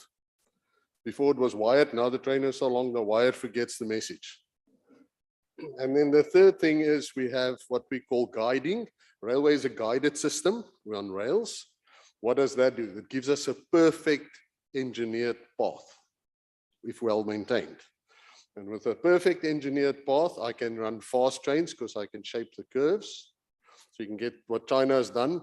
China has built 37,000 kilometers of 250 kilometers an hour and faster trains in the last 20 years.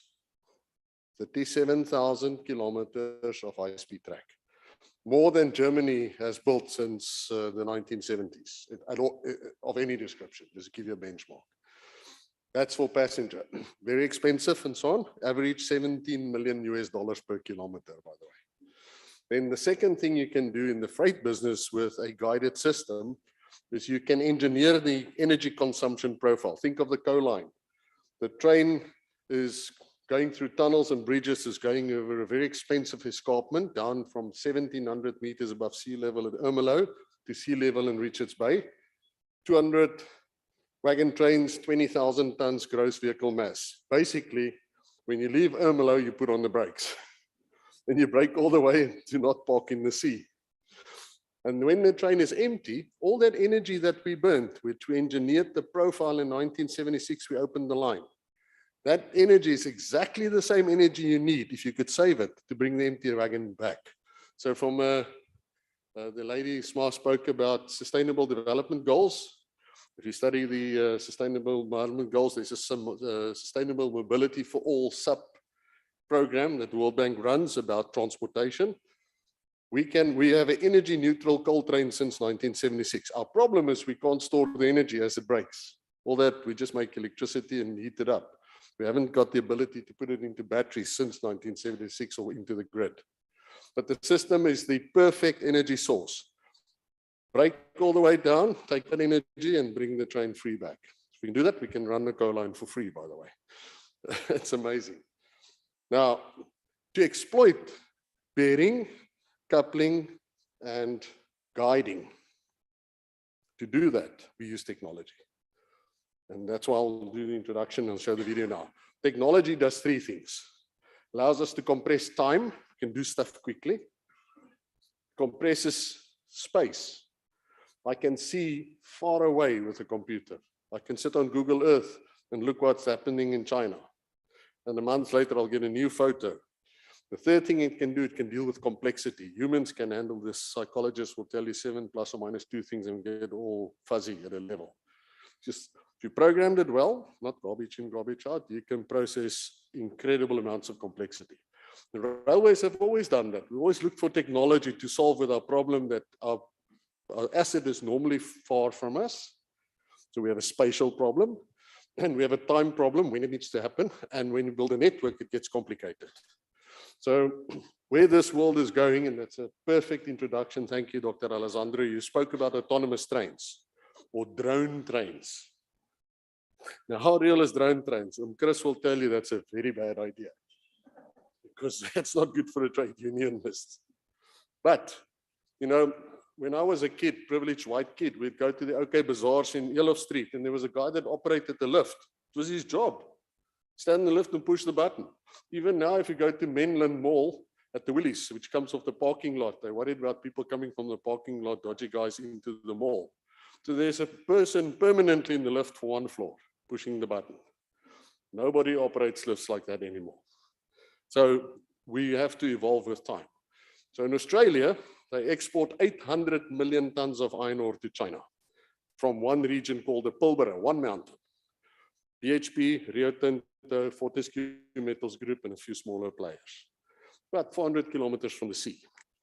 Rio Tinto has got about 3,000 kilometers of rail track there, of which they use two ports, Headland, which is their main port, and then Dampier. And their problem is that's 2,500 kilometers from Perth, in the middle of absolutely nowhere. You think Kuruman is in the middle of nowhere. This is in the middle of nowhere. So they have mostly Afrikaans-speaking train drivers at 1.5 million rand a year salary, at 450,000 Aussie dollar total cost to company because of fly in and fly out. So the problem is if the drivers are not there and the cost of that, can they deal with this problem? So Rio Tinto started a project with one of the other signaling vendors to develop an autonomous train service, and they exclusive, nobody else can get it. Rio Tinto owns the IP as far as I know. It's called Auto Haul. It's a drone train. And the YouTube is an incredible thing, especially for conference situations like this. So I'm going to show you a 7-minute video of what Rio Tinto is doing. But what is wonderful about it is also the engineer explains the journey, how they went from driving a train to a train being driven 2,000 kilometers away from where it operates. So please play the video, Chief. See if it's the right one. That's the one, yeah. Here at Rio Tinto, we run autonomous trains. That means they're unmanned. They only run on the main line. Around the yards, they're driven by drivers, as they always have been. And when they get to the point where they're ready to depart, we set them up for what's called auto haul. That's our name for it. So I've just pulled an empty train out of the dumper, and I've tested the brakes, etc.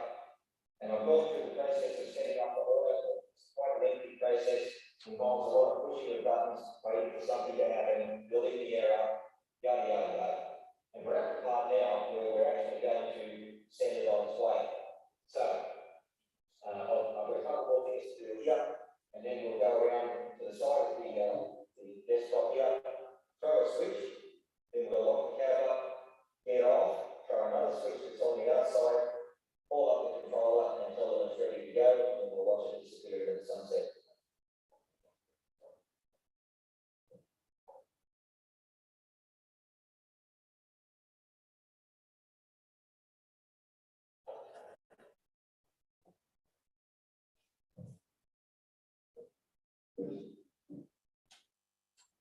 So these are the ATP switches.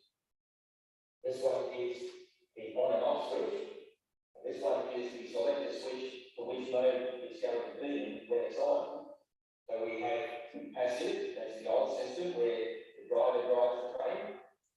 We have driver assist, which has the driver driving the train, but there's a screen on the, there's a display on the screen there showing him what to do and when to do it. Like, take the throttle notch down, put some brake on down. That was the forerunner to auto haul that's in the testing phase. Then we have tendon, right? That's where the train is driving itself. Up here is a driver on board. Again, that was a later part of the testing phase. And then we have drivers, which is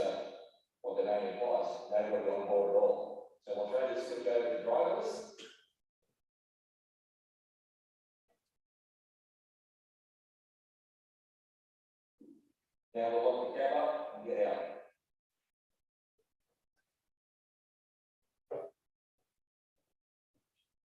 Yeah, one of the requirements for running out of heavy frame or unmanned frame is that all the cabs have so that if it pulls up in the side somewhere or stops for any reason, people can't afford the cab and play.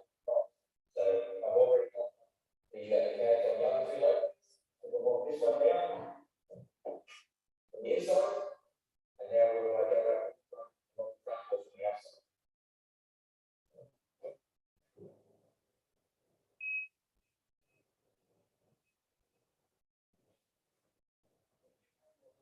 Hanging somewhere around here, it's usually on a little chain there, anyway, so we'll make that go off.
Thank you. So what we are, just some closing comments. The train departs, drives 500 kilometers to the mine, that's at the port, being authorized from Perth 2,000 kilometers away. That Cape Lambert port here. The mine is 2,000 kilometers from Perth. Cape Lambert's probably 2,500 kilometers away from Perth. Train departs here, goes to the port, to the mine, stops at the mine, switches into creep control, crawls through the autoloader, loads itself, stops at the end of the autoloader, switches back to mainline control and drive all the way back to the port, come into the dumper, go into creep control, go through the tippler, unloads itself. When it's empty, it stops there. They check the train, make sure the train is fine, and goes again.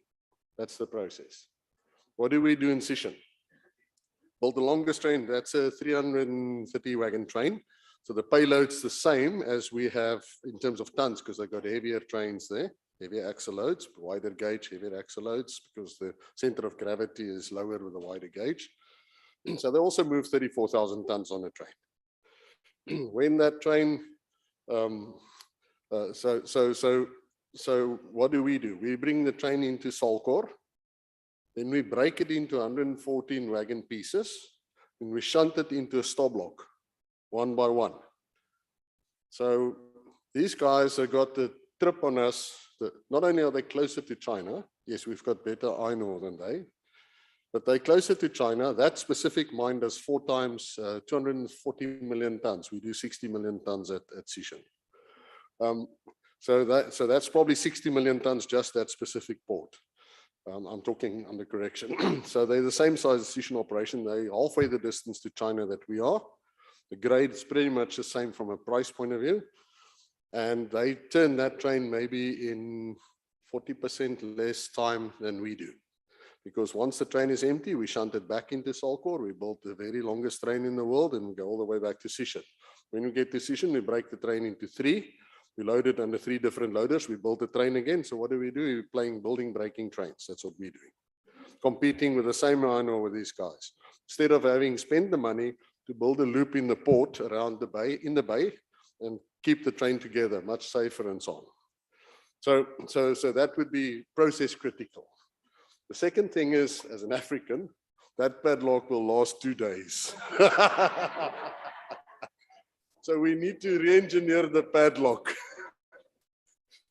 And I think we also have to put in bulletproof glass on that window. So we'll have some work. I think this is EMD loco. Looks like EMD loco. So Caterpillar can get some business to customize, like GE got business on the ore line. Point being, they went through a process from an operated, attended, hands-free, automated cycle. Now, the third cycle, what they call, I can't remember the name, it's basically like we have in-flight autopilot. So the pilot is there when things go wrong. It's not supervised, it's just attended. There's no need for a train driver today to know everything about the road anymore. The road, the computers are there, they can deal with all these things we just earlier discussed, the complexity. Yes, absolutely. The autopilot will land the A380 better than any pilot in the world, as long as it's a normal landing. Abnormal landing, I don't really want the computer to land the plane I'm on. So the Rio Tinto example has these stages of maturity from fully driver operated to fully automated. And I think there's a lesson in that, that it's not an all or nothing. Similarly, today, if you go to the newest mine there, Roy Hill is 55 million tons. They opened 5 years ago, operated by the daughter of the founder of the Pilbara deposit. She's obviously a wealthy lady.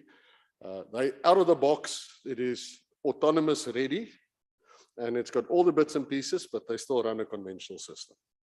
So we should not invest looking in the rear view mirror. We should have downward compatibility going forward, just so we can survive the legacy we have, but we should really now is the time.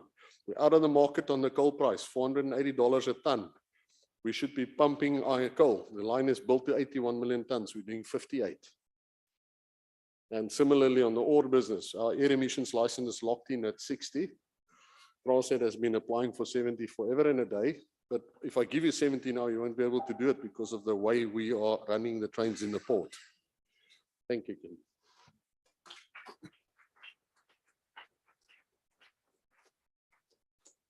Okay, thanks. I think plan B was a pretty good plan, right? So we have a few more minutes for questions. I think we can take a few. Alessandro still on the line, I believe. Yes, I am. Yeah. So I'm just told we can open the questions to the floor. So I think if you raise your hand, we give you a microphone. Any questions there? While we do that, I just tell you another story. In Thailand, we have a project where we have autonomous rail, autonomous trains. And the guys told me that, you know, they paint pictures on the train, like a face. So you sitting in the depot, like 4 o'clock in the morning, the lights come on, you just sit in the control center and you're watching this. The lights come on, the train smiles. It moves itself to the wash bay. As the wash on its own, comes back online and follows the schedule that it needs to schedule. And you don't do anything. If they could do that for our kids, that would be nice also. Huh? Any questions?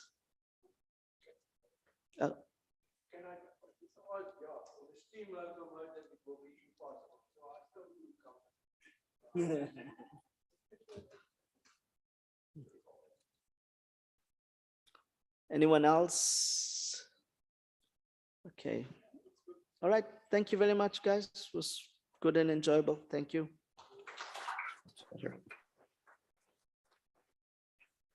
Thank you, everybody. At this point, we know what has to happen next. It's gift time. I will be accepting Alessandro's gift. Thank you, Alessandro. I hope that you heard that online. Thank you. But we do have a gift for Kevin. Yep. Unfortunately, we can't double gift you. I could see you were hoping. We might just be able to do that a bit later. I think we'll only need one of the boxes for now. But thank you so much. Let's give Kevin one.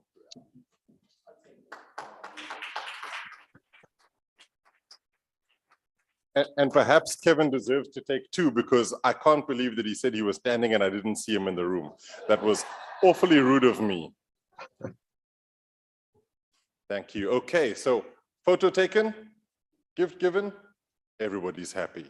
It is time, I'll come and take that one, don't worry. It's time for lunch. There is a very special rule around lunch. First one being, we need you back in the room at a specific time. We have actually caught up to our time. We were a bit behind. We're now right on track.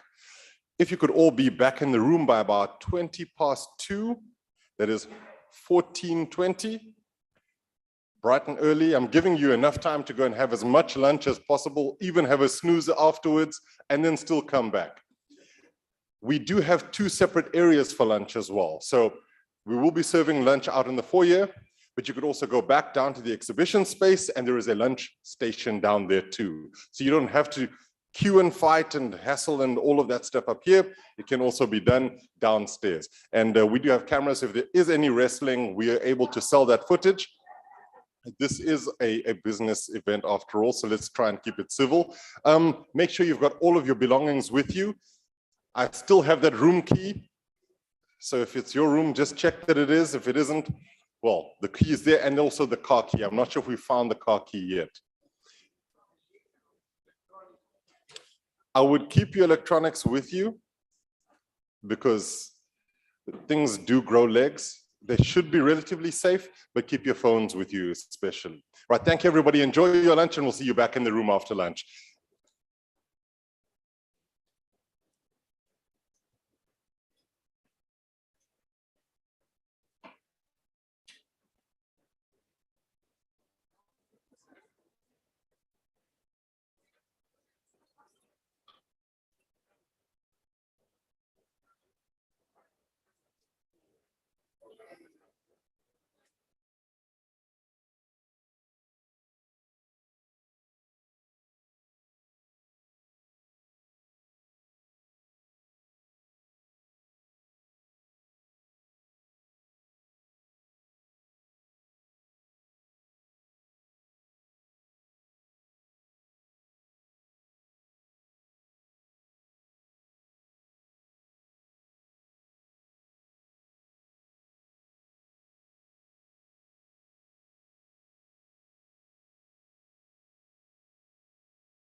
Ladies and gentlemen, please take your seats. We are about to begin. Please take your seats.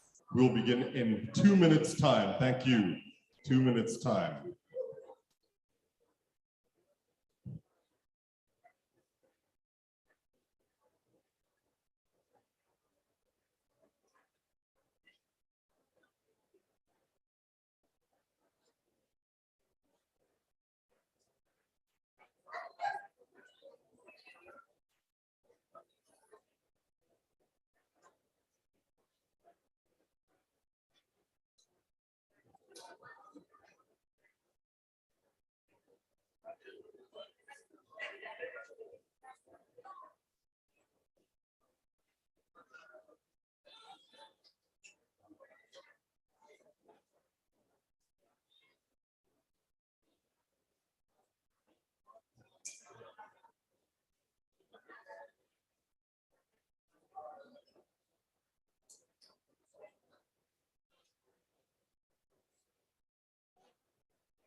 We hope lunch was good and you are ready to become a media folk. Back on stage is your program moderator, Mr. Cyrus Rogers.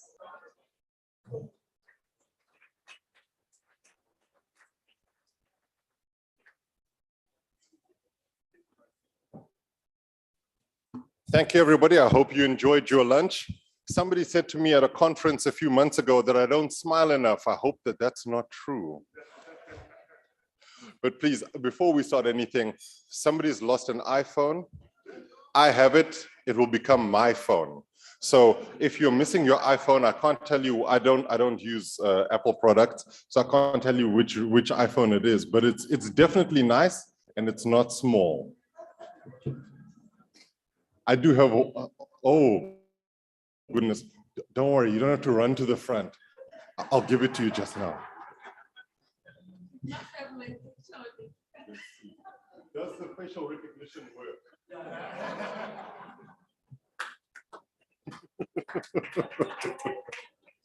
There we go. Disaster averted.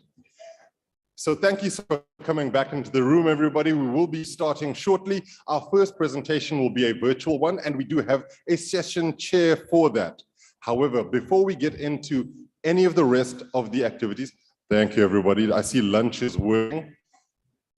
We do have an optional stakeholder engagement event that's happening on Wednesday. I believe most of you are aware of it. When you were registering, you saw that you could actually opt in for this first come, first serve stakeholder event. It is a steam train rail trip to Ceres. If you're unaware of this, we've definitely tried to keep it from Wednesday. We'll be departing from the Lord Charles Hotel at 8 a.m. Wellington to Ceres is the actual trip. There will be a transfer from here to Wellington, and then from Wellington, you'll be on board the train going all the way to Ceres. It is a fantastic trip. I haven't done it yet. I've only seen the pictures. I'm very envious. I'll be back in Johannesburg when this happens. The train ride on its own is about 2.5 hours from Ceres all the way, from Wellington all the way through to Ceres.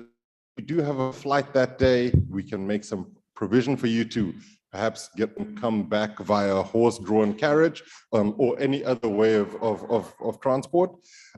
This is a scenic route. So one that you don't want to miss out on. I said it's a first come, first serve. If you're going to go and take the train all the way back, down and back, it should take you pretty much the whole day. You'll be back here at the Lord Charles at 5 p.m.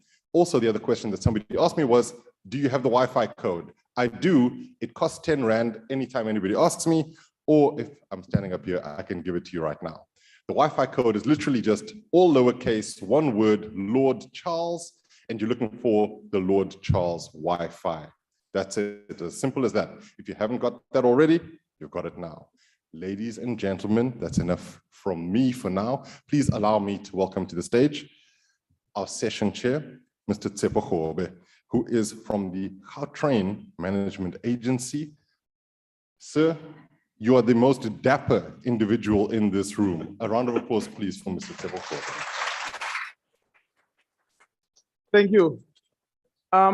They say the reason why cell phones ring in meetings is because most cell phones are much brighter than their owners. So let's just make sure that we do not see that your phone is much more smarter than you are. So we have the deputy minister in the house, and therefore let's try and respect that. Just a little bit. Let's try. You know, sometimes you try and then magic happens. I'm a session chair this afternoon. They know you're getting older when you're getting older when they stop making you do presentations, and then they tell you to tell other people to do presentations. So thank you for the honor, RSR, for being the session chair this afternoon. I want to talk to you guys in the 10 minutes that I have. I'm not going to use the whole 10 minutes. I'm going to leave a lot of it more for questions and answers. I had the incredible chance to be able to spend a bit of time with the minister and the chairperson of the rail regulator, and the Osikwale, and on the Pinar Sarfir line or the Pinaspur line. And I think one of the most revealing things in that day when we were there, and thanks to them and them explaining to me the matrices of what do they call it, of what the line means to that area there. So I want to appeal with you. Now is the time when we get out of our MBA talk. So I'm standing around there and I'm saying to Ntate, no, Abraham, tell me, man, what is your rate of recovery for the prices you charge for operating this service here? And he said, look, this is not about the rate of recovery. So that's me talking MBA talk, cost recovery, ratios, and all sorts of other things there, and I'm being fancy. Now, what he said to me became what I call it my why now, the driving force why I still remain in the railway lines. He said to me, you know, in this area here, the average earning is between 3,000 and 3,800 per household. Now, let's do the maths. I know it's a bit late in the afternoon, the lunch might be a bit heavy. So the taxi from Pienaarsport to town every day one way is 30 rands, okay? Two way is 60 rands.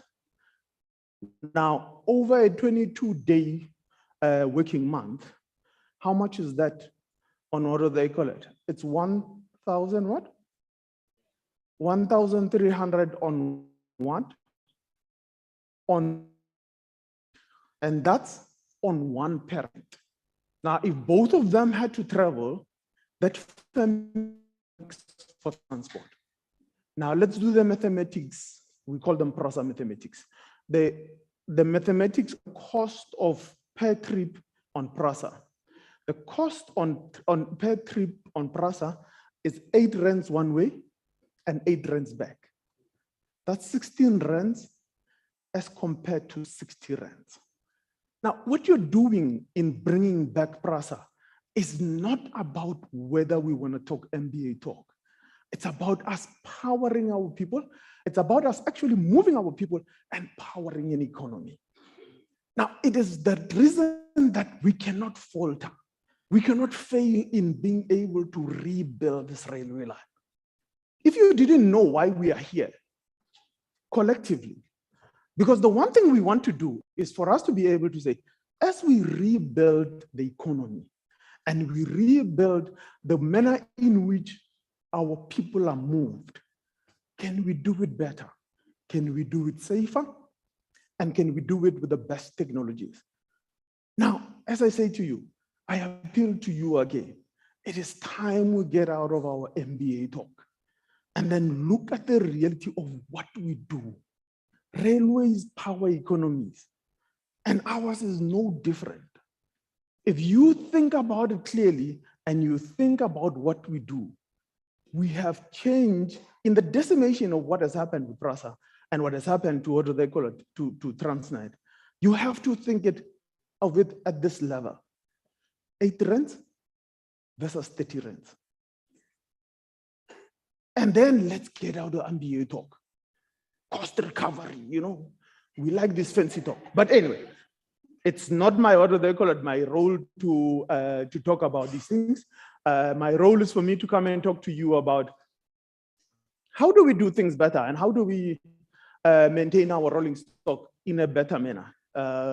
Those that know me, I can carry on with very technical things quite a lot, but that's not my role today. I have enough. Is that me lying? You know, sometimes when something breaks, apparently it's when you're not saying the truth.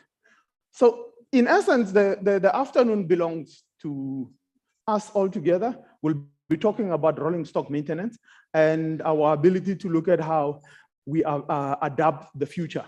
And our first, what do they call it? Our first speaker is somebody who I've known probably from the first day I actually joined the railways. We used to work together down in Durban. It's weird, in January, I will be 25 years in the railways. I know, Chair, I look very young. But I would have been 25 years in the railways. You know, the likes of Chris here, Corey there, all the familiar faces there that I've known over this 25 years. It's good to see you in this room. But online, we have Mr. Natima Katini, who is, what do they call it?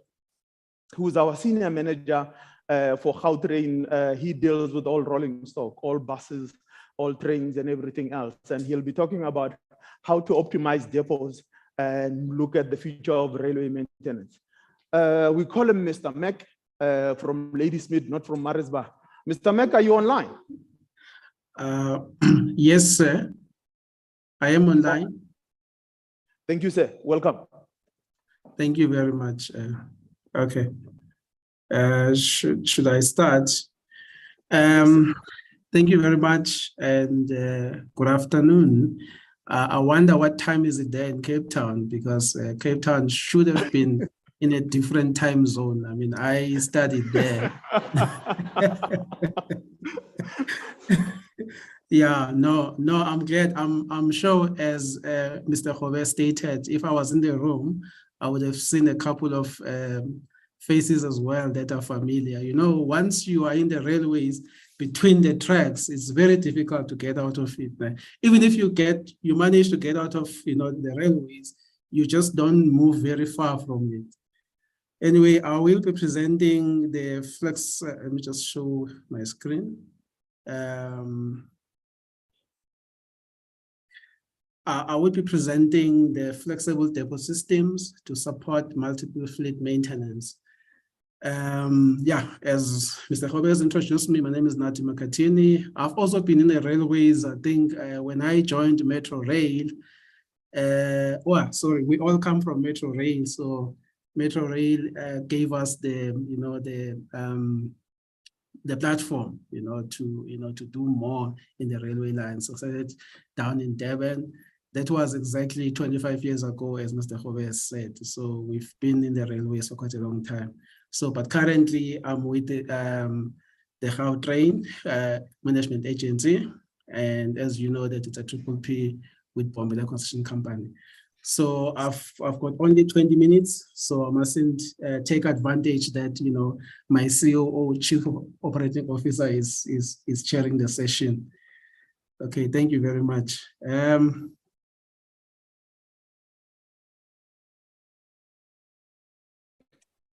Okay, I will touch on the assumptions for the flexible depot systems, and then number 2 will be the simple.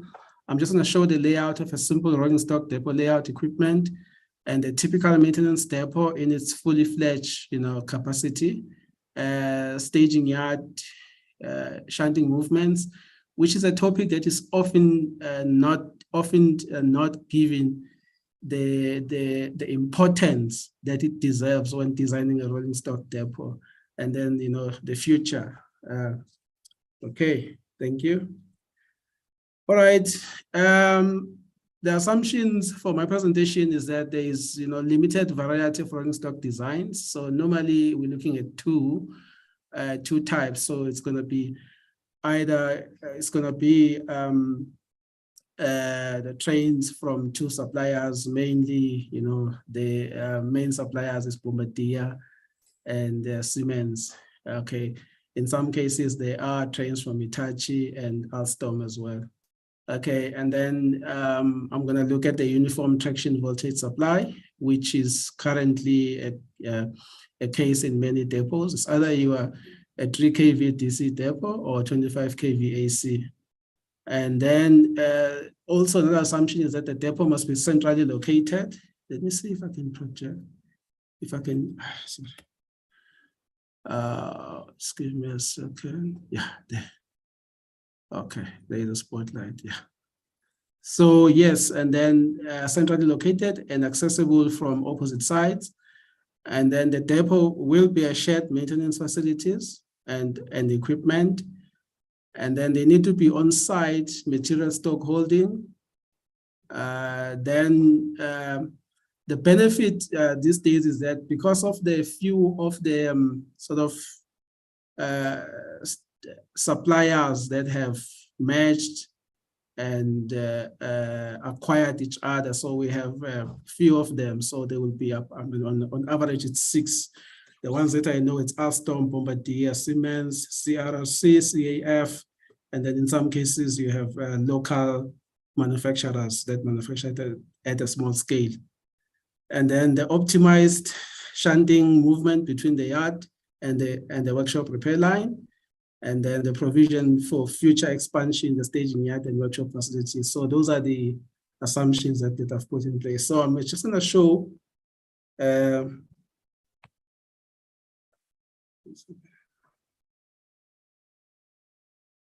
Sorry, I have a technical glitch from my side.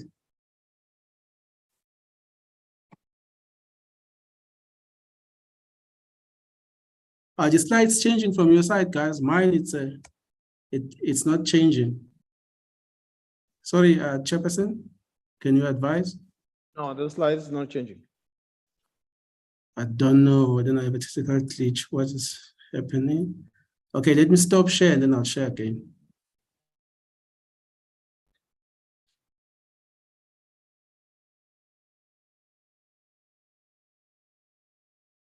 Mr. Meg, is this the 1% where the Gautrain doesn't run well? I think in general, there is a Wi-Fi sort of connectivity challenges. Okay. No, we do run at 99%. There's just 1% where it doesn't. Yeah, yes, where things don't work. Yeah, let me share again. And see.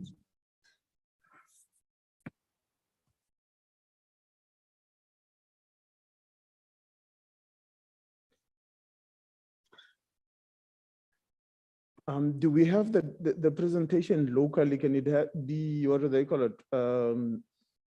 Put up locally and then they'll move it for you, Mr. Meg? Yes, yes, yes. I did send it. And then unshare so that we can then, what do they call it? It will be shared on your behalf here and then they can move it locally. Okay, I've just unshared it.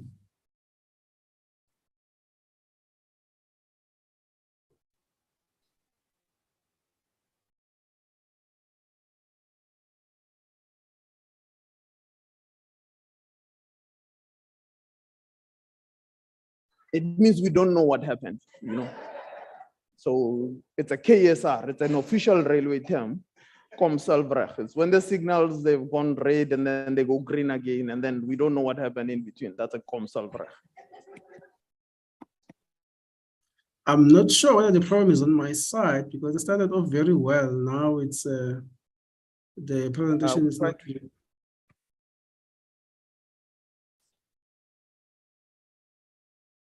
Oh, yeah, yeah. Okay. It looks like it has moved. Okay, so we can't see your screen. We can't see your screen. You'll have to reshare. Okay, let me reshare. Sharing other column. Let me reshare.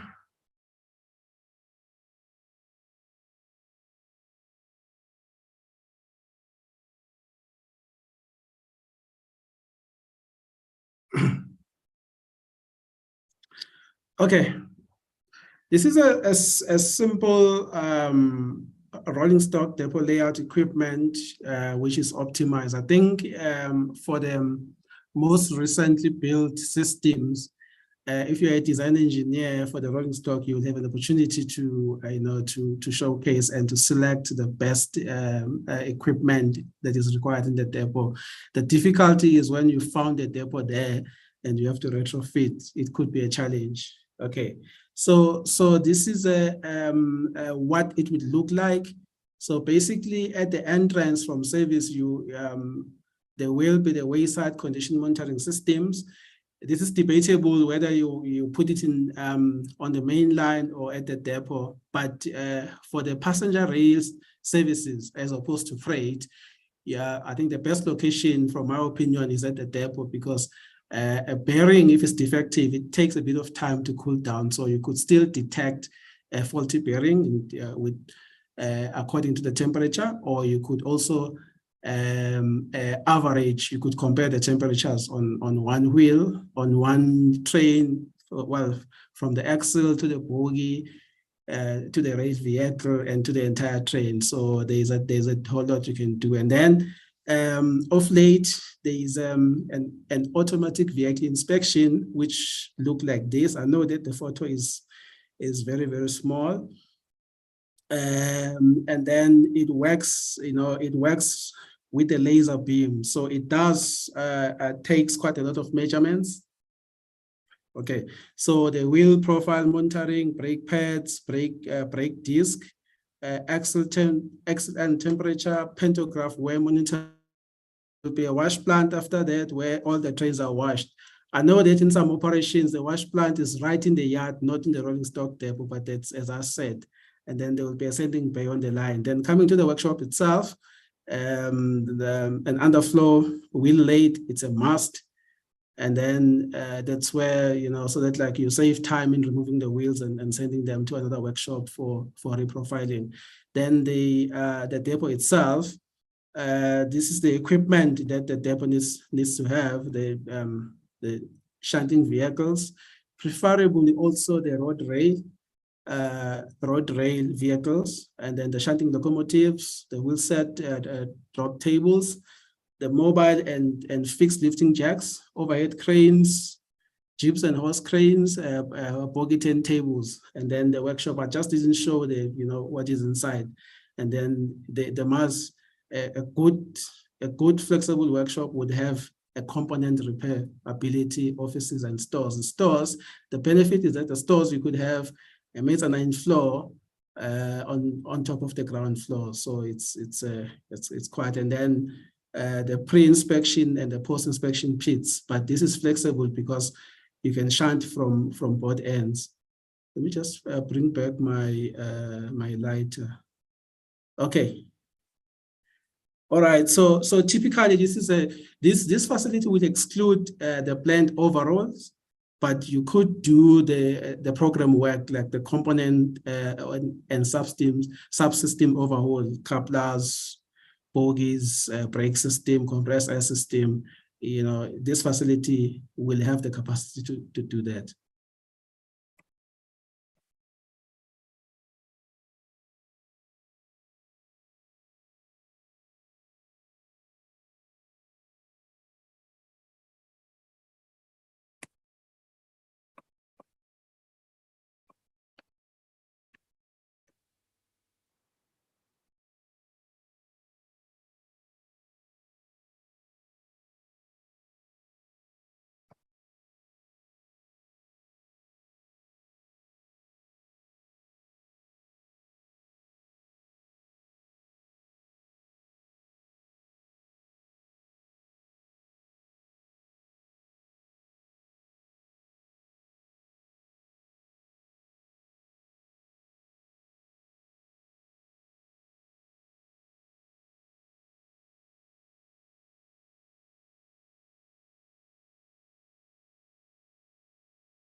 Okay, looks like there is a serious connectivity problem. And then this is now the layout of a fully fledged depot. I think most of the depots, including the Gautrain, it can do more than just the planned overall of the subsystems and components. So this is typically a depot that would that you'd be able to even do general overhaul, which include the body inspection and the body repairs. So as you can see here, this is a workshop. There's a paint shop. There will be a small workshop for the for the shunting for the shunting vehicles. The wheel lathe would have a dedicated line itself. Yeah, the wheel lathe would have a dedicated line itself. There'll be workshop, the offices, and basically there are many lines where you can where maintenance can be executed. Okay, and what else that I need to mention here? The AVI is not there because it's quite the relatively new technology, but this is a model depot that really could accommodate a variety of the product, if I may call rolling stock types the product. Let's see if it reacts now. Okay, it means that I've got to stop, then move it, go back to the presentation.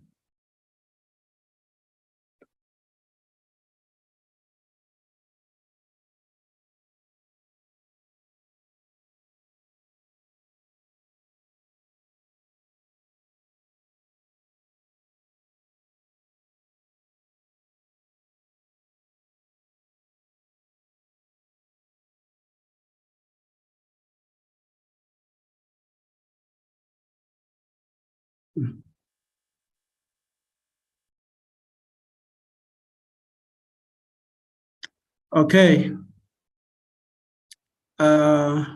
Moving forward, this is the display of a typical depot, the staging yard.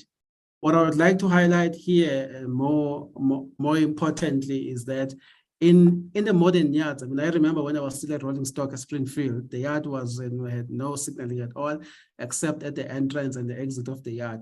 But in the modern yard, because of the high safety requirements and compliance, so most of the lines are actually signaled. So there's a signal in the yard. But I mean, like, it depends. I think because of the safety compliance, it's very, very important that, the yard also is controlled from the OCC. So as you can see, if you look at this yard layout, it's got 5 lines in the yard and then four lines inside the workshop. And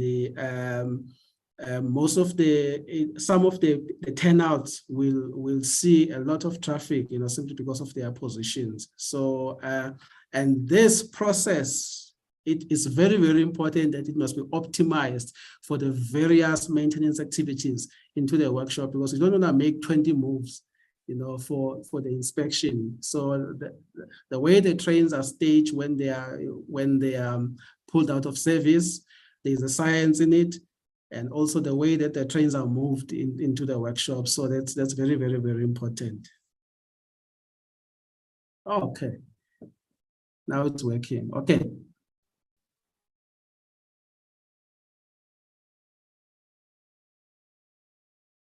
All right. So then the future is that moving forward, so for all the rolling stock depots that will be upgraded or built from scratch, the facilities will always be shared, and the facilities and resources. So it's no longer a customized depot for one product. So it's going to have to be a depot for various products, and you need to. And as the rolling stock management, you need to have the ability to change over the facilities to accommodate another product. I think Toyota Production Systems, they're doing that very well, so we can learn from them as well.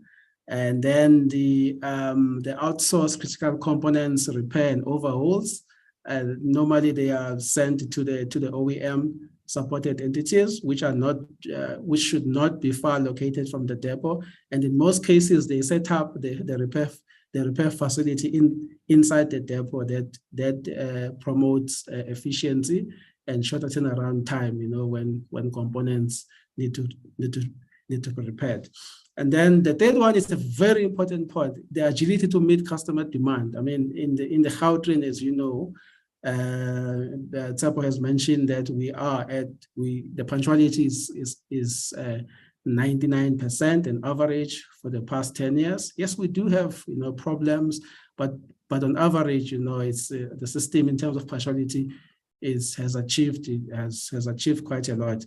So, and there must be the ability to respond to customer demand. I mean, I remember the other year, out of the, I wouldn't say out of the blue, but it looks like the city of Joburg planned for the repair of the bridges starting on a certain day. And on that Monday, I think on a Tuesday, then we saw a large influx of passengers to the system, and we had to respond quickly to introduce the eight car trains.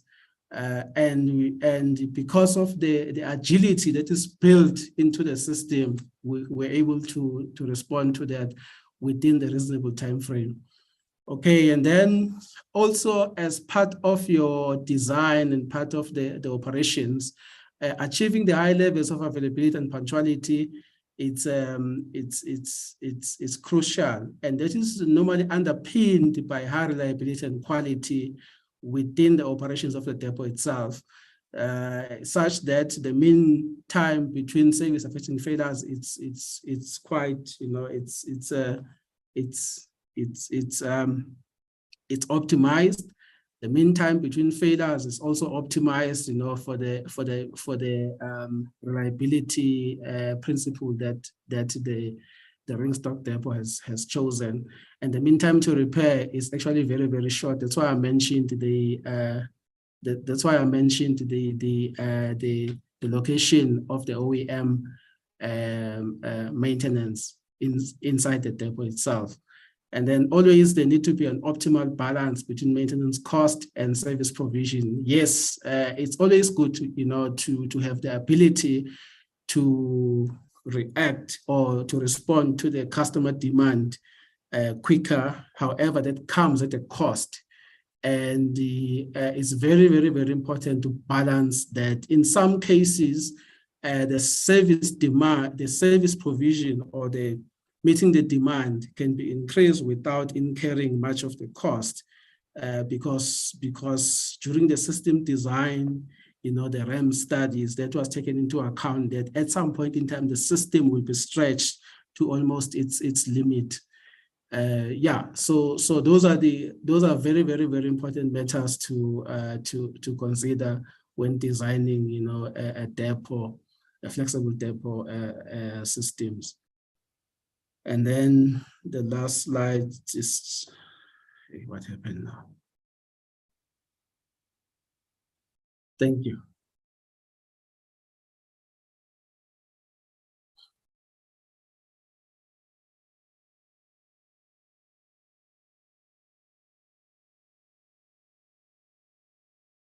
Mr. James Hunt Hawley. He is the CEO of Traction. He has an extensive experience in the rail industry. He used to be with Greenrod at some point in time, and he got appointed as the CEO of Greenrod Rail. And then ultimately he ended up at Shetland, and then which then rebranded. Maybe he'll explain why he rebranded. I always worry when people rebrand. Mr. Hawley, your stage is yours.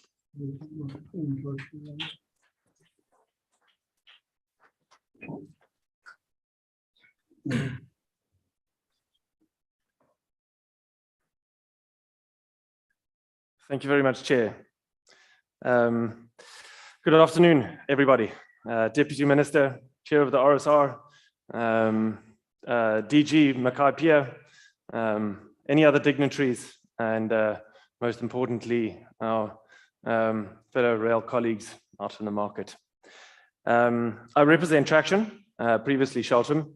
We rebranded a few years ago, and we felt, Chair, that we needed some more energy into the company, and that was the reason why we rebranded. We are a private rail operator.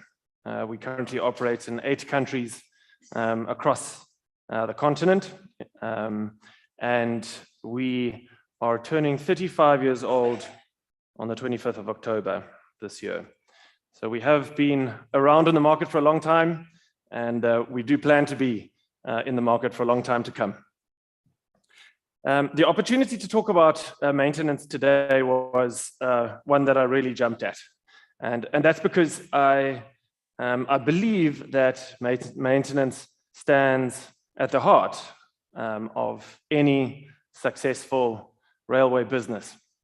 And if you don't maintain your infrastructure, your business will definitely fail.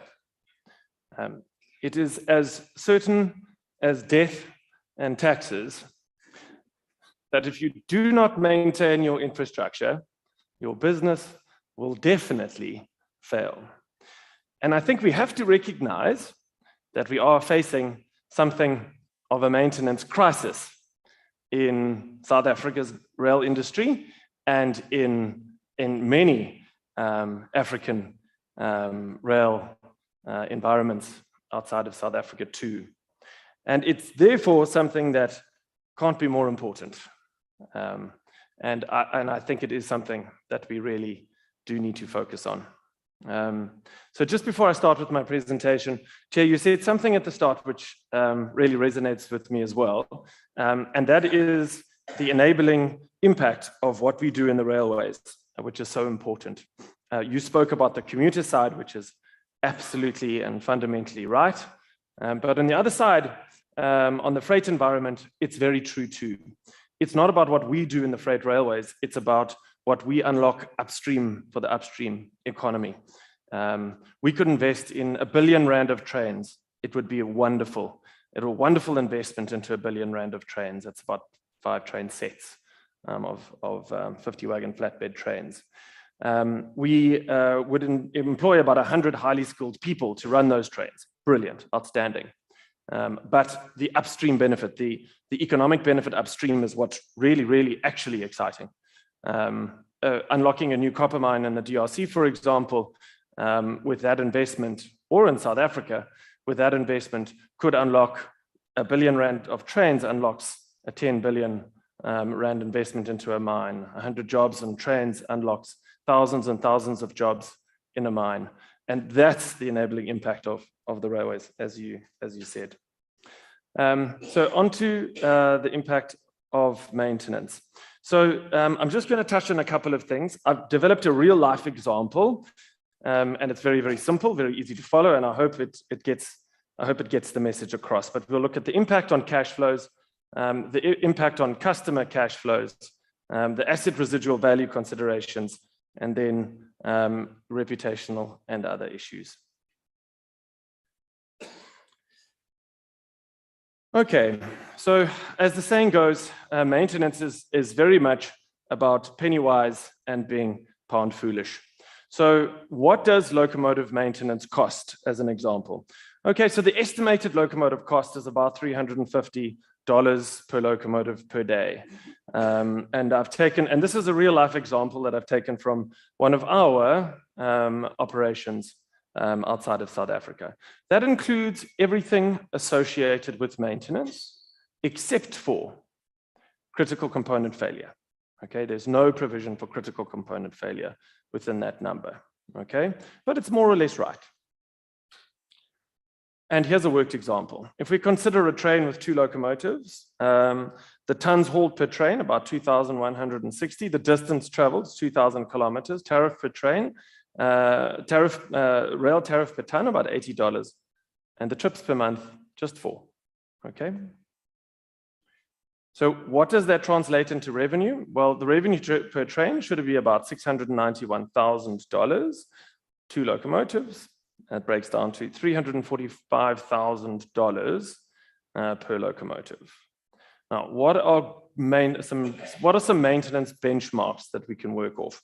If we look at world-class maintenance services, we can say about 94%. Modern locomotives these days, you're getting even higher, but that's because the OEMs are pushing the maintenance intervals further and further. But let's say 94%. That means you're operating at 100% because 6% of the time you should be maintaining your locomotives. Normal contractual threshold is about 90%. That means you're assuming your locomotives are going to be broken down 4% of the time. Okay, and then let's use a poor maintenance threshold where your locomotives are down about 20%, 19% in this example. Okay, so show me the money. At 100%, availability of the train, we're producing 100% revenue. Okay, you can see at 96% availability, we lose 4% of our revenue, and 81% we're losing 19% revenue. What does that actually practically mean? It means that just 4% downtime on a real life train, traveling only about 8,000 kilometers a month. The 4% downtime costs you in revenue the same as a month's maintenance.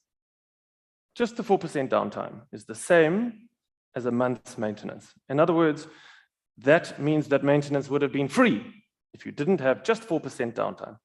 Okay? In the poor maintenance scenario at 80%, okay? And remember, a lot of locomotive leases are actually contracted at 80% availability. You have got 4 months of revenue sacrifice worth of maintenance on just 20% downtime. Okay, now that's the real cost of poor maintenance. It's the revenue that impacts, it's that revenue cost onto operators. And remember that we are in a fixed cost game. The capital costs of our business are huge. Our salary costs are huge. Our fixed costs are what hit us first. It's only the last few trains of the month where we actually make our cash. And those last few trains of the month is what this is really, really hurting. So maintenance costs are absolutely critical. But now, if we take it, of course, to a fleet, you can see the costs become across a fleet of 20 locomotives. Just 4% downtime across a fleet of 20 locomotives is going to be costing more than $200,000 of cash every single month. But now, let's put ourselves into our customers' shoes. Remember that freight lost is sales foregone, okay? And that's to the customer upstream. Mines typically operate in extremely constrained transport logistics markets. If one transport avenue fails, they don't have the opportunity to go to a whole bunch of others. If we look at another worked example, if we assume that copper is at $6,000 a ton, which is a very low price, remember that it's been above $9,000 a ton for most of this year, it has come back a bit recently.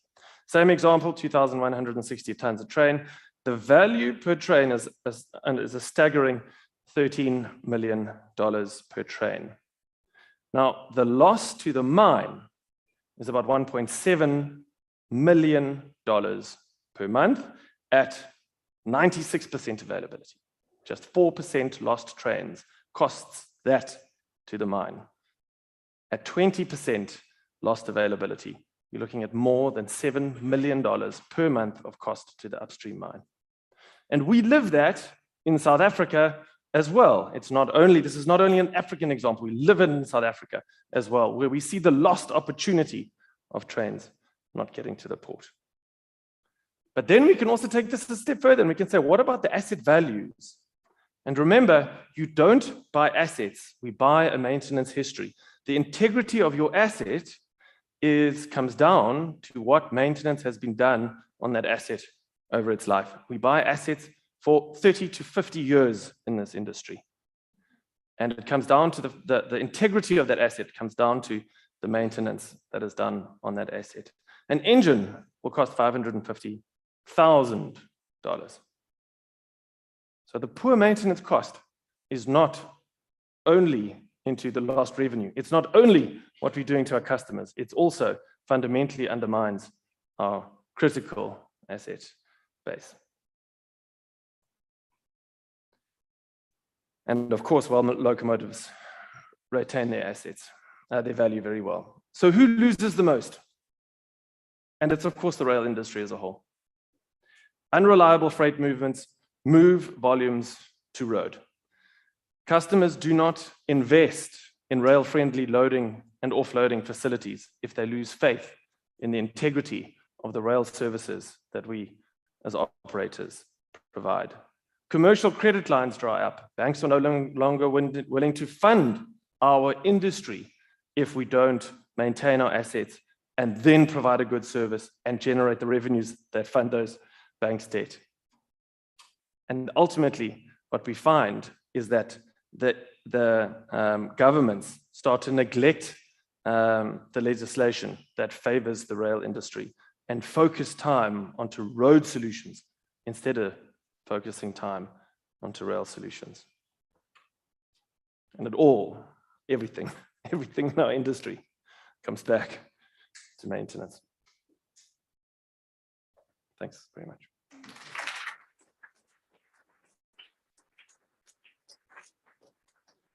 Thank you. And that is an incredible presentation, short, direct, and exact to the point. It all comes down to maintenance. Man, if they had told me that 25 years ago, man, the railways would be running properly. But let's continue.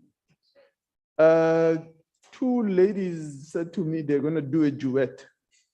Why are you intimidating? Oh, okay. Just ask everybody to put their questions online. Okay, all right. So I forgot to do the deed. So please put your questions online. We will deal with them, I promise you. I have enough time in reserve for us to deal with questions. They said to me at Gibela, they do it in twos. I said, how do you do that? This is what do they call it? But they said, no, we're ladies, we can do whatever we want. So my next two speakers are from Gibela. We saw Tlamatsane and Doli Matebula from Gibela. Just to introduce them as they walk up to the stage. You know, you're getting old when you take your glasses off to look at the paper that's near. Vuisa is a seasoned civil engineer and engineering technologies with 22 years experience, both in public and private experience. She will not talk about the fact that she created eco-mobility in Santien, but we will forgive her for that. And then Dolly is a professionally registered mechanical engineer, over 15 years experience. And in the first few years, she worked in the power industry, so she's responsible for ESCOM. And it was in turbines, exactly where the ESCOM is failing. So it was in turbines. Thank you, Dolly, and thank you for load shedding. Welcome, ladies.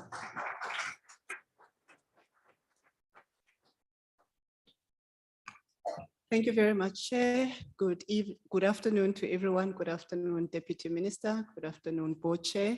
Good afternoon, Department of Transport, colleagues from the railway industry. We are very happy to be here today and to speak to you about rolling stock maintenance. Our focus is slightly different from the first speaker from the Gautrain. We are going to look more into rolling stock preservation. So we're going to talk to you around the tools that we have that we are using for the train that we are manufacturing and maintaining for our customer, PRASA.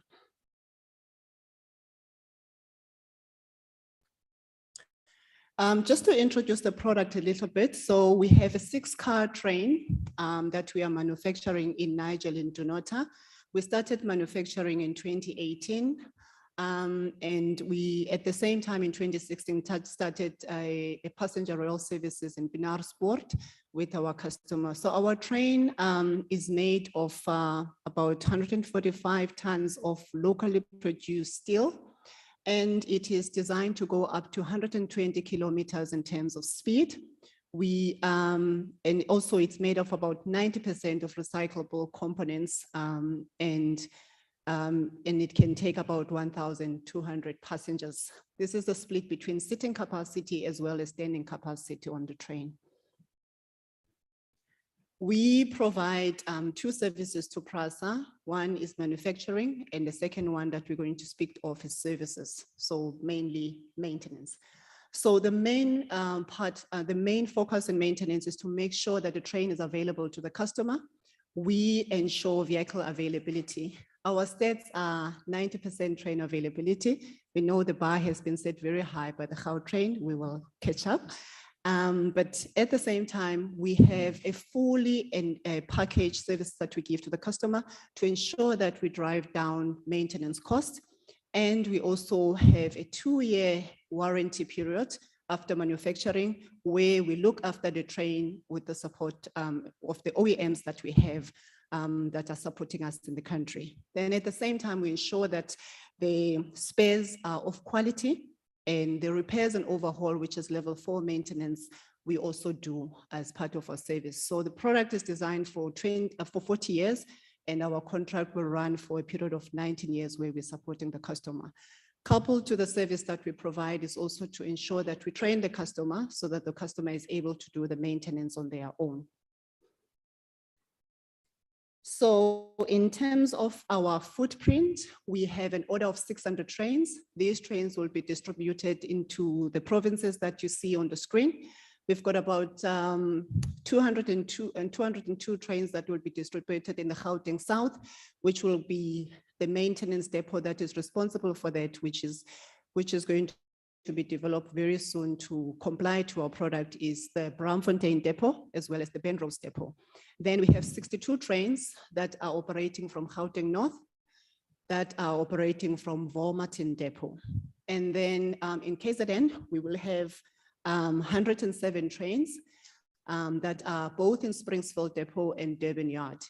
And in the Eastern Cape is a different product and a different design, we are currently busy as our product development to look into this train because it's kind of it's a long distance train which will compose of ablution facilities as well. We have not really gone too far in terms of designing. Here in the Western Cape, we'll have 197 trains. And what you see on the screen, the red is the level 4 component repair services that we do to the customer, where we are looking, we remove the component from the train, it's sent to the maintenance, to the service center, we repair, we overhaul the component, we send it back to the depot so that we can make that part of the float for the spares. We also support the customer with the control room. So the control room is where we have different tools where we're able to in real time monitor the train, its performance, and the tracks as well. Dolly will talk into that in terms of the tools that we use. And because we have a national footprint, we will also have small repair centers that are here in the Western Cape, as well as in KZN. So right now I'll hand over to Dolly. She will take you through all the tools that we use to preserve the train and to ensure that the train reaches design life for 40 years. Thank you.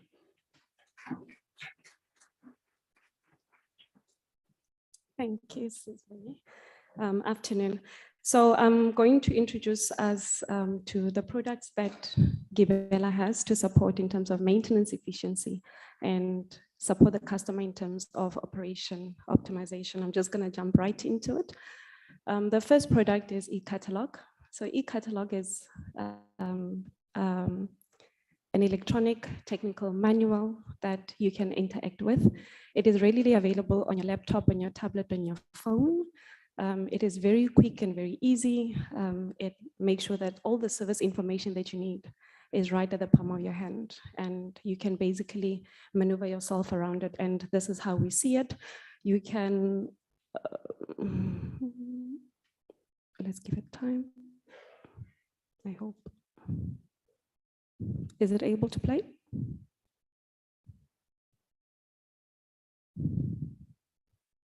Is it able to play? Can you please press play? Apologies.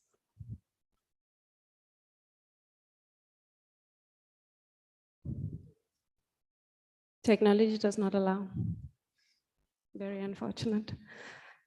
You can move basically from the train into the car that you want and the subsystem that you're working on.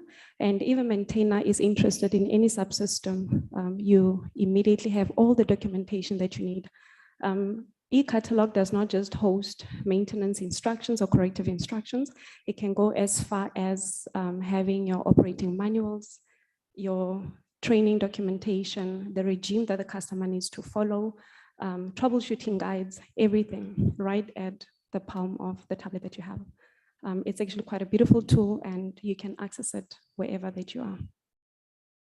The next product that Gibela has is basically Web Portal. So Web Portal is a tool that we use to support, assist, monitor, and collaborate with our customer. It basically just makes technical support very, very easy. And it gives all the database and the charts and dashboards that the customer needs, and they can also be changed according to the customer needs. It has different workspaces and few of them are basically shown, as you can see. We can have all the bulletins or alerts. So if there's a technical bulletin that needs to be shared, the Web Portal workspace can actually host that.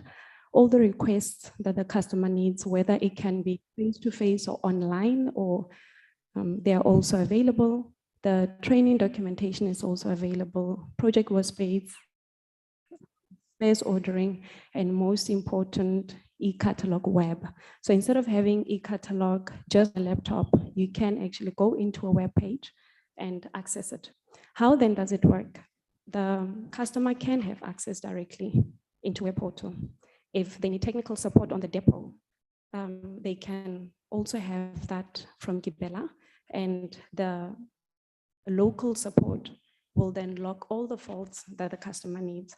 If ever there's a hotline and the customer is running and they need to basically unblock service, all that will also be fed into the Web Portal. And all the workspaces that have been mentioned in terms of technical support, training, REMS documentation, can then be accessed by the back office. And once the customer goes into the tool and on the portal, the information and the dashboards will be readily available at that point in time. The next tool that we're going to look at, which is very, very interesting, is our modes system. Our modes is just a network of intelligent wireless sensors. And all that they do, obviously, is for the railway industry. They just capture the vibration signature of the machines, and immediately through the accelerometer, they will then trigger all the analysis that are tailored for the maintainer. What is good about this is just a prognostic and health management approach. So you don't have to maintain or do your replacement simply because at train level, that is what the original equipment manufacturer says. You basically use the sensors, you track the behavior, and then based on the vibrations that the modes will be giving us at that point in time, where the failures are, then you only replace those components. It is mainly used on the bearings in that regard. So if we look at a bogie, the bearing life, 720,000 kilometers, you need to do a replacement, or you look at a gearbox or the motor, 1.4 kilometers, you need to do a replacement. The bogie, the modes will have that analysis for you, and you'll only be able to replace for a bogie that impacted axle. And then for the gearbox, only those impacted bearings. As a result, not only do you save in terms of material and labor costs, but at least you know that you don't have to maintain or do your replacement at train level. You now go down to a lower level in terms of doing your replacement at component level. So there's different types of modes. There are modes that Gibela has. What we have currently are the local ones that you cannot take to commercial service. However, you do have modes that can be installed that the train is able to run commercial service, and you just do the monitoring. So it really does depend on the appetite of the customer in terms of what type of modes will they like to have. The next product is basically Track Tracer. Please apologize. I apologize for the title. So Track Tracer is an infrastructure monitoring tool, and it also makes use of accelerometer sensors, and it has cameras, and all that it does, it looks at the condition of the track. So you can have a look at the cant, you can have a look at a twist, and you can also look at the corrugation, basically the vibrations based on the condition of the track. So it has the data acquisition, as you see on the first three blocks. It is the box itself, it is the cameras and all the connections. Once Track Tracer has been installed on a train, it really does depend on the maintenance strategy that the customer would like to use. You don't have to install the tool in each and every single car. You can just use a plug and play methodology. So you just make sure that your train has all the wiring, the antennas necessary, and you just move Track Tracer from one car to the other. And depending on the rail that you'd like to check, you can just unplug Track Tracer, plug it on the next train, let it run, and then you do the monitoring. And as a result, you see the data management and transmission of that information can be then transported, and all the dashboards and the analysis that the customer is interested in, they can basically have a look at. We have a few results where Track Tracer has been used, and under normal circumstances, we know that we always like to keep our rail at an A standard and definitely try as much as possible to avoid the C standard. And Track Tracer is then able to locate the condition of the track. You are able to go view, have a look, and then at least work or repairs can then be done. The other product that Gibela offers is basically the mini-prof, and this I think most of us in the room are quite familiar with it. And this is now looking at the flange geometry. As we know, we have a wheel life of 720, basically 1,000 kilometers. And here, you can look at your flange height depicted there by the SH, the flange in terms of the SD, and the angle that is depicted by the QR. We do this measurement very much often, and this is just a demonstration purposes, simply because of results that were taken way back, and we're just using it. So once you have done all these measurements, at least you have an idea in terms of where your geometry of your wheel is, and you can now plan to cut the wheel just on the wheel flange. So this is also one of the technologies, and I know, and I've seen that some of our colleagues will be talking about wheel management. Hopefully they will get into the laser part of this tool as well. The other part, or one of the product that Gibela also offers is our centralized fleet management. Here we are able to communicate, or to track rather, all the information by the rolling stock that the train environment operates under. We keep it on our diagnostic database, CFM as the title says, and then we are able to put it on our rule engine. And then instantly, you are able to see all the communication, all the information that the train communicates. If you use SAP, you can basically through the rule engine communicate information. If you are logging faults, you are doing service orders, you can basically interchange the data between our SAP and our rule engine. The example that we'd like to show is basically this type of a dashboard where you can see your trains, where they're located, the regions that you're in, the alerts, the fleet health, the fleet usage, and so much more. The other part as well, this is just an example, all the way from Cape Town, I think, to Windhoek, you are able as well to look at the pound bounces analysis that your photographs are basically exposed to. Obviously, when you have this type of data, you need to understand the condition of your track. If your track splits or it diverges, you are exposed to see a couple of punter bounces. You go under a bridge, I think you can expect that you have insulations on your line. You can expect to see punter bounces, but our data is able to share that, and the customer is able then to go and have a look and see what the areas that are impacted are.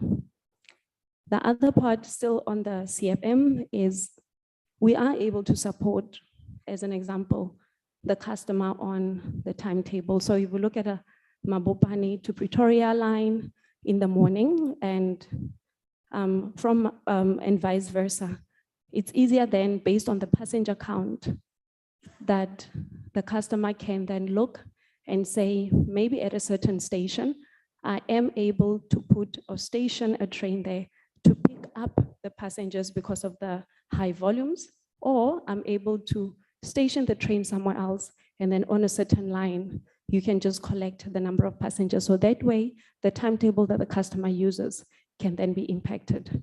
So this, in a nutshell, is just a few of the products that Gibela is offering in that regard. Thank you very much.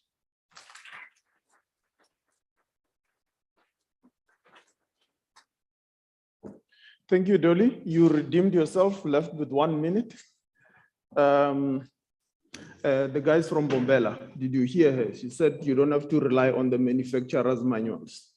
You must learn something from the guys from Prasa. But ladies, thank you for I thought it was a sales presentation, but it worked out well. In you telling us a lot about what the future of rail is. But what is important in what the two ladies said is that not only have we bought, and I'm speaking to Mr. DeVos here. Mr. DeVos, when I saw you, when she started saying portal, cell phone, man, you saw jobs disappearing. What she's telling you is that we're creating better jobs in the railway sector. And that is if you take one thing away from this conversation is that the maintainer of the future will be very highly literate, will be, rely on technology quite a lot. And for that, I thank the two ladies for what do they call it, for bringing up the issue, because as we renew and rebuild and revive and create resilience in what do they call it in the railway sector, we must create better jobs. Not the old ones from the South African transport services. But that is not my job to do that. Mr. Stephen, I hope I don't butcher the surname, Cervello from Lucini. They are my wheel manufacturers for the Gautrain and also for various vehicles. He graduated in aeronautics engineers of all things, from Politecnico di Milano. Is Mr. Cervello online? Yes, good afternoon. I hope I didn't butcher your surname, sir. Welcome. Sorry, do you hear me? Yes, we can hear you. Can Okay, you hear? very good. Yeah, very good. Shall I go? Yes, continue. So thank you and good afternoon, ladies and gentlemen. I will make a presentation this afternoon about wheelset maintenance best practice solutions to ensure safety and increase efficiency. So here you see the summary. I will start speaking about some things about service and environment conditions that are influencing the wheelset behavior, wheelset damage modes, and then some diagnostic techniques, conventional, but also some innovative diagnostic techniques that can enable condition-based maintenance, which is a solution to be able to ensure safety and at the same time reducing cost and making the railway more efficient. So let's start looking at what happens on wheel sets, which are actually the most critical component for safety in a vehicle. First of all, we can say that in narrow curves, we can have more critical conditions for the wheels, but also irregularities on the rails, and also the so-called third layer, body layer, which is compound on the rails due to leaves and water, which reduce the friction, or sand, which is on the other side, increasing very much the friction. So what can happen to the wheel? Well, we can have wear, and we have distinguished here between flange wear, and then afterwards we will see tread wear. And when we have a flange wear, which is typically happening around the narrow curves, we have an issue related to the reprofiling, because if we wait too much during the service time and the flange gets worn too much, then when we go to the reprofiling, we will need to machine away a lot of material on the thread before we are able to reach a new profile. So this is an issue to be taken into account during maintenance or inspections of the wheel sets. Another issue is the damages that can happen on the rolling surface, mainly related to wear and the rolling contact fatigue. And here we can have ratcheting, which is meaning small cracks growing from the surface, or spalling, which is a removal of small pieces of material, or shelling, so it's a removal from the depth due to cracks starting in the subsurface position, or from defects inside the ring. Another kind of damage that we can have on the wheel is the wear, or the hollow wear, so-called, which is typically happening on straight lines or in presence of high friction, like also sand can be. So what happens is that we have a wear which is concentrated on the thread, and the consequence there is that the conicity of the wheel is increasing, and the hunting instability can happen on the wheel. The wheel set has a resonance frequency which makes the wheel set move in the lateral direction, in both directions. And this frequency will be reduced when the conicity is increasing, meaning that at a higher speed, the train would suffer of hunting instability, and this results in high vibration in the vehicle. So let's look a little bit about some parameters that are regulating wear and rolling counter fatigue.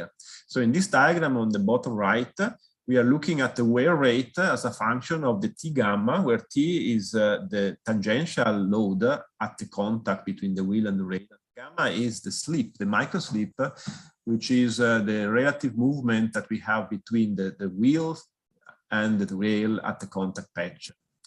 So by increasing this value, what we can see in this diagram on the right is that the wear rate is increasing, but in the second region we have an increasing of delamination and severe wear.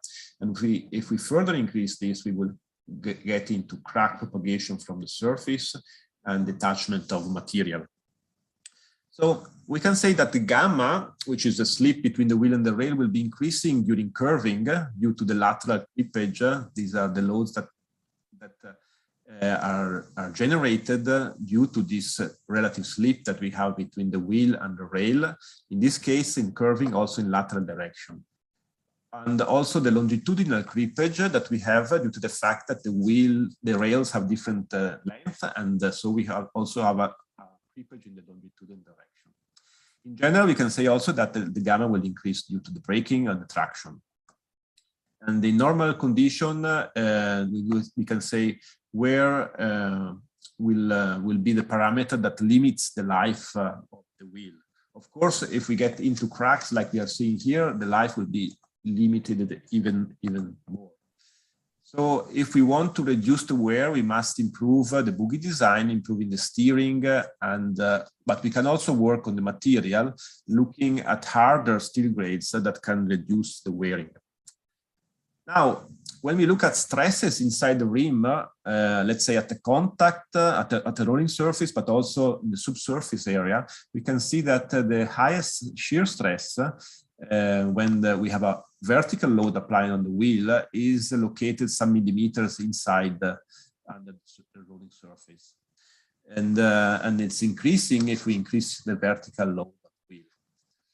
But if we introduce also tangential forces due to traction or to clippage forces, we will move and increase the shear stress towards the rolling surface area, and that's when we could suffer of surface cracks growing from the rolling surface, called ratcheting.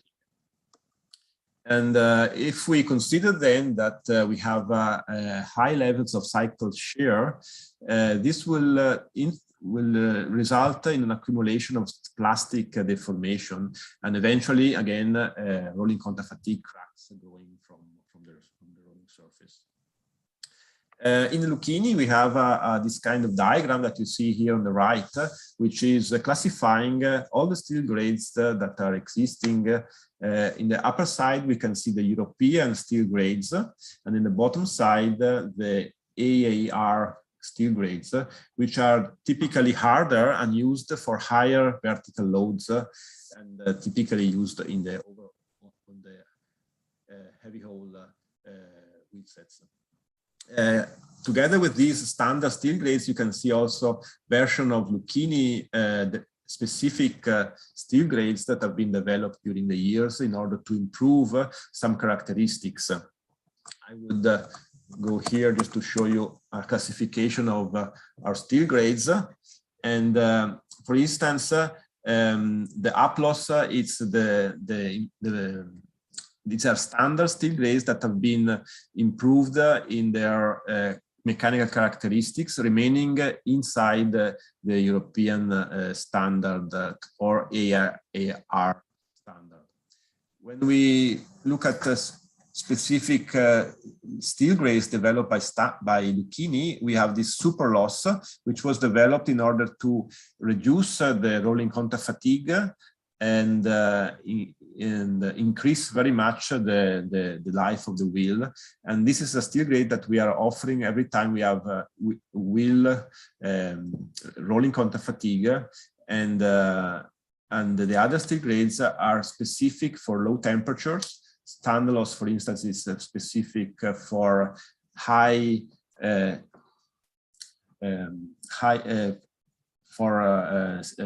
sand conditions in which the friction coefficient increases very much.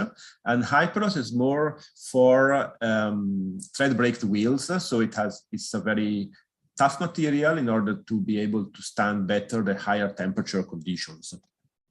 I will just go back a little bit and complete let's say the damaging features that conditions that we can have on wheels. And here we are looking at thread braked wheels.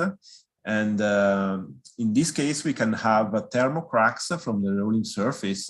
And they are typical happening when we have a overheating of the wheel during the braking condition, and which is modifying the residual stresses that we have in the rim. So we must consider that in the rim, we have at the production stage, we have introduction of circumferential residual stresses, which are in compression. And they are in compression in order to stop the propagation of cracks inside the rim. And but of course, if we have overheating of the wheel, these residual stresses can be modified. And so we can have the generation of small cracks on the surface. What is important is that these cracks shall not propagate further inside the rim. And for that, we still need some compressive stresses more in the depth in the rim, but also we need a high toughness material.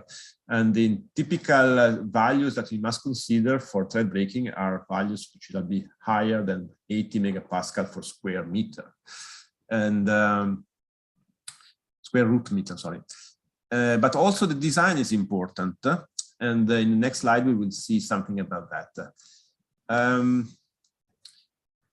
In order to identify conditions in which the wheels have been overheated during the braking due to a malfunction or a failure of the braking system, so that the shoe brake will remain stuck on the wheel, for instance, there is a possibility to use this thermosensitive coating that will peel off when the temperature of the wheel exceeds 300 degrees. And this is a possibility. This tells us that this wheel could have lost these residual stresses that were introduced during the production. Let's go to see how the wheels are validated for thread brake application. So here in this drawing, we are looking at the Sura wheel, which is the Lucchini patent thread braked wheel, which was designed according to the EN standard 13979, and it was validated through calculation and test, a full-scale braking test. Particularly, the test that we have to go through is a 10 drag braking test with a 50 kilowatt power at a constant speed of 60 kilometers per hour for 45 minutes. And we have some requirements to be fulfilled. And these are the maximum displacement of the rim, the lateral displacement of the rim during the braking, which shall be in +3 and -1 millimeter. And after the cooling of the wheel, this residual lateral movement shall be between +1.5 and -0.5 millimeter, which is a very strict range. And also the residual stresses after this test shall be below 200 megapascal positive stresses. So what happens is during these thread brakes is that the compressive stress will gradually grow, but it shall not be higher than 200 megapascal, because this would become dangerous for the safety of the wheel. Here you see a picture of the test during the test. And for a heavy haul application, we have a specific design of Sura for a 36-inch wheel and a 32-ton axle load. I mentioned before residual stresses in the rim, which is a very important parameter for the wheel. And these residual stresses can be measured, and the equipment that is used to measure these residual stresses is called AMAT. And you see here a picture of this measurement being done by this special ultrasound probe, which is generating two ultrasound waves in the lateral direction from one side to the other of the rim. And the system is measuring the difference in time flight of these two sound waves. These two waves are orthogonal. One is, let's say, orientated in the circumferential direction, and the other is orientated in the radial direction. And the first one will be influenced by the circumferential compressive stresses in the rim. So by measuring the difference between these two wavelengths, waves time, we can let's say, estimate the compressive, the stresses, the residual stresses in the rim. This measurement can be done on new wheels, but also it can be done during service condition. So I will go on with the presentation. And let's say that we have also an issue related to environment. We can have a salt environment or snow, which can also influence the behavior of the wheelset in service. And here we can have an idea of axle damages that we can have. And typically we have damages related to the coating, which is not able to protect anymore the wheelset from the humidity. And so we have generation of corrosion. We can have pitting and consequent corrosion fatigue cracks that can be seen by magnetic inspection, and but also during service we usually check axles with ultrasounds in order to verify the presence of cracks which are propagating inside the axle. Of course, all this is done in order to get to arrive to this situation in which we have complete breakage of the axle. We can have some other critical damages in the wheel sets, and these are related to failures in the bearings. We have an overheating of the bearings here, and this can result in a very critical situation in which the journal will heat so much that it will also break down. So in order to reduce completely this possibility, bearing producers are defining intervals, mileage intervals at which a bearing shall be overhauled. And that means that we need to stop the train and change the bearings at a certain mileage. When we look at the maintenance manual, we can refer to this EN standard, EN 15313, which is the maintenance standard, which defines conventional inspections and the requirements. And typically we have these intervals, 30,000 kilometers for simple inspections, 250,000 kilometers more complex inspection, and at 1 million, for example, we have the heavy maintenance. And typically at the 30,000 kilometers, we will inspect visually the wheel in order to check for small defects on the rolling surface. And at the higher interval, we will perform an ultrasound inspection. And at the same time, we will also perform profile measurements of the wheel rolling surface in order to check the wearing of the wheel and decide when it's time to reprofile the wheel. Finally, at heavy maintenance, we will be replacing the wheels with new ones because we have worn them completely. And sorry, here you see some equipment that is used in order to perform these measurements. A simple manual caliper, which gives us the typical dimensions of the rim, and an optical laser device, which provides the complete profile of the wheel. And by knowing the complete profile of the wheel, we can also evaluate much better where the wear is concentrating and build up some models that tells us when we will reach a condition after which we need to make the profile. And we can also use these models in order to optimize when to make the profile. profiling so that the wheel could last longer. And this depends very much, for instance, if the wear is concentrating on the flange, for instance, or on the thread.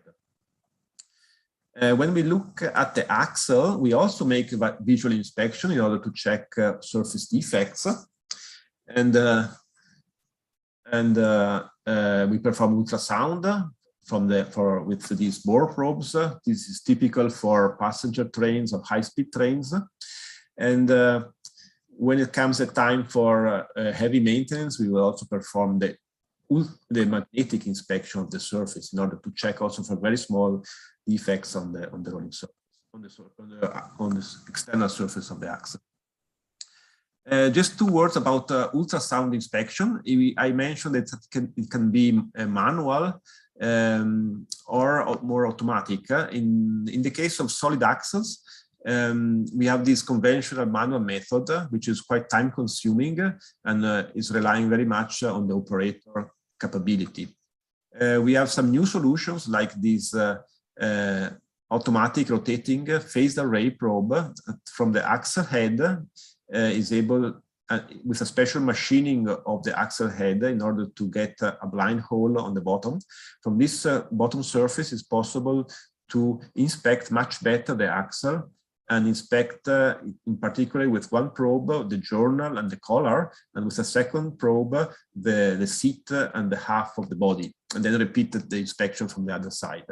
And the system will record the inspection so that it can be seen also from the maintenance manager, for instance. And in this picture, you can see artificial defects being detected in different sections of the axle. When it comes to condition-based monitoring, we can consider, first of all, wayside monitoring devices, which are able to detect high vibration on the track due to defects of the wheel. So this is a possibility to detect wheels with defects on the rolling surface. We mentioned profile measurements. Okay, we have today solutions to monitor the profile of the wheel while the train is passing by, and this will enable to perform more frequent these measurements and to make a more extensive analysis of the profile modified during the time. And also the temperature of the bearing can be monitored by wayside devices. But the problem here is that when high temperatures is found, it means that is probably too late for the vehicle, for the bearing, and you need to strongly reduce the speed of the vehicle in order to be safe in a safe condition. The idea is that vibration measurements made directly on the axle box would enable the possibility to identify much better thread damages that are generating vibration, and also hunting instability due to the wearing of the thread, and vibration due to axle which have generated a large crack, and here the possibility to stop the train before we have a breakdown of the axle. This is of course is a very critical situation.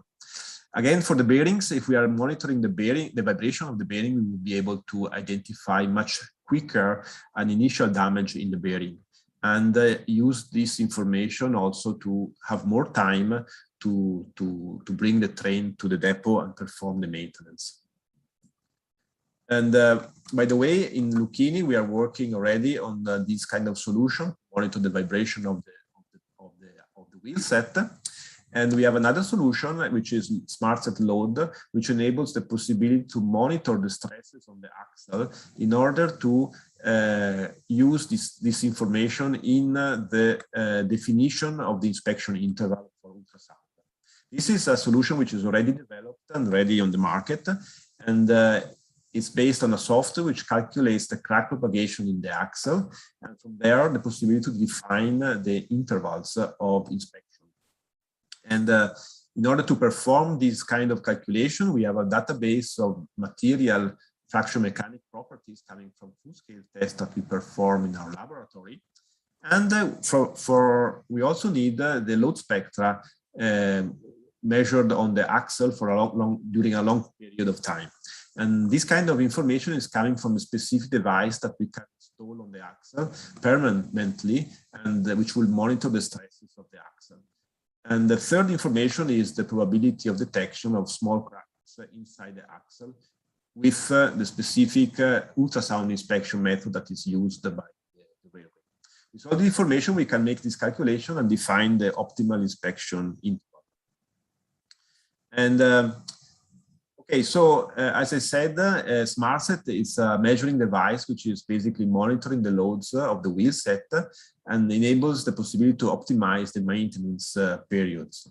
And the load data is used to calculate the crack propagation and define the correct intervals. And it can be used also, this data also to make design validation and also estimation of the damage and using minor criteria, for instance. And also, so you can perform the design validation of the wheelset, but not only of that, also the body of the vehicle. And this SmartSet is also able to monitor loads along the line, identifying where the higher loads will appear during the service condition, and with the possibility of identifying the faults along the line, which could be in some cases related to real fault conditions on the line. You can see in these pictures here. Stephen, let's conclude. Yes. Okay, I will conclude. Yes. You've yes. run out of time. Sorry, I will conclude. And this is only a picture of the telemetry module, which is monitoring the stresses. I will go directly to the conclusions. It's only a few slides. Oh, sorry. And so basically what we saw is the different service conditions and environment conditions that can influence the wheelset behavior. We have seen different wheelset damage modes that can be generated by the service conditions, and we have seen how there are different materials that can be used depending on the different conditions. And typically, Lucchini would be able to, starting from the experienced damage mode, suggest a steel grade to be used in service in order to improve the behavior. Finally, we have gone through the diagnostic techniques and the conventional methods that are used, and also some innovative solutions that can be used in order to introduce condition-based maintenance criteria in the maintenance plan of the vehicle, but with the possibility of increasing safety and the competitiveness of the railway. So thank you very much for your attention. Thank you, sir. That's what we call an Italian 20 minutes, that one. It's now time for questions and answers. The two ladies, if you can return on stage. I think you are mic'd up there, or they're bringing you a chair.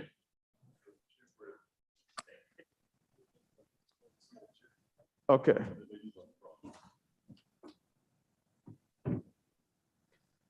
All right, let's put up the questions. And while we're doing exactly that, no, Michelle.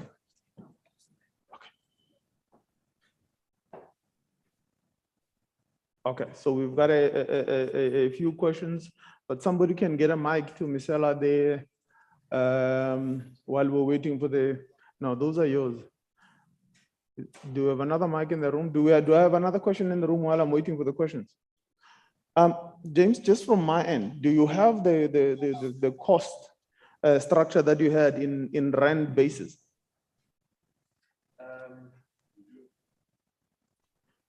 Okay. What you have on the screen is the wrong thing, is the next event. Can we keep on track? That's not the right, okay, now that's the questions there. Okay, can I take the one question there? Hi, my name is Misela Mtako. I am the CEO of the African Rail Industry Association. My question is posed to Mr. Oli. Your presentation was brief, But I wanted to see more meat and applicable to the SA in particular, looking at the Transnet strike, the condition and the utilization of the infrastructure. Where did we go wrong and how do we fix what is not working properly? Thank you. Okay, can you take that with us noting that you've got a time constraint? Marcela, thanks for the question. It's quite strange to be sitting in the table with you asking me a question. Normally I'm listening to you asking other people questions. So maintenance in South Africa, I think if you go back 10 years ago, if you look at the expenditure in freight rail, freight rail spent 3.4 billion rand on maintenance expenditure in 2012. Freight rail spent 2.7 billion in 2022. So 746 million, I think was the exact number, less in 2022 than in 2012. And that's obviously not adjusted for inflation. So if you look at what it should have been spent on, it obviously is much more. And the problem with maintenance, of course, is if you don't spend a rand today, you can't spend 5 rand you can't spend that rand in 5 years' time. A rand not spent today becomes 5 or 10 rand in 5 years' time because the quality of your infrastructure reduces exponentially. In light of the strike that Marcel is talking about, the cost of the personnel cost in the same period has increased by 6.1 billion rand. So your maintenance expenditure has reduced by 740 million and your personnel costs have gone up by 6.1 billion over the same 10-year period. Kind of puts into perspective where we are in a juncture in our industry at the moment.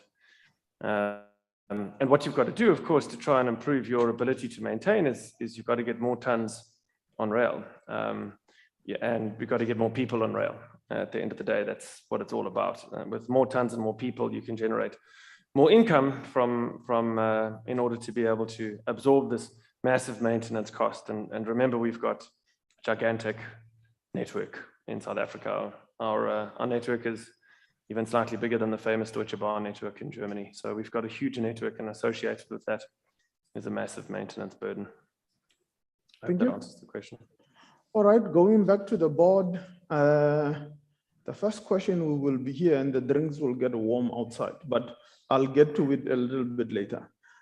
The two ladies, to you guys, are there immediate risks that emanate with regarding to training customers to conduct maintenance themselves? Or would this ensure maintenance efficiency? I think that comes to you, ladies, from the closer lady, Anino Mwazi. Yes.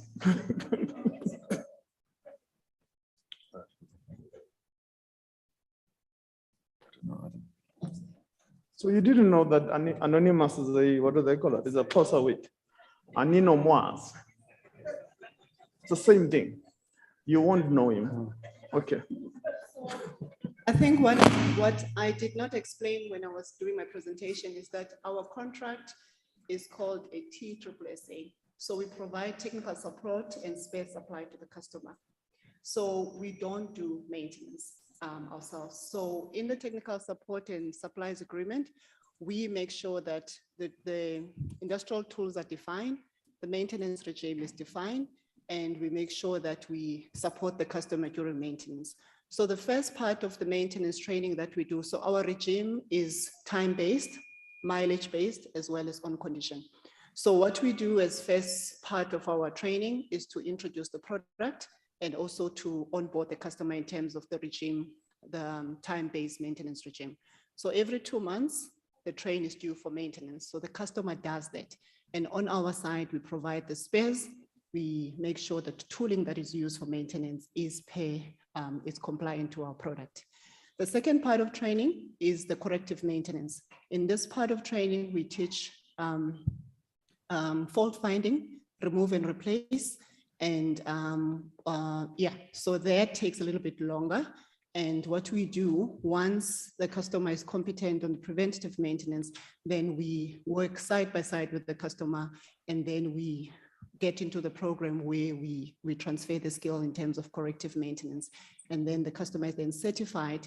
In that case, then the customer can do. But at the same time, with the three regimes that I have defined, we have a responsibility towards the warranty obligation, the 2 years in which the train has just been produced, for us to do the corrective maintenance ourselves. But our contract is a technical support and spare supply to the customer. Then in terms of component repairs, I'll just respond to that as well. So the off-train maintenance is done by Gibela.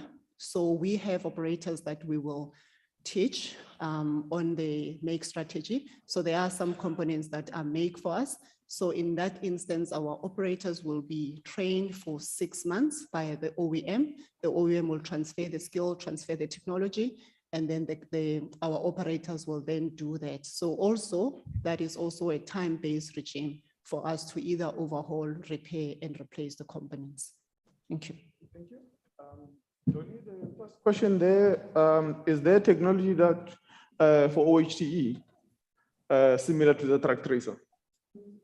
Okay, yes. So on our product, our train, we do have a technology, ADD, the automatic drop detector.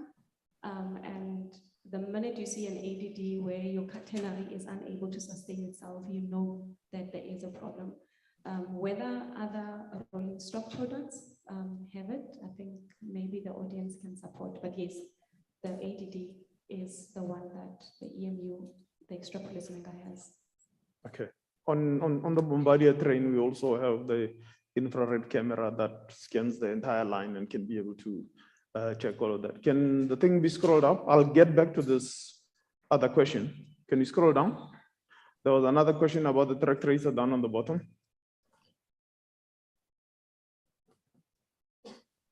Can the track tracer be installed on a locomotive? Definitely yes, but there's modification that needs to be done on the underframe to basically hold the box itself and to be able to put the antenna as well. So with modifications, it is possible. The space that's allowable, maybe I might not have those details, but yes, it is possible. I think this is a question for you, Stephen. In the past, we've seen emerging trends of derailments from wheel cracks. How effective is the mode, there is your, sorry, in detecting defects on web and wheel? Regarding the wheel cracks, it's not really the best to use modes. In that regard, I think rather stay on the mini prof. Do the measurements on the wheel. It is always safe. Not another alternative, but the next advice is, as much as the wheel profile or the measurements are done linked to mileage, if we already know that there's a problem on the track, it's highly recommended that the measurements not be linked to mileage, but rather time. So if the design says every month your train, as per your mission profile, will reach 10,000 kilometers. Rather, if you do your wheel measurements every 20,000 kilometers, switch that then to 2 months. That way, at least you have more data to see the wear rate on your wheels in that regard, other than having to rely on the modes. I think the mini prof might actually be the best tool to use in terms of wheel wear. Okay.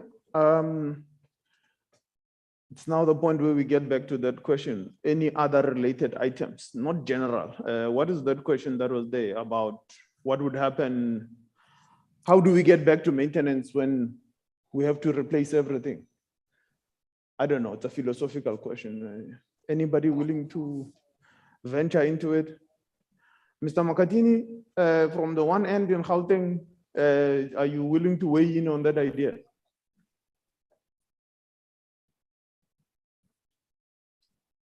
I think Mr. Mek has gone for a tea break without consulting me. Anybody, James? I think it comes down to a lot of the spate of theft that we've seen has come down to utilization. I think there's, as we've seen the passenger numbers drop and we've seen the freight numbers drop, we're seeing the theft numbers increase. So I think the first thing that we need to do is, again, focus back onto how do we get more passengers onto into coaches and how do we get more tons onto trains.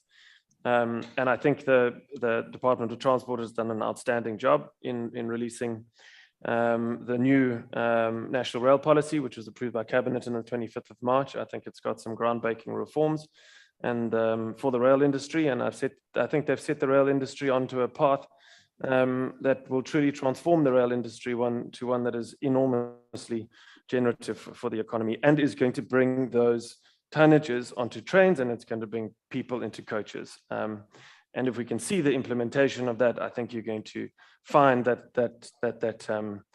those volumes increase. And then the next thing you can look at is the RBCT line, where there's the public-private partnership between Transnet and the industry has translated, I believe, to an 85% reduction in the cable theft incidences on the RBCT line, and that's using intelligent drone technology.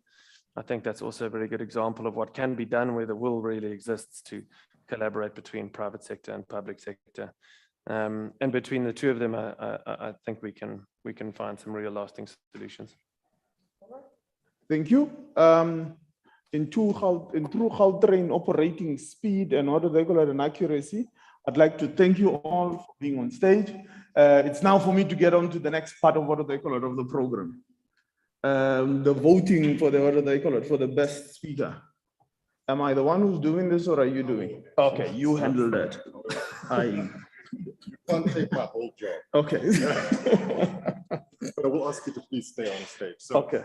We do have gifts for all of you who are here present. Unfortunately, for those who are presenting virtually, we will share a like on whatever page you'd like us to. But I would require a little bit of assistance from some of the RSR executive to just hand out some gifts to our esteemed guests here. But a round of applause, please, for everybody for all of their presentations.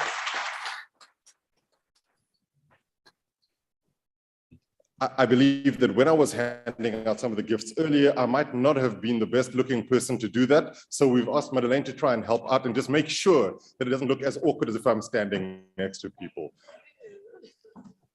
All right, so please, here are our gifts.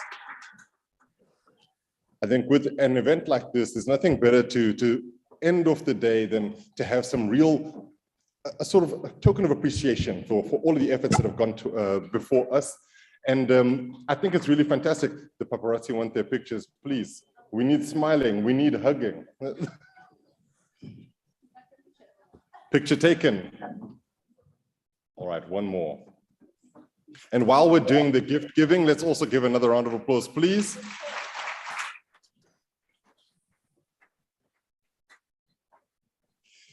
Now remember, at this point as well, if you haven't also gotten your own personal pictures, this will go up on your mantelpieces at home. It's a very momentous occasion. Picture is good. Thank you, everybody.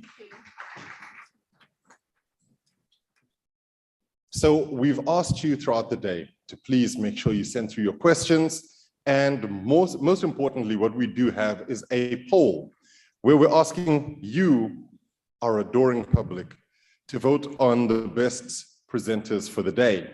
So if you haven't done so, let's take our phones out, let's go to that page, and let's start our voting process.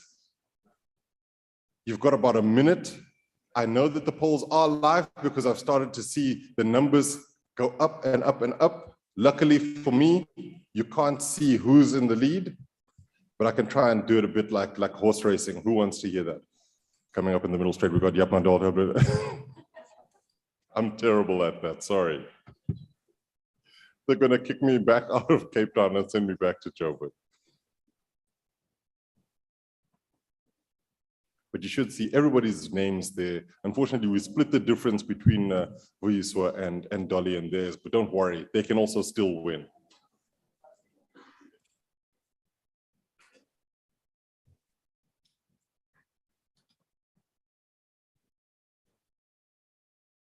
Okay, I'll still give you another 30 seconds or so. If you're just signing into the app, you've really been wasting your time all day. You've got to be playing on there, sending us questions and stuff. I can see some sharing of homework on this side. Who did you pick? No, that tall guy. I promise I'm not on there.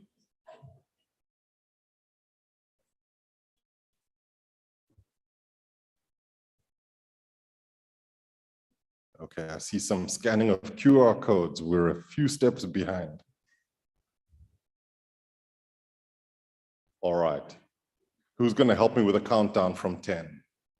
10, 9, 8, 7, 6, 5. No, you need time. 3, 2, 1. No halves. Here we have our responses. Ladies and gentlemen, our winner is announced. So it's at this juncture that I'd like to ask Yongama Pamela to please come up on stage to try and help me present over the award for the best presenter. Sma?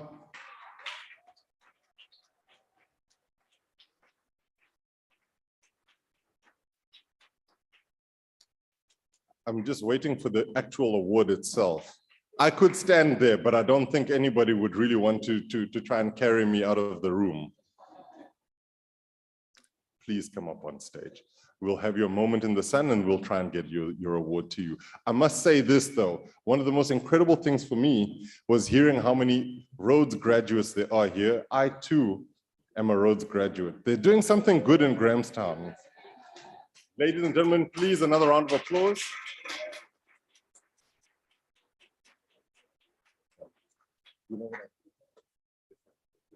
Just getting the award.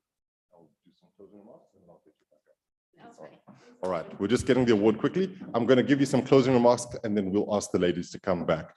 It's never nice to ask ladies to walk up and down after a long day. So I think drinks will be on me at about 6 o'clock. How does that sound? We've had a fantastic, oh goodness. So the gift is here. Don't sit. I think I'm going to be band friends with everyone. Right, that's a double on me then. Thank you so much. And thanks for having such a great sense of humor. Let's do it on stage.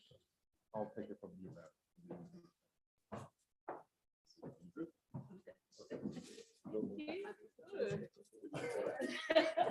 Yes, the drinks that I was talking about are already in this container, as you can see. All right, more pictures, more rounds of applause, please.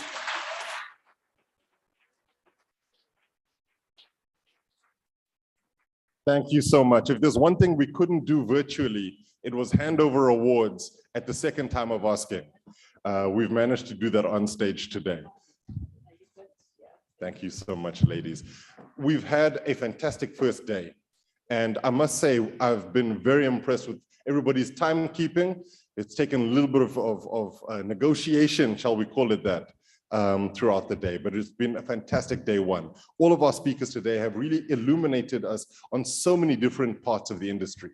And it was such a delight to be able to have the Deputy Minister in attendance with us for so much of the day, giving us the opening address, as well as listening to a lot of the things that had to be said today.